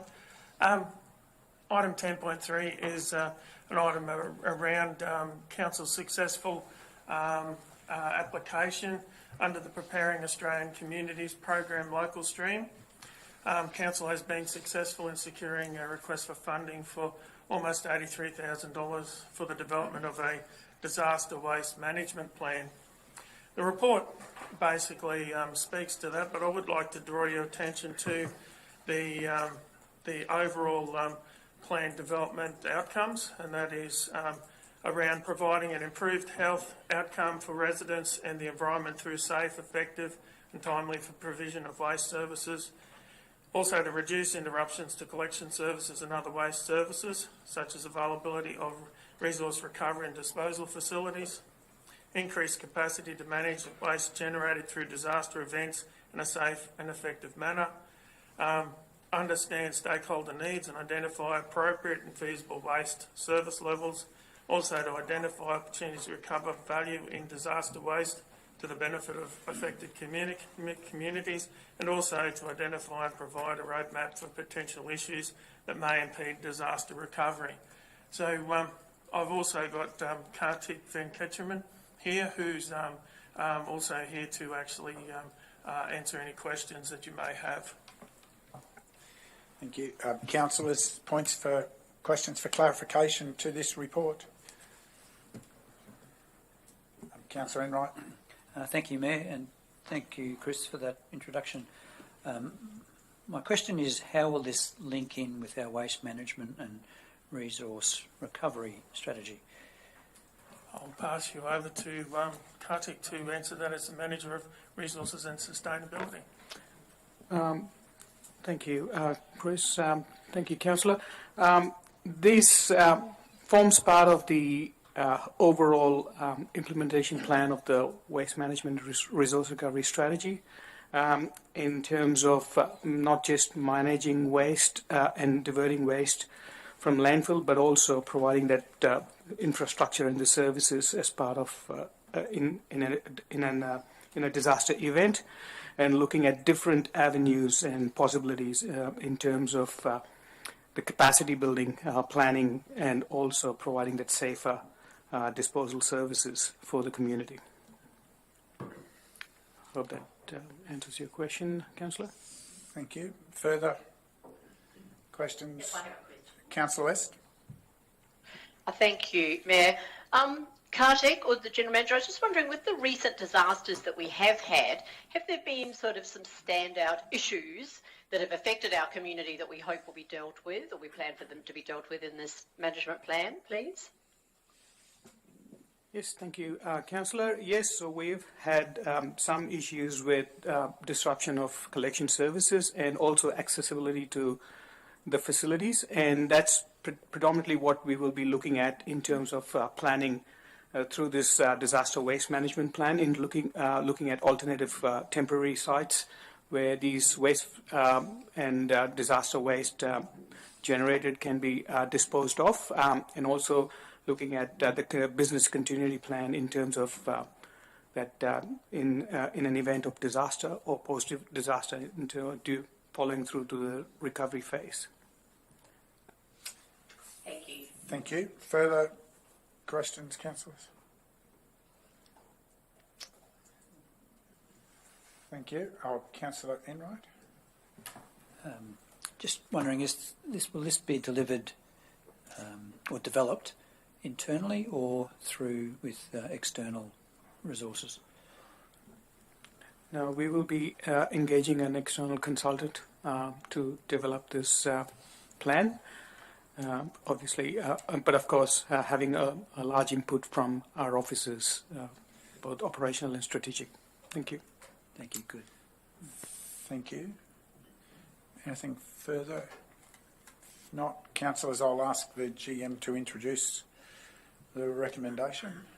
Thank you, Mayor. The recommendation is that Council acknowledge the successful funding of $82,965 for the development of a disaster waste management plan project through the Preparing Australian Communities local stream administered by the Department of Industry, Science, Energy and Resources, National Recovery and Resilience Agency.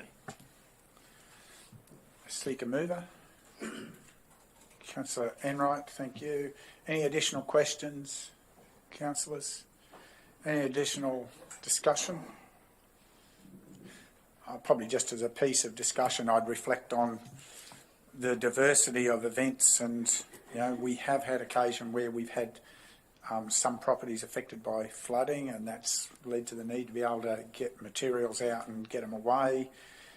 We end up with difficulties with roads cut and getting access in places. I still have mental scars from the challenges after bushfire events and some of the mixed and contaminated debris, and not having thoughtful solutions for that. These are all examples that this program gives us a chance to put a better roadmap around for the confidence of the community, but also for us to understand the impact and the management of that through our resources, because we've got a very big footprint as a region, and one central solution is sometimes too far away, and needing to have those staged opportunities is really important. So well done on seeing the opportunity in this funding and capturing that to add value for our community. Would be just a comment. Any other discussion, councillors? If not, I'll seek a seconder. Councillor McConnell. Councillor Enright, you wish to speak? Thank you, Mayor. It's really pleasing to see that the federal government, the Australian government, is providing funding toward improving the resilience of our communities against natural disaster. As you've mentioned, there's certainly been, we've had our share of natural disasters, and the collection of and disposal of waste in that time is always a challenge. So I'm pleased to see that this will be developing a roadmap, as it is, to enable us to perhaps understand the challenges and deal with this better into the future. Thank you. Councillor, anyone wishing to speak against? Anyone seeking leave to speak additionally? If not, we put the motion. Those in favour? That's carried unanimously. Thank you, councillors. We move to item 10.4, page 170 of your agendas. Thank you for your assistance. That item, GM, we're back in your hands. Thank you, Mayor. Item 10.4 deals with recent advice from the Department of Infrastructure, Transport and Regional Development and Communications regarding Council's nomination for the Local Roads and Community Infrastructure Program Phase 3. The report outlines that we were, the project put forward being Versdale Scrub Road Upgrade Project Chainage 0 to 1600 has been approved under the funding with an allocation of $2,178,106. Happy to take any questions. Thank you, GM. Councillors, over to you. Questions? There's a fair bit of detail and background there. Councillor McConnell? Yeah, if you just, it's great that we've got this, and I appreciate the Australian government. Could you just give us a rundown on what we're looking at doing for that project? So thank you for the question. Within this project, it will basically we'll be rebuilding the road to the current standard for a road of that class. From memory, it's around an 8 to 9 metre seal, with improved property accesses, as well as certainly looking at drainage in that area as well. There are some constraints with regard to how we manage the flow of water in that area, and there will certainly be some need for on-site discussions with some of the property owners around that aspect. It certainly is the first stage of a number of stages of reconstruction on that road, and it's very good to see that we can get external funding to bring forward some of these longer term projects that are certainly on our list of road projects that need to be sorted through. And as the project design has commenced, we'll certainly have more detail on any specifics that may be of particular note that need to be discussed further. Thank you. Can you just confirm that the length that's going from chainage 0 to 1600, is that from the Mount Lindsay intersection down to, all the way to Fields Road? From memory, I think Fields Road is around that chainage. Given, and look, that is the current scope of the project, but as you may be aware, we are seeing some interesting pricing in some components within our construction. Given that this is the first stage of a number of stages, the scope may have to be pulled back as far as the length of road able to be constructed under the dollars actually allocated. It certainly was the view of officers when this was first put together that we'd attempt to get almost to the intersection. The issue with actually building right up exactly to the intersection is that you have widening and other aspects you have to take into account for the intersection itself. So that would be a reasonable arbitrary point to indicate as where we would stop, but it could be several hundred metres prior to Fields Road. Thank you. You made a comment about not only upgrade of the road, but access and egress to adjoining properties. Yes, I note we've discussed before about some of the issues that some of the residents have. So will we be identifying those that need work, or will it be a generic? So I can answer that broadly. I can't answer the specifics of each entrance, but generally speaking, when we rebuild or council is involved with rebuilding a street or a road, generally speaking, there's a need to address the way in which the entrances to private property join to the road. So it's not uncommon that the majority, if not all, accesses to the newly built road need some level of work. Depending on the nature of the connection that's required will certainly influence the amount of work that's required on each entrance. And normally that is undertaken as part of the discussions. If it's a major change, the discussions will occur at design stage. If it's only a minor or a connecting, it will be discussed as part of the construction phase with the resident or property owner involved. Okay, thank you. Thank you, Councillor. Any further questions? Okay. If not, ask you to introduce the recommendation, GM. Thank you, Mayor. The recommendation is that Council acknowledge formal notification from the Australian Government in response to Council's application under Local Roads and Community Infrastructure Program Phase 3 with Council's nominated project, Burstdale Scrub Road Upgrade Project, in brackets chainage 0 to 1600, approved for funding with an allocation of $2,178,106. Seeker mover, Councillor McConnell. Any further questions? Any additional discussion? Councillor McInnes? Yes, it's good, Mayor, that some sceptics didn't think this was going to last, this funding from other forms of government. I don't know what gets through some people's minds, but while it's slowed down, we're very appreciative of it still coming, and would always like more, but it is good to have it and help those people in that particular area, and there's plenty of other areas that can be helped too.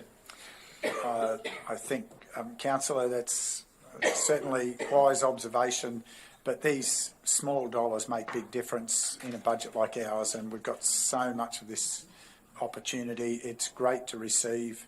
We'll be thankful for it and trust that the wisdom of continuing to support local government as the direct face of delivery in communities remains a focus for the federal government to be mindful of. And state, well, we always remind state, but I think sometimes the federal government's a bit further away, and we've enjoyed great support over recent years, and long may that linger. We'll cope with being called sceptics. Okay. Another comment, we seek a seconder. Councillor Enright, Councillor McConnell, you wish to speak? Yeah, thank you, Mr. Mayor. I'd like to thank the federal government for the funding, which definitely helps smaller councils like us, bounding on larger councils with larger budgets. But that section of road is actually part of a through road that people use into Logan, so it'll greatly be appreciated by the residents of Glen Eagle and Verisdale Scrub and all those that use that area. Thank you, Councillor. Anyone wishing to speak against? Anyone wishing to speak additionally? If not, we'll put the motion. Those in favour? Thank you. That's carried unanimously. Thank you, Councillor. We move to item 10.5 and we turn to the GM Council Sustainability to introduce this item on page 176 of today's agenda. Thank you, Mr. Mayor. I think prior to... I was just about to point to start to that. I was going to ask, let the GM, I think, call out. Okay. But just to clarify, Councillor McGuinness is one of the motions that we're proposing, as will come up in the discussion. Councillor McGuinness is Council's representative involved with the Darling Downs Moreton Rabbit Board. That doesn't constitute a basis for a conflict of interest because he is nominated on behalf of Council, so it doesn't create a problem for Councillor McGuinness, for anyone who may have wondered. Over to you, GM. Thank you, Councillor. Yes, thank you, Mr. Mayor. And that intro is hit the nail on the head in terms of what this report's about. As previously included in the agenda item, the LJQ, Local Government Association of Queensland's annual conference is scheduled to be held in Cairns from 17th to 19th of October this year. Council's resolved to send delegates as well as the observers to that meeting. One of the next processes was considering some motions that are close to the Council's heart in terms of issues that could be tabled at the annual conference. The purpose of tabling the motions is that it will enable, or it does assist the LJQ policy exec set their plan out, as well as the advocacy in terms of what are some of the big issues that are impacting councils and communities that they can advocate for to the other levels of government. The information that's included in the report today identifies 4 draft resolutions that have come about through the consultation with the elected members and staff, and I can go through them unless otherwise we can read the summary when it comes to, or happy to field any questions. Councillors, any questions to the matters? There's 4 proposed motions there that have been contemplated from prior observations and issues that we've been considering. Any questions to those items? Councillor McConnell? Yeah, the number 2, the classifying fire trails and fire breaks as public assets. If I could just ask the GM, asset and environmental sustainability. At the moment, I take it it's currently not registered as an asset? I'm happy to take this question, even though my colleague, GM Customer and Regional Prosperity, may want to chime in at some point. Okay, thank you. So they are actually particularly mentioned as not being eligible. If you look at the guidelines for essential public assets, I think it's very prudent that Council put forward this motion to actually ensure that they are included, because they do form an important role in not only fire control in an event, but also fire prevention and access to areas that generally may have a fuel load that could be of concern. So I think, yes, it is certainly something that is particularly excluded from the definition within what is restoration of essential public assets. You don't have on the top of your head how long or the kilometres in now I will refer to my... No. I don't have at the top of my so head. Substantial. Do we have a... I can find out. No, that's okay. Does it have what it's costing us to repair them after these disasters? Do we have a ballpark figure? I believe there's a secondary report around that, because we did explore, since the events that have transpired, we did explore around whether they were actually covered under our insurance as well. At the end of the day, no, and they needed to be maintained. I believe there's a report coming to council at some point in time to give you a deeper understanding around what the status of those were and what some of the planned works are and how that may or may not impact the budget. So I can probably provide a little bit more advice to that. That we certainly put some preliminary numbers around, given the terrain that some of these trails and tracks are in, where landslips are actually involved. We've certainly had geotech engineers provide some fairly hefty looking numbers that equate into the millions at this point in time. So yes, there are some quite considerable costs potentially in actually trying to reinstate these trails. Yes, thank you. And I think further anomaly around the coverage of these as a public asset is the fact that in the guidelines that Chris referred to, it specifically makes reference to levies, which mitigate that side of things. So you think that there'd be some sort of natural simile that these mitigate the risk of those. So. Can I just ask a further question? In light of that discussion, are we sure, and I know there may be further supplementary information we'll put forward with this, but is it sufficient to nominate them as public assets, or do we want to get them identified as essential public assets and put that into this motion, given our conversation and challenge is always that some public assets don't qualify? Yeah, I believe that should be the case for Samir, because public assets like car parks aren't necessarily covered in under the the RFA, and the guidelines specifically say essential public assets. Thank you. Further questions, councillors? Yes, Mayor, I have a question. Yes. Councillor West? The Darling Downs the rep-proof fence. I just wondered, Chris, have council had to fund repairs to the fence after the disasters that we've had recently, and especially perhaps the fire situation and the rain events? Is it? I'll just seek guidance whether you prefer the board, the representative on the board. I think the representative of the board. Thank you, Councillor McGuinness. I concur. Glad you're with us. I could say I funded it myself, but it is Councillor West. It is insured, and we no doubt our insurance is going to go up because there was some 26 kilometres that was burnt out, and I think it's worth about best part of $10,000 a kilometre these days for ordinary fencing. So this is probably even higher than that.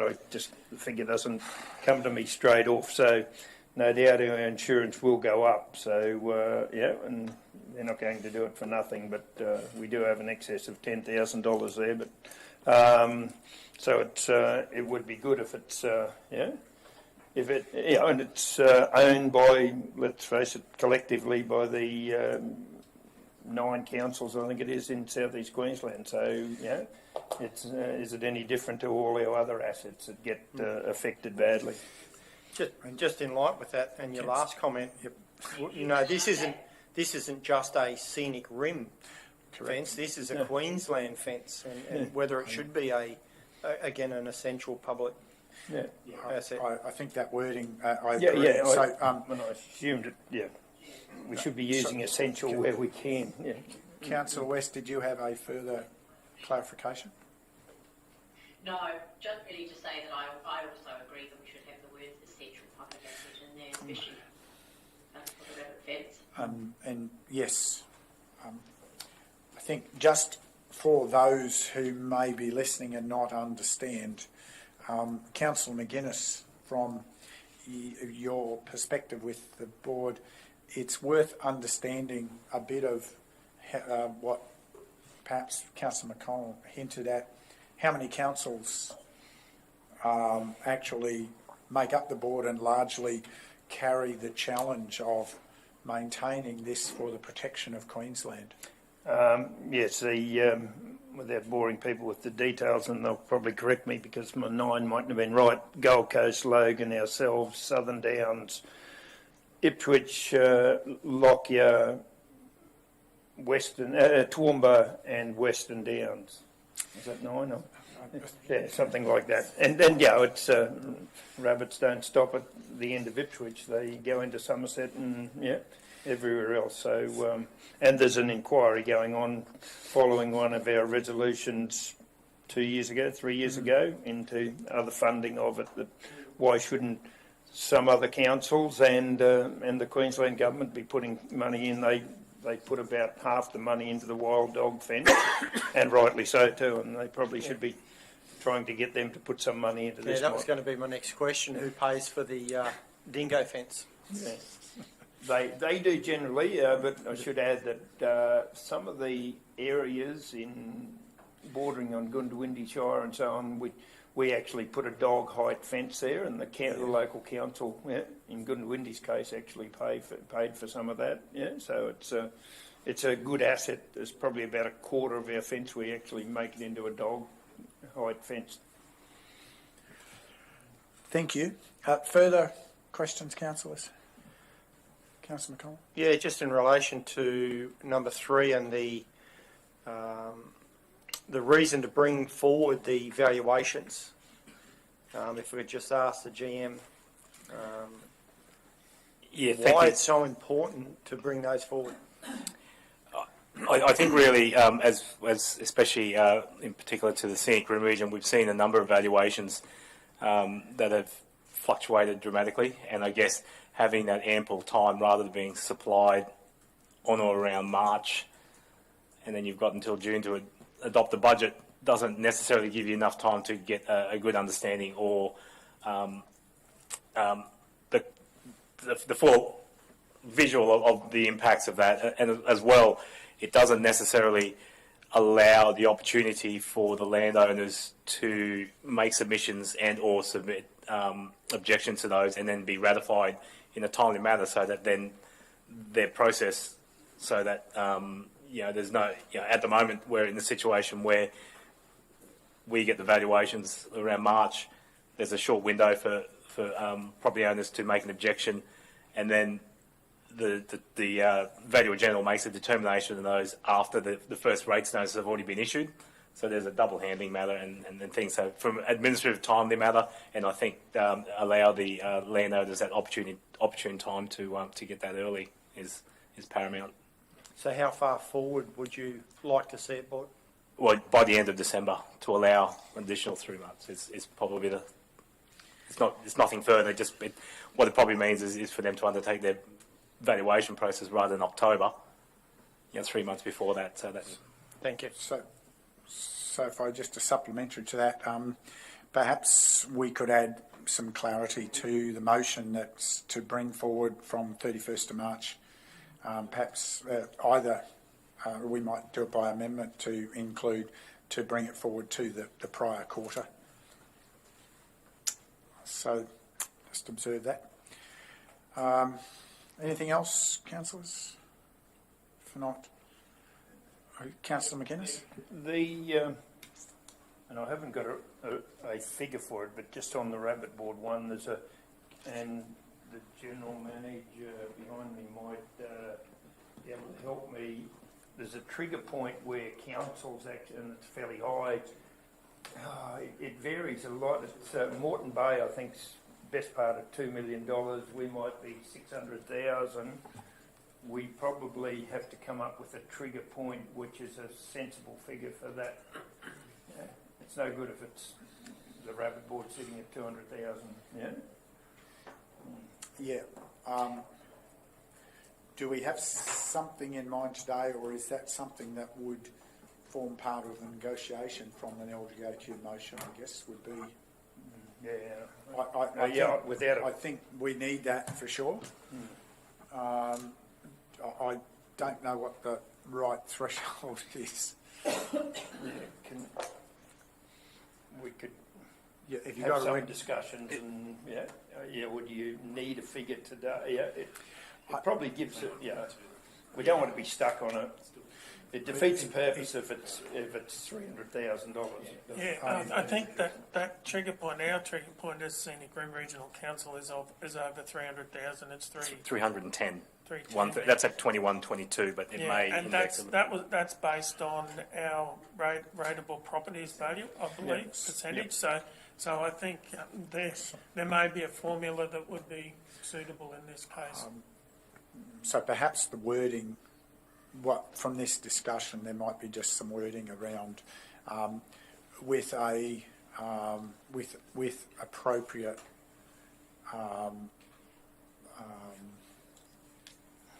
trigger threshold.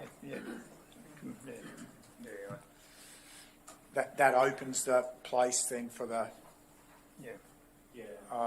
dialogue to occur with the state.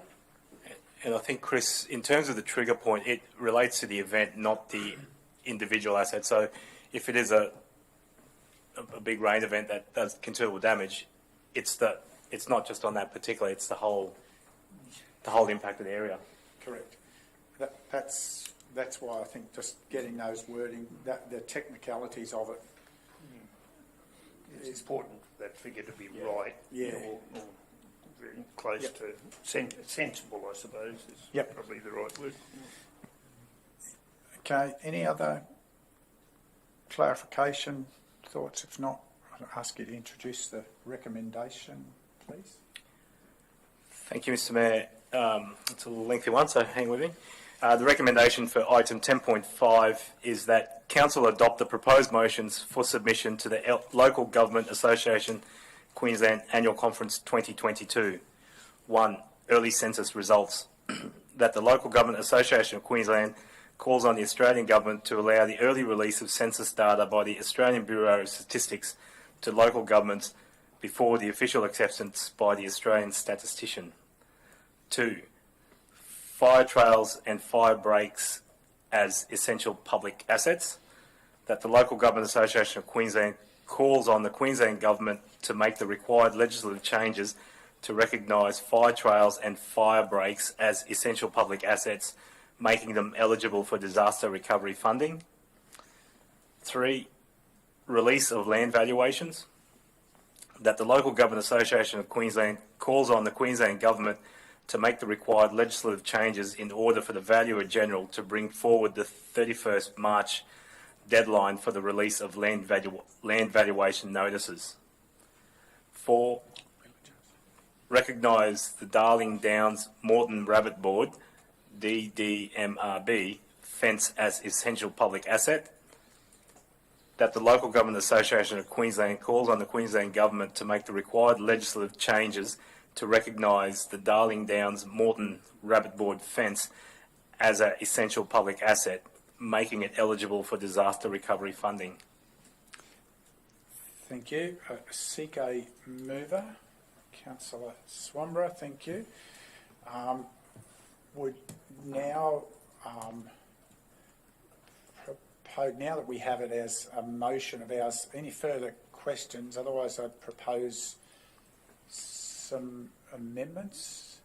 I do have one on the rabbit-proof fence for the councillor McInnes. Are we required by law to maintain that, or is that just something that we do as part of the board? I would have thought we operate a bit like local government operate under the state government, and there's a biosecurity person sits on the board as an advisor. So I think we have, and we have to put a report in not only to councils but the state government on a regular basis. So yeah, tell you what, yeah, I haven't seen the piece of legislation that insists that we do, but I'd be surprised if it's not there somewhere. Well, I think legislatively they give us the authority to pay a precept. So I imagine it is in the legislation. That's correct. There is a framework that requires it, and that's been, as you know, the subject of some prior motions to say this should be a state financial allegation, or if you're going to make local governments fund this, then it's everybody benefits from this. We just happen to be the front line. That's just my thought about whether the motion goes far enough. There are many previous motions. We're just trying to deal with a specific piece at the moment, and there is that inquiry going on. We be patient. Okay. Which is nearing completion. It'll get back to the minister's desk. How long it takes from there is another matter. But yeah. Okay, thank you. It is getting towards the end of the inquiry.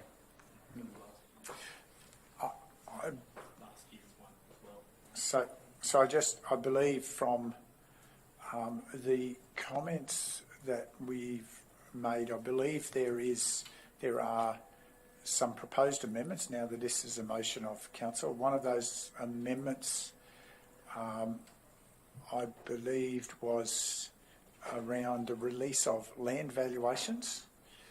An amendment for part 3 of the motion to continue on after the release of land valuation notices to bring the deadline for release forward to no later than end of December.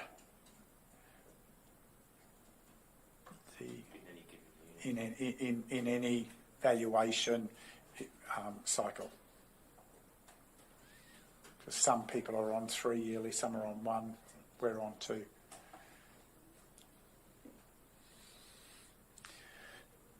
And I believe... To bring forward doesn't read right. To bring forward the 31st March deadline, and then to bring the deadline again. Yes, that's why I just wanted, it's a bit hard to read over the page. Bring forward the 31st of March. I think insert what we've just done into after the 31st of March. Yes. So just what you've underlined, put it after the 31st of March. So bring forward the, it's actually bring forward the deadline for the release of land valuation notices to be, take out 31 March. And the deadline for the release of land valuation notices to be brought forward to no later than the end of December in any valuation cycle.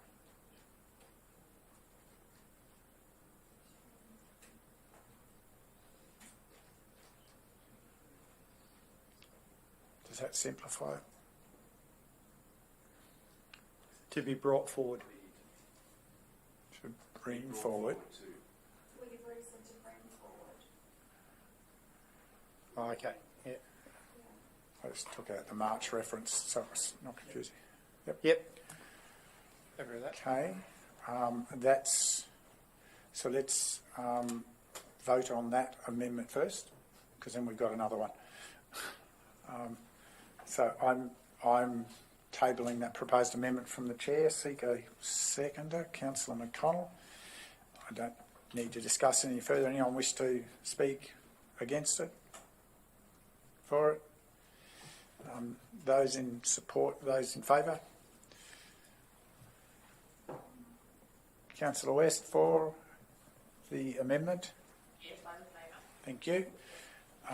That's a... Councillor McConnell, did you second that? Yes. Yes. Yes. So that's unanimous for, that's Amendment 1. I moved it from the chair. Yeah. I believe... Yeah. Yes. Go West. Yeah. So it's been a long day. So Now, if we go back up, I believe there was a further amendment for item 4, part 4, that I heard in the discussion that this second amendment then is to extend, Councillor, with your permission, I'll move this from the chair as well, eligible for disaster recovery funding, and extend that to say with, including consideration of appropriate trigger thresholds.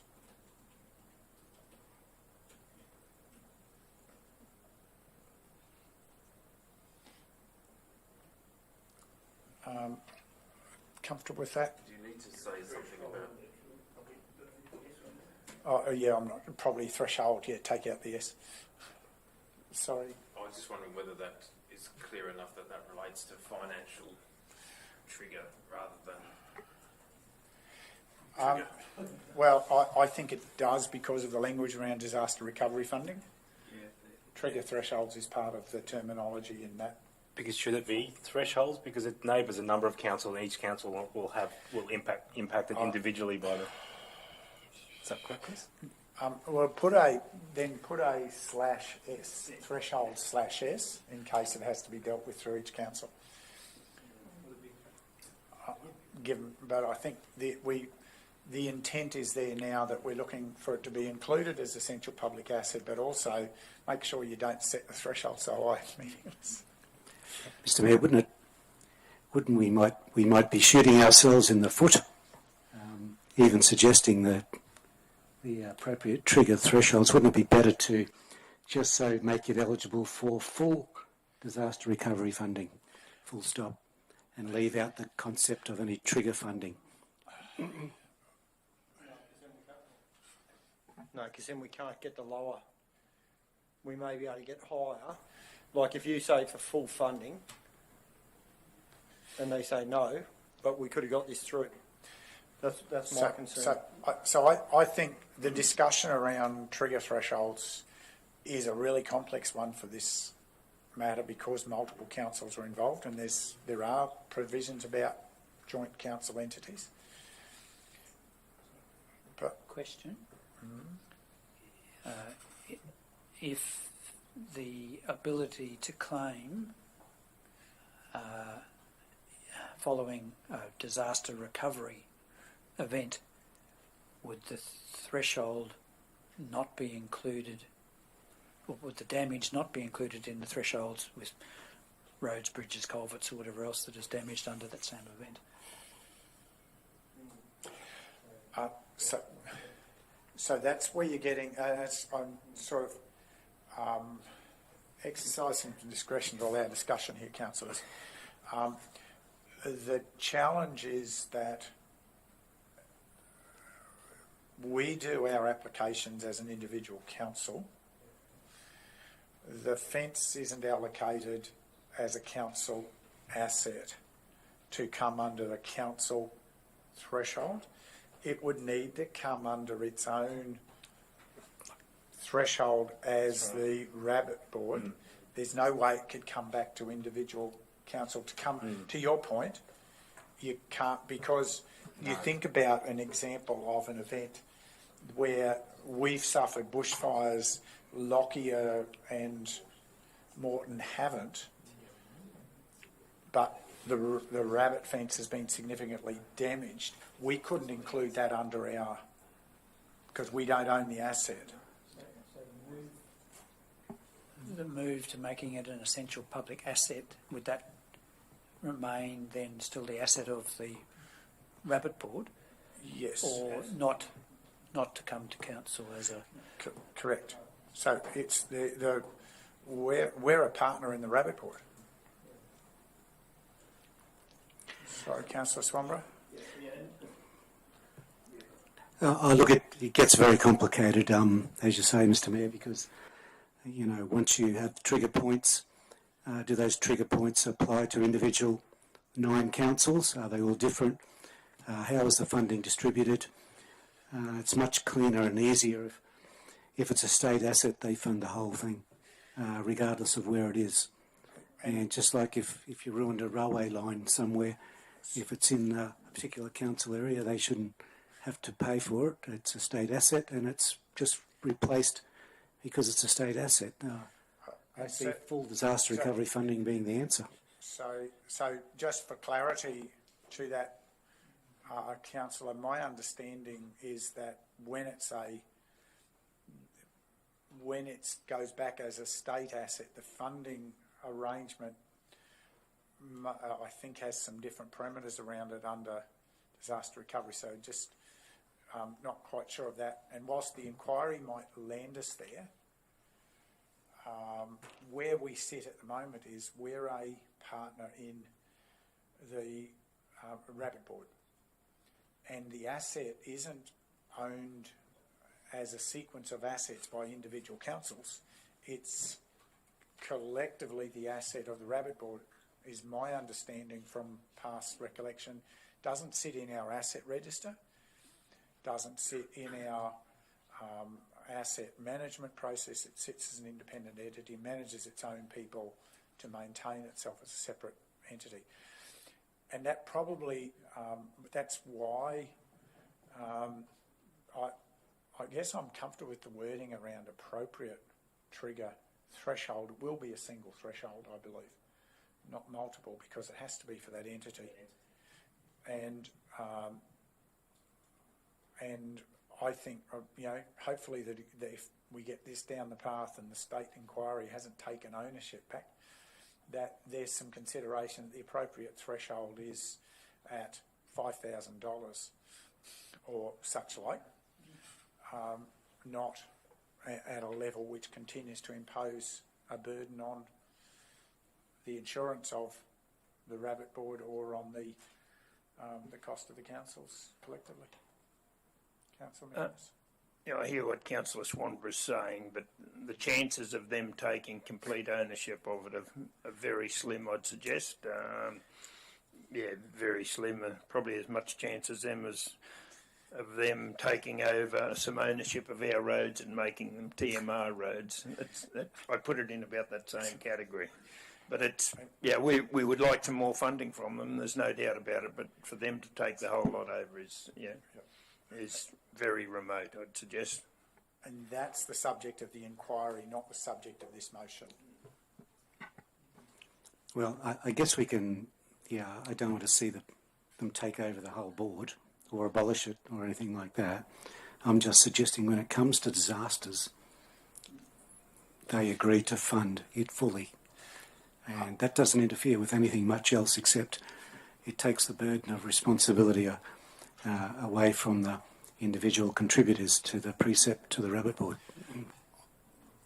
Whatever the mechanism is, I think until the inquiry's back about funding, that's a bit hard to answer. This was intended around saying, at present, there is no access to any disaster recovery funding through us or the state. So can we just get them recognised as essential public assets? That's what this is about, first up. And secondly, that if we're doing that, let's make sure we also make the trigger thresholds sensible for this type of an entity, because it's a rare experience.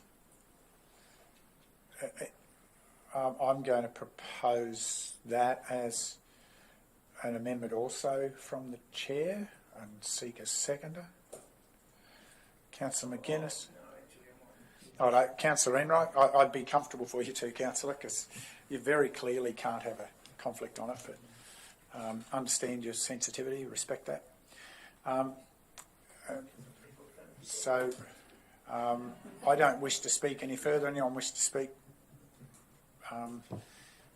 against? In support? Put the amendment. Those in favour? Councillor West? Yes. Thank you. That's unanimous. That's the second amendment. Now, we return, therefore, to our motion. I didn't believe we had any further. The word essential public assets has been included above. I believe that. So, Councillor Swanbury, you happy to accept those two amendments into the original motion? Thank you. Any further discussion to the motion? To clarifications, councillors? Discussion? Seek a seconder? Councillor McConnell. Councillor Swanbury, you wish to speak to the motion?